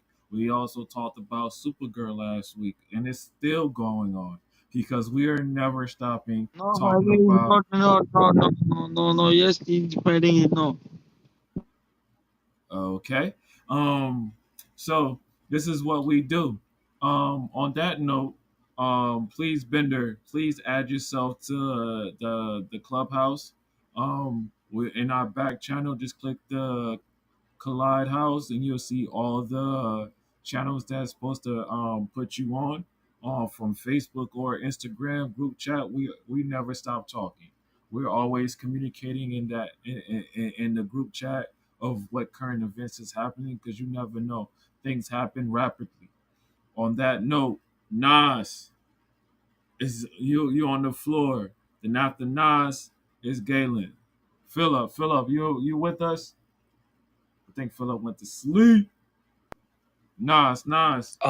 So I didn't see the breakdown in time with the rest of you guys because I was busy watching the trailer. Mm-hmm. But from the pieces of both, I fully watched the trailer just now, my wife and I caught pieces of, well, half of the breakdown. And from the watching the breakdown, this is the era of the comic book enjoy that adaptation enjoyment that I miss, where you see all these things, you watch the super nerds pick apart and look for the clues to connect this story to this story and this comic book event to what they might be doing. Just getting you so amped up and so super excited. And this is what I mean by saying that the nerds, the people on YouTube, the fans are the ones who keep the fandom alive. Because we do all this super work, right?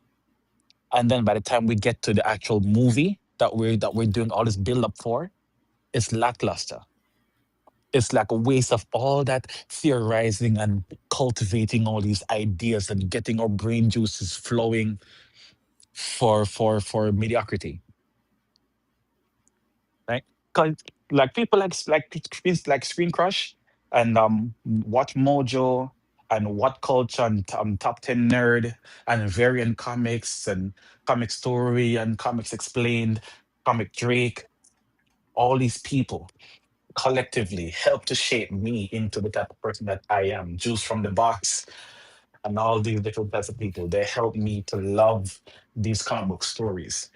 But what always pisses me off is after I get to fall in love with these stories and with these characters and their potential from the from these type of videos, these breakdown videos and whatnot.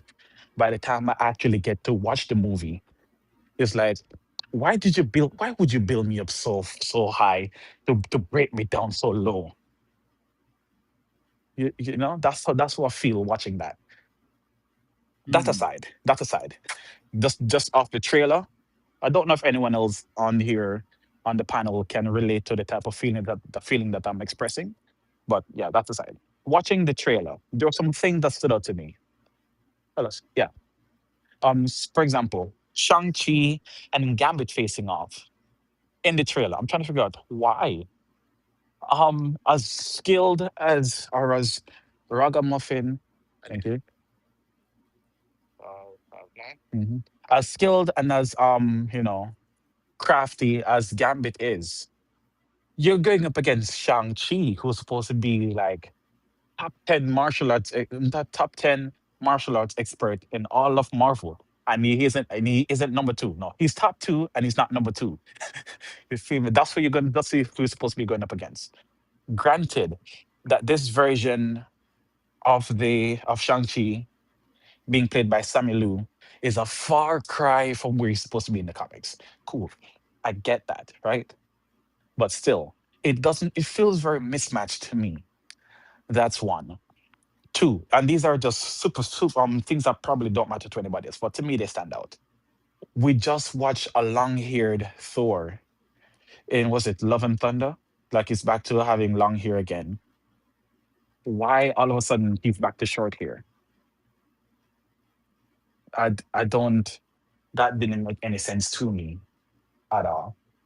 Um I love that we're finally getting some respect on the James Marsden, I believe that was his name, version of Cyclops that we've been following from the X-Men movies in 2000, right up until they killed him in the third X-Men movie.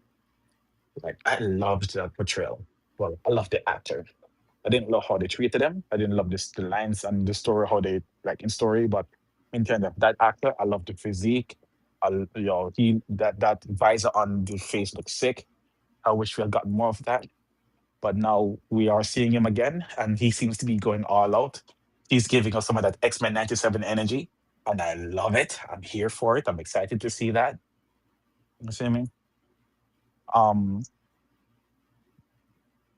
there were some things, well, I believe Bender might have shed some light on this just now, but in the comics, there's a weird relationship, not per se, between Namor and Sue Storm. Not that they're intimate together. It's that, if I remember correctly, um, Namor's Namor is like is a married man. Like he is in a relationship already, but he doesn't like his wife as much as he likes Sue Storm. And then Sue Storm is always trying to get Reed Richards' affection. But as much as Reed Richards loves Sue Storm, he loves Science more than his wife. So his wife is always competing with Reed for his love between Science and her.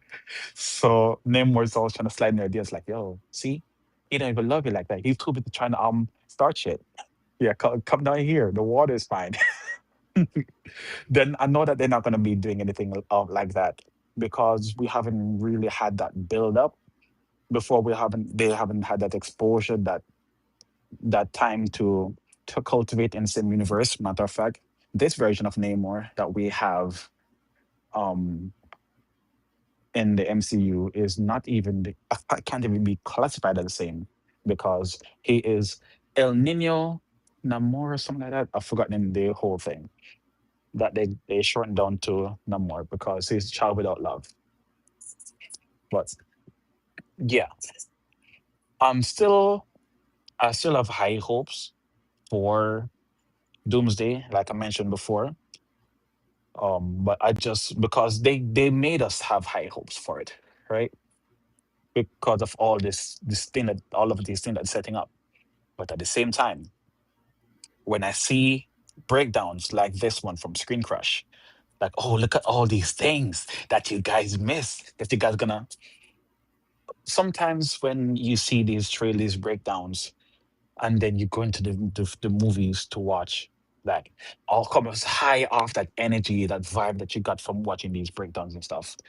How positive the energy is that get fed into you from the comic book fandom community on social media, on YouTube or wherever.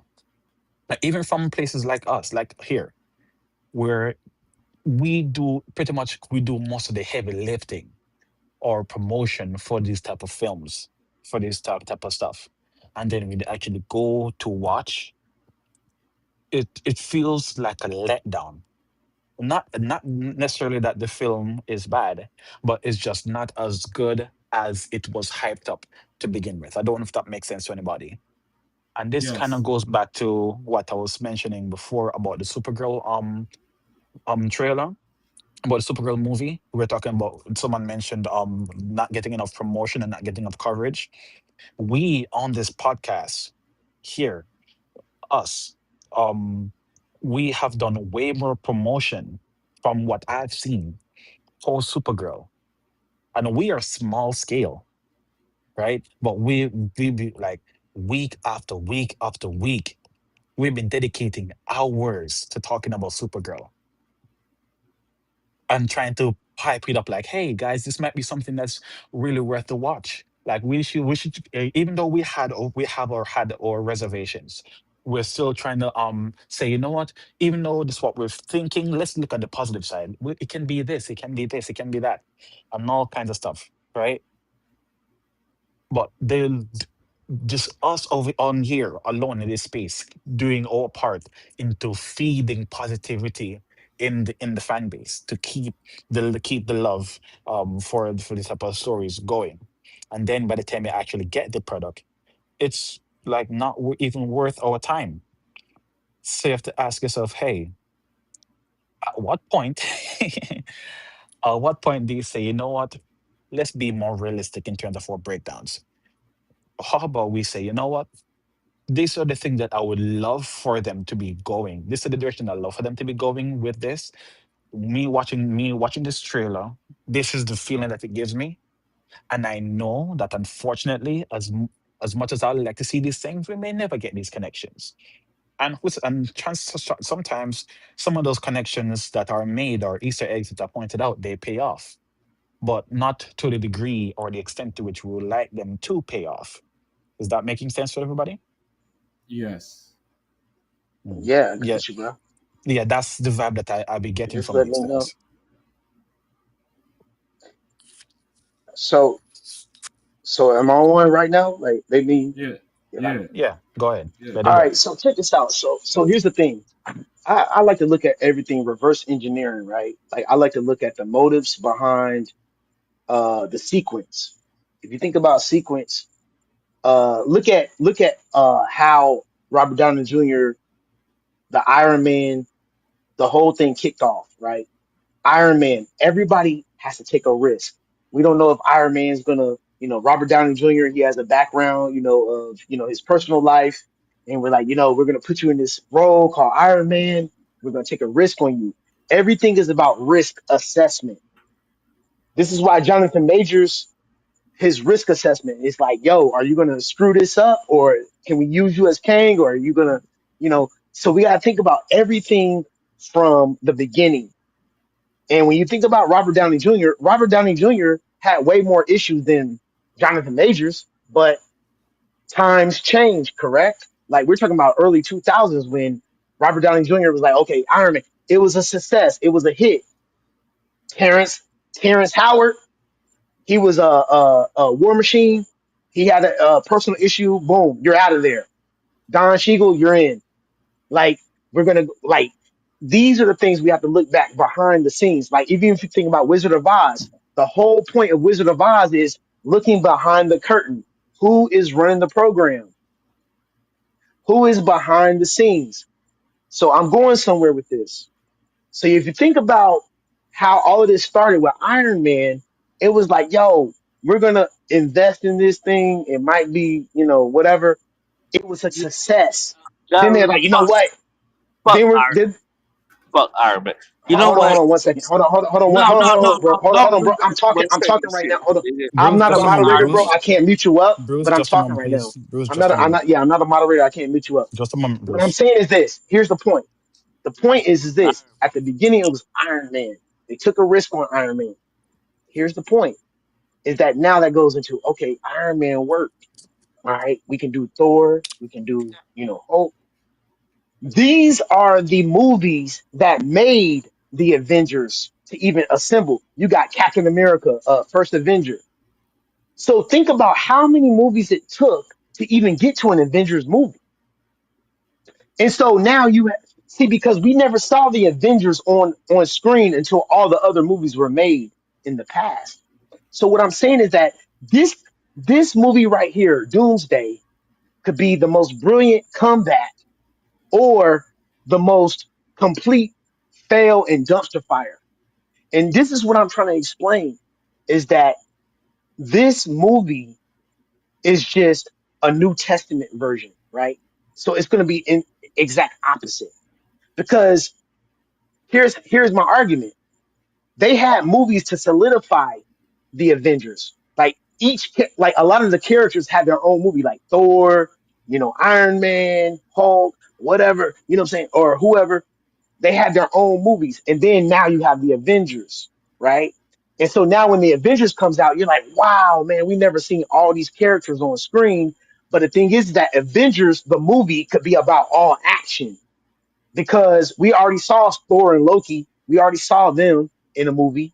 You know what I'm saying? We saw Thor. We saw Iron. So we already saw. So we have a personal connection with these characters by the time we get to Avengers because they already had their own movie. That was brilliant. That's what everybody was like, man, Marvel is brilliant for making movies and creating a storyline and a timeline and all these things. So now fast forward, we have a new generation. We got Gen Z. Gen Z attention span is very short. Gen Z, the audience that is going to be watching these movies, they probably haven't watched uh all the shows on Disney Plus that Avengers Doomsday is trying to sell them. Some people might have seen Thunderbolts. Some people might have seen Fantastic Four, but it was like, whatever. And some of the characters, this new generation in Avengers Doomsday, like they haven't seen like Gen Z probably hasn't seen an X-Men movie. They probably have, but they were probably real young, like when the X-Men movie came out. They don't have any emotional attachment to the characters in Doomsday because every time there's a Doomsday or a Fantastic Four, how many Fantastic Four movies have there been? You got Michael B. Jordan you got like, bro, there's been so many Fantastic Four movies to where that nobody has any expectations for this movie. This movie is not really a movie that people can really be like, yeah, man, like we don't even know what the plot is. We people haven't even seen Loki. There's some people who haven't even seen the timeline in Kang and Loki, and then Quantum it's so much detachment from these characters in Avengers Doomsday for this new generation. Now, yeah, of course, nerds and people who are, who know comics and all that. Yeah, they know the characters like X-Men, Patrick. How is Patrick Stewart still playing Professor Xavier? Like, okay, I get it. So I'm gonna fast forward with my point. Here's my point. I don't even know if Falcon I don't know if that was Falcon. Was he Captain America in the trailer? I couldn't tell if Sam Yes, he Wilson was. was he Captain America? Yes, he Okay. was. Okay, cool. So what I'm saying is this is that there's so much disconnect with the characters in this Doomsday movie with this new generation to where that I'm not sure if it's going to have the same hit that when the first Avengers came out. Now I will say this. Here's the genius part of Marvel. If they can provoke people to go back after watching Avengers Doomsday, if they can go back and get people to go back and watch X-Men, watch Shang-Chi and whatever the dude's name, and Gambit, like if they can get people to go back and watch all the Disney stuff and all the hey man, you know what?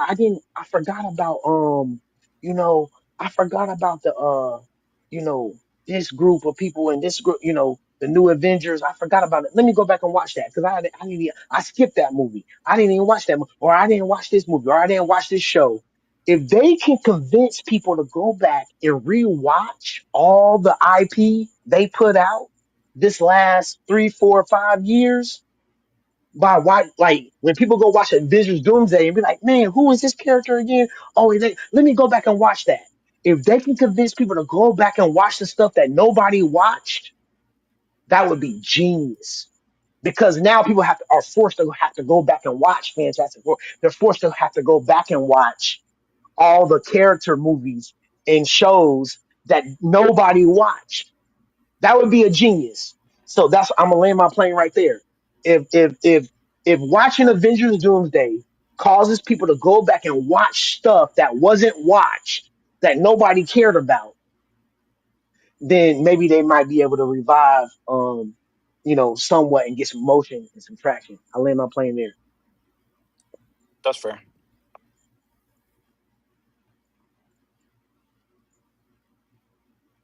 So what are you thinking, Mr. Bender? You think what he's saying is true from looking at it from that perspective, Mr. Bender? Oh, I just have a quick data point, uh, just to be accurate. Mm-hmm. Namor was not actually married in the original Stan Lee run of Fantastic Four. He was happily single, and he was obsessed with Sue Richards. He wanted to make her his queen, but he was not. He But someone wasn't. was She obsessed with him.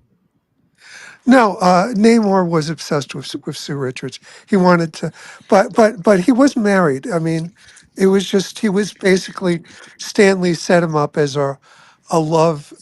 for a love triangle Hmm. uh, with Sue and Reed Richards.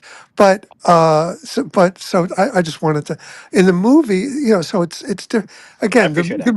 the movie version of Namor is different. Other than that, I mean, yeah, basically, it's gonna be. This is an opportunity to reboot the Marvel universe.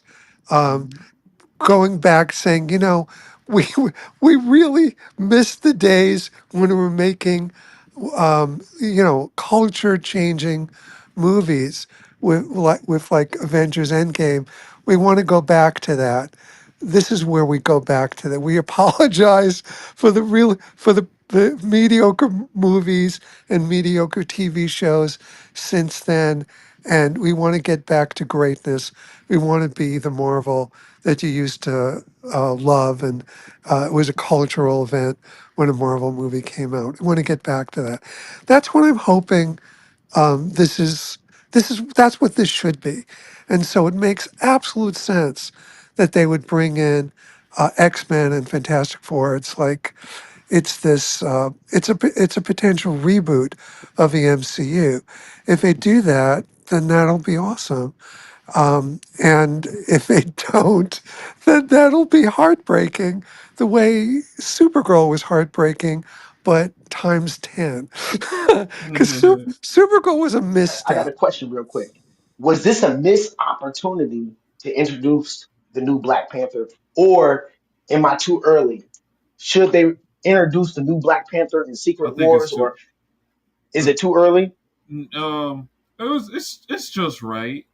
I would say it's just Was this right. a missed opportunity? Was this a missed opportunity to introduce the new Black Panther, like having Oh, the T'Challa blue, or whoever? the next one. No, it's not a missed opportunity because Just they're having gonna time put. travel from the future or have an alternate version of Black Panther from a different universe. Yeah, Okay, because I see Shuri, I see M'Baku, and then he's meeting the Fantastic Four, and then the guy in the show, he was like, "Yo, this is Moses, and he's parting the sea," and I was started thinking about it, and I was like, you know what, like, like, is this a missed opportunity to introduce? he's referring to Namor as Right, Moses. Namor, yeah, but should the He's new Black Panther? So I don't know if they cast the new Black Panther yet, Yeah, they right? did, but he's young right now. Oh, he's young. Okay, got you. Okay, Yeah, got you. you forgot Okay, his okay, name. He said his name is Toussaint, but that's my name. But everybody knows me as such and such because my dad gave me that name. You forgot the okay. ending So with he the shouldn't little be. boy. He shouldn't even be in this movie. Okay, got you. Yeah, you That's why got I went. That's why I mentioned the angle of hey, they could do alternate reality or he's from the future because as far as we know, current timeline he's a child in Haiti, probably just 10 years old. Okay.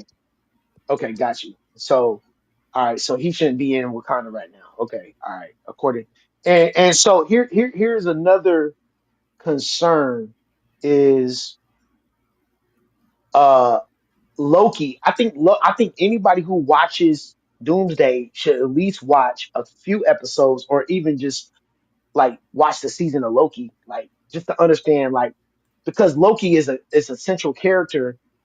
um he's one of the central characters in this movie because you got Thor, of yes. course you got Thor, but Loki is definitely like if you watch Loki season 1, you're going to be shocked and be like, "Yo, this is better than, you know what I'm saying? This is better than it should have been."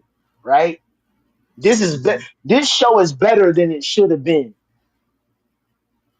But Facts. you get rare jewels like that, right? You get rare jewels like where the show that you thought should have been good wasn't good, and the show that you didn't really know about, you were like, Loki, okay, I guess I'll watch Loki, and you'd be like, man, this is crazy. Like Loki is actually him. Yeah, low key So taught me about time. Taught me about time continuum and shit, and how time works. No lie. you see what I'm saying? Yeah, You no see what I'm lie. saying? It taught me a So that's lot what about time physics and shit. Nobody's not gonna see it that way, but me as a nerd, I would see the perspective of what he's trying to show us. But other people would just look at it as like, okay, this is just a show. I'm just not paying attention of what it's all actually about. If you were to go to a Harvey college school, you know what I mean? And I never been to shit like that, or Penn State. I just know from that perspective of me. It's like, for example, if I'm one of those kids that I don't know how to play a piano from off the cuff, but my mind works like that I can see movies like that. If you understand what I'm trying to say, my mind works Yeah. like that. It's not like, oh, I can play the piano, but I'm giving you like a example of how my mind operates and how I see Marvel and DC. You know? Yeah. But there are some people who can't read music, but they can play based on sound. It's like a phenomenon, bro. It's like a rare like you can't read music, like you don't know how to read it, but you can play, bro. Like you can play music, like you can play the piano without reading music and not knowing what you do. Like it, it's amazing, bro. It's like, how do you Mm-hmm. not know how to read music, but you can play the piano? And that's the whole point. It's like you Mm-hmm. got people who are extraordinary, like mutants. And this is the whole point of X-Men. This is the whole point of people who have extraordinary abilities, but they're outcasts from society. Society has to figure out how to deal with these people. You got extraordinary abilities, but we can't control you. And so we got to figure out how to keep you under control, bro. Like you have your ability. So we either got to downplay your abilities, or we got to respect your abilities to the point where we got to send people after you to be like, yo, we got to keep you. Because at the end of the day, the common denominator is man. The mutants are the ones who are the outcast. The mutants are the ones. Let's see, if you flip the perspective, the mutants are the ones who are superior. And the Yeah. mutants are the ones with the. This is why Magneto and Professor Xavier. Magneto's like, bro, we up. We don't have to listen. We don't have to listen to these people. We're the ones that have all the powers. And then Professor Xavier is like, we gotta, what I'm saying, we gotta be, diplomacy. We gotta have, we gotta have respect and man, And Magneto's like, nah, bro, bro, we the one with the powers, bro. Like, how are they gonna tell? How they gonna muzzle us, bro? We are the X-Men. We are the mutants. They labeled us mutants out of disrespect, not as a term of endearment. Because at the end of the day, they didn't label Superman a mutant. Not They labeled ooh. him illegal alien. There was Yeah, a big but thing why? in comics where they changed his origin story slightly, and they were trying to figure out what's the perfect medium. First, he was truth, Right. justice, and the American way, and they just went to truth and justice, and he gave up being a citizen of America and became a world citizen. There you go. And But see, here's the so thing. they had this whole thing of, first he was, when he crash landed on Earth, he was a baby. And then when he crashed, then next time when he crash lands on Earth, he's a toddler. And the next time he crash lands on Earth, he's just being born to justify him being a natural citizen and whatnot. All these different types of changes that they were made throughout comics, But trying to get around the immigration status and him being an alien and all that. right. But here's the thing though. He wasn't labeled a mutant. And the thing is that he was labeled like and like Different universe, my guy. I'm just saying, for a general consistency, Superman was like not labeled like by the society like a mutant. You're a mutant. No. It was like, man, he's a hero, man. This is Superman, man. Superman's gonna come save like super like that's what I'm Oh saying. no, don't The worry the about it. the the G. Godfrey got that covered. Lex Luthor and G. Godfrey, I forgot Godfrey's last, G. Godfrey, whatever his name is. They ran a smear campaign against Superman. They made it Mhm, known. And Livewire too, they all ran a smear campaign against Superman before Livewire became Livewire. mhm. She used her radio personality status to trash Superman every chance she got. G. Godfrey, the same thing. Lex Luthor, the same thing.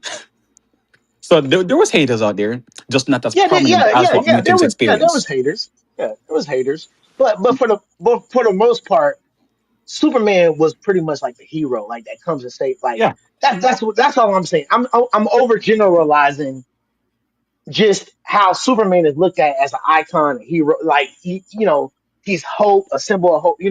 That's all I'm saying. I'm overgeneralizing. Like I know there's different variation, but to make my point is that the X-Men, the word X-Men is not like a term of endearment. It's like it's almost like you guys are outcasts because of your superpowers. You guys are outcasts, bro. Like you guys need to be controlled. And so what I'm trying to explain is that at the end of the day, just because you have extraordinary abilities, you have to be on one side or the other. Are you going to use those abilities for the betterment of mankind? Are you going to become trying to become like a dictator and use your powers for evil?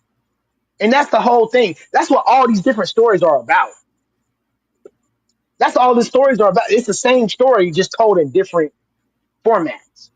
Are you going to use your powers for good? Or are you going to use your powers for dominance and evil and control? And right now, the American people are looking at the powers that be that have the power. They're using their power for evil to be able to take us to war and all. Yeah, I'm going there to be able to take us to war and not homeless people and all that. So now you got a whole group of people in real life trying to go watch a superhero movie, and we're like, yo, I just pray that Superman comes, or I hope that Superman comes, or I hope a superhero can come to the real world.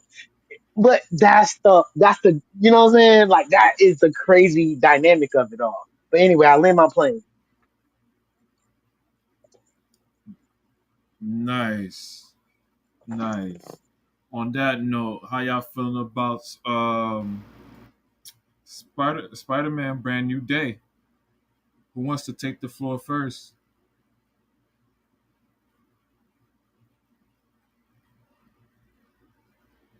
I'm excited. I'm still excited to Nas, see what's going on. Nas wants to talk about Jean Grey. Go ahead, Nas. I wasn't saying anything about Jean Grey. Whatever I had to say about Jean Grey, I said it the last time. I have nothing to say. I have nothing new to add. I just want to say that I'm super excited. It's gonna be the best movie. It's to me. I think it's gonna be better than Doomsday. Mm. That's how I feel on it. Mm. I You got a definitely stamp. think it's gonna be a That, better movie than Doomsday. My that man. Come that's on, a bro. Come on, that's a bro. stamp on You approval. can't just say that. He can't just say That's a that, bro. stamp on You gotta approval. expand. That's a stamp on approval. Is that a stamp of approval? Okay, I'll elaborate. I'll try to you elaborate. yeah, go ahead, bro. Yeah, go ahead. We have they're doing what they're trying to do. Well, from what I'm seeing, they're trying to pull more from the comics to put them on screen. With apparently, there's this weird thing that I noticed where it's like they are like general adaptations are afraid of pulling from source materials and giving us more of what makes a source material great. Giving us more of what made the stories and the characters. We're getting Boomerang, we're getting Tarantula, we're getting Scorpion. These are names that are not they're in the public, but they're not in the public. These are not names that people know like that. People know Rhino, they know Dark Ock, they know Green Goblin, they know Venom, but no one knows. They know Mysterio now because of Spider-Man 2, Part 2, or should I say Far From Home. But they don't know about Boomerang. They know Captain Boomerang, where that's DC, but they don't know Boomerang Marvel. They don't know Anansi, no, or whatever these other stories. right? So giving these characters and these stories a chance to go to the big screen, so that put them in shoved in people's faces, so that people know, hey, we exist too. I love that. Mar- the- um Doomsday has a different problem. Doomsday, the whole thing now is they're trying to give us a comic book story, right? But they also want to deal with adaptations that already exist and trying to bring them into their world, into their work them into their creation, which is easier, right? It's easier to because those adaptations already exist. In a sense, it's easier because they already exist. They already have something to work with, and it's also the more difficult because of legal issues. Whereas with the comics, what we've seen when adaptations are being made, it's so difficult to get these adaptations right. And almost every single episode we have done, I'm in some way, shape, or form complaining and whining about adaptations not being accurate and not being respectful to source material and not showing enough of what made these characters great to begin with. For example, I just learned this recently. Did you know that in the Supergirl Woman of Tomorrow, that Supergirl, the Supergirl movie is based on, there was a giant T-Rex that Supergirl fought, and there was unicorns and stuff. You wouldn't. In other words, the same treatment that Mulan got for the live action adaptation, where the things that made the original great get stripped away, it's the same thing that always happens with comic book adaptations. And we saw it on full display in Supergirl. There's some things and lessons that made that movie dope, that made the original story dope, Woman of Tomorrow dope, that made every other version of Supergirl that we've ever seen in comics and even in live action adaptation before dope. They stripped that away for that movie. The same thing that we saw, like I mentioned, the original Mulan storyline, where with the talking dragon and all this type of stuff, and just seeing Mulan in her element and overcoming stuff and proving people wrong just by hard work and determination. With in the live action, this shedded all of that. The magic of the original of the animated Lion King or Beauty and the Beast or whatever. By the time it got to live action adaptation, like most of that magic got stripped away. It's the same thing that I feel is going to be happening for Doomsday, where most of the magic, whatever made the 2015 storyline Secret Wars awesome, by the time they finally get here to us in 2026, in December, when we see it, it's just not going to be as awesome. We have precedent for this. We saw it in Age of Ultron. That Age of Ultron storyline from the comics way better than the live action adaptation. The Civil War storyline in the comics way better and had more characters involved than the live action adaptation. Infinity War, which is based on the Infinity Gauntlets storyline, had way more stuff going on for it in the comics. Generally speaking, comic books have more going on for it than the live action portrayal. But it's just the degree to which these things are stripped down that I'm focusing on. What makes these characters so dope and what made them so lovable is stripped down. That's what I'm focusing on. And I see Spider-Man trying to put more of what people love from the comics into the forefront. Whereas I don't think that not Endgame, I don't think that Doomsday has the luxury to do that, the time, or people who care enough to do that. Mm. Yeah, Mr. because Phillip, it's like Mr. the Phillip, you, Mr. go Phillip, ahead. you here? Philly, you talking Yeah, about Philly Philly? Celeb. Yeah, The Philly Celeb ain't Philly. here. I think Philly. I think Philly. All right. Philly On went that though. on that note, No, Galen was going to say something. Galen, finish your last train of thought so we can close out. Then after that, I'ma finish my last train of thought. Then after that, Nas is gonna close this out. Man, listen, man. My final thing is this, man. Is that yeah, we understand there's a disconnect between the people that make the movies and the comic books and, all of the IP that we've seen from different characters. We can argue that all day. But apparently what's happening is that there is a huge issue when it comes to bringing live action. Like we've seen that over and over again. Like yeah, like we read the comics or we probably seen some things like in animation, but when it comes to live action, that's a whole different beast. Like that's a whole different. So studios might have to cut corners and alter some things just because of the practical, um, the budget and the crew or the editing crew or whatever it is to take.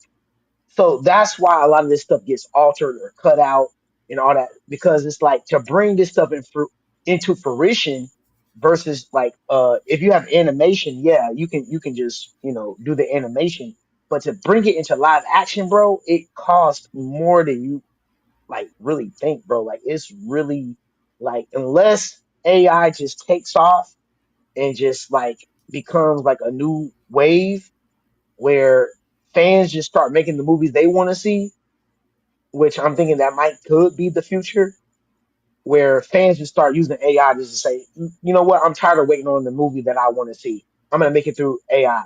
I'm just gonna use AI. I'm gonna make the movie I want to see, and boom. Once they see the movie that people have in their head being done through AI, and that AI movie that the fan made is getting more popular and is taking off. Like that's what they're trying to prevent. They're trying to prevent um fans from making these AI um movies or scripts or little what's it, like episodes or whatever, because if you make AI so good and a fan has the opportunity to like cut out all the cameramen, all the people behind the scenes that's making money trying to, put the action together, then what happens is that it undercuts Hollywood. It undercuts the whole scheme of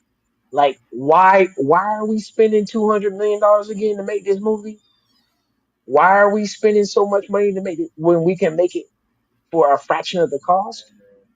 And the thing is that now you start realizing that a lot of movies that come out with these big budgets that are pretty much garbage, you'll start realizing when you look behind the curtain, you'll realize they don't care about making money, they care about money laundering. How do you have a budget for $200 million? Who gave you that? Like, how do you have that budget to make a garbage movie for $200 million? Nobody's asking the question like how your guys are getting funded and greenlighted. It's because it's a money laundering. They're washing money through these movies. They don't care like transform. They don't care about the movie being good. They just need to have a way or an excuse to say, "Hey, our money is spent." And I know that's a dark, that's like a dark side of the movie industry. But the thing is that a lot of these budgets are outrageous, bro. Like why do you need $100 million to make a movie like this? And the reason why is because the people that fund these movies, they need somewhere to hide their money. And they're gonna hide their money and say, yeah, I made a movie, the movie didn't make money or whatever, it was horrible or whatever, it was good or it was bad or whatever, but I just need to have somewhere to put my money into. I just need to throw my money into something so I don't have to pay taxes or so I can have some type of shell corporation. And that is the scheme. They don't care about the movie being good. They just know that, hey, if I can just get this IP and make a Transformers movie or make a this movie, I don't care if the movie's good. I just need to be able to raise a lot of money so that way I can justify watching all the money that's dirty money or whatever money. And I know people on a lower level don't really think about these things, but I always follow the money. I don't care about the IP. I don't even care about the movie. But if you are able to get $100 million budget to make a movie and the movie flops, do you think the people that put the money into the movie care if it lost money? No. they just know that they had to hide their money, and all the money gets all washed. It's like the music business, it's like all these other businesses. So I lay my plane there. Like, if you just follow the money, then you'll understand how they're able to get these budgets, and they don't even really care. If you think James Gunn, hey, 200 million, he got a but he James Gunn got paid. One person I know that got paid from Supergirl or whoever was behind, the director and all that, and that. James Gunn got paid. A lot of people got paid by Supergirl. Whether the movie does good or not, they're gonna get their money. They're gonna make their money. So anyway, I land my plane there, man. So I just hope y'all just look beyond the movie, follow the money, and then you'll be able to understand how the industry actually works. So there you go, man. That's what I gotta say. So, with that being said, I'd like to say again, please, follow me on Twitch, follow me on YouTube. We do this live commentary every Monday and every Tuesday. That we do this a lot. We don't sit back and not tell the truth, or sit back and not be forthwith with shows that's supposed to be out there in the in the hood or whatnot. I just keep it real with you guys. Now, I mean, I just keep it from a perspective of fandom. Now, I mean, I met Nas through Clubhouse. I met Galen through Clubhouse by having these different conversations and talks. I met a lot of people just by being here and having fun and enjoying these type of conversations with the audience, because the audience knows what they want. It's not what I want. You know what I mean? Yeah, I can say what I want as a fan, but at the end of the day, we come here collectively and have these conversations and be like, yo, this is what I want. This is how I think it should be from the comic. Can you portray that? If you can't portray that, why are you bringing this out? It's like how Galen said, are you really money laundering, or are you really here for the audience? If you're not here for the audience and you're not here for the fandom, then what's the point of making these movies if you're not going to do it correctly? So I can't wait to see what's gonna be happening in the next few weeks. I mean, in the next few days. You never know what's gonna happen. You never know if they're gonna even bring these out. I'm hoping for the best for Tom Holland, Spider-Man, Brand New Day. I hope it's gonna be a great movie. It's coming out very soon. Yeah. Nas, close us out. Thank you for that, Jesse. Just want to say thanks to each and every person who came through tonight. Your conversations were really appreciated and very meaningful and impactful. We actually gained some knowledge, which is always dope in these sessions. We love being able to kind of learn from each other and to enjoy these things together, these conversations together. I would like to leave you guys with this scripture passage, which from Proverbs 24, verse 16. It says that the godly may trip 7 times, but they will get up again. But one disaster is enough to overthrow the wicked. Just because you may be going through a rough patch, or you're trying to be on a straight and narrow, but you keep slipping up. Things keep not going your way, and you keep, as people say, lose your witness. You keep losing your witness. Doesn't mean that you just throw in the towel. You keep going. You keep pressing on in righteousness. And also, that is the reason why Hebrews 4, verse 15 and 16 tells us that we don't have a high priest which cannot be touched with the feeling of our infirmities, but was in all points tempted like as we are, yet without sin. And let us therefore come boldly to the throne of grace, that we may obtain mercy and find grace to help in time of need. You can always reach back out to Jesus. You can always come to him. He's always going to be there for you, waiting, saying, tell me all about it. I know you messed up again, but come to me. Don't be afraid. Come. Let's talk it out. Let's get through this together. Me and you. This is a personal and intimate relationship that he wants with you, regardless of what mess you made in your life. Turn to him while you still can. Today is the day of salvation. That being said, thank you for hearing me. Thank you for being here with us. And guys, have a wonderful night. And there you have it. Collide out.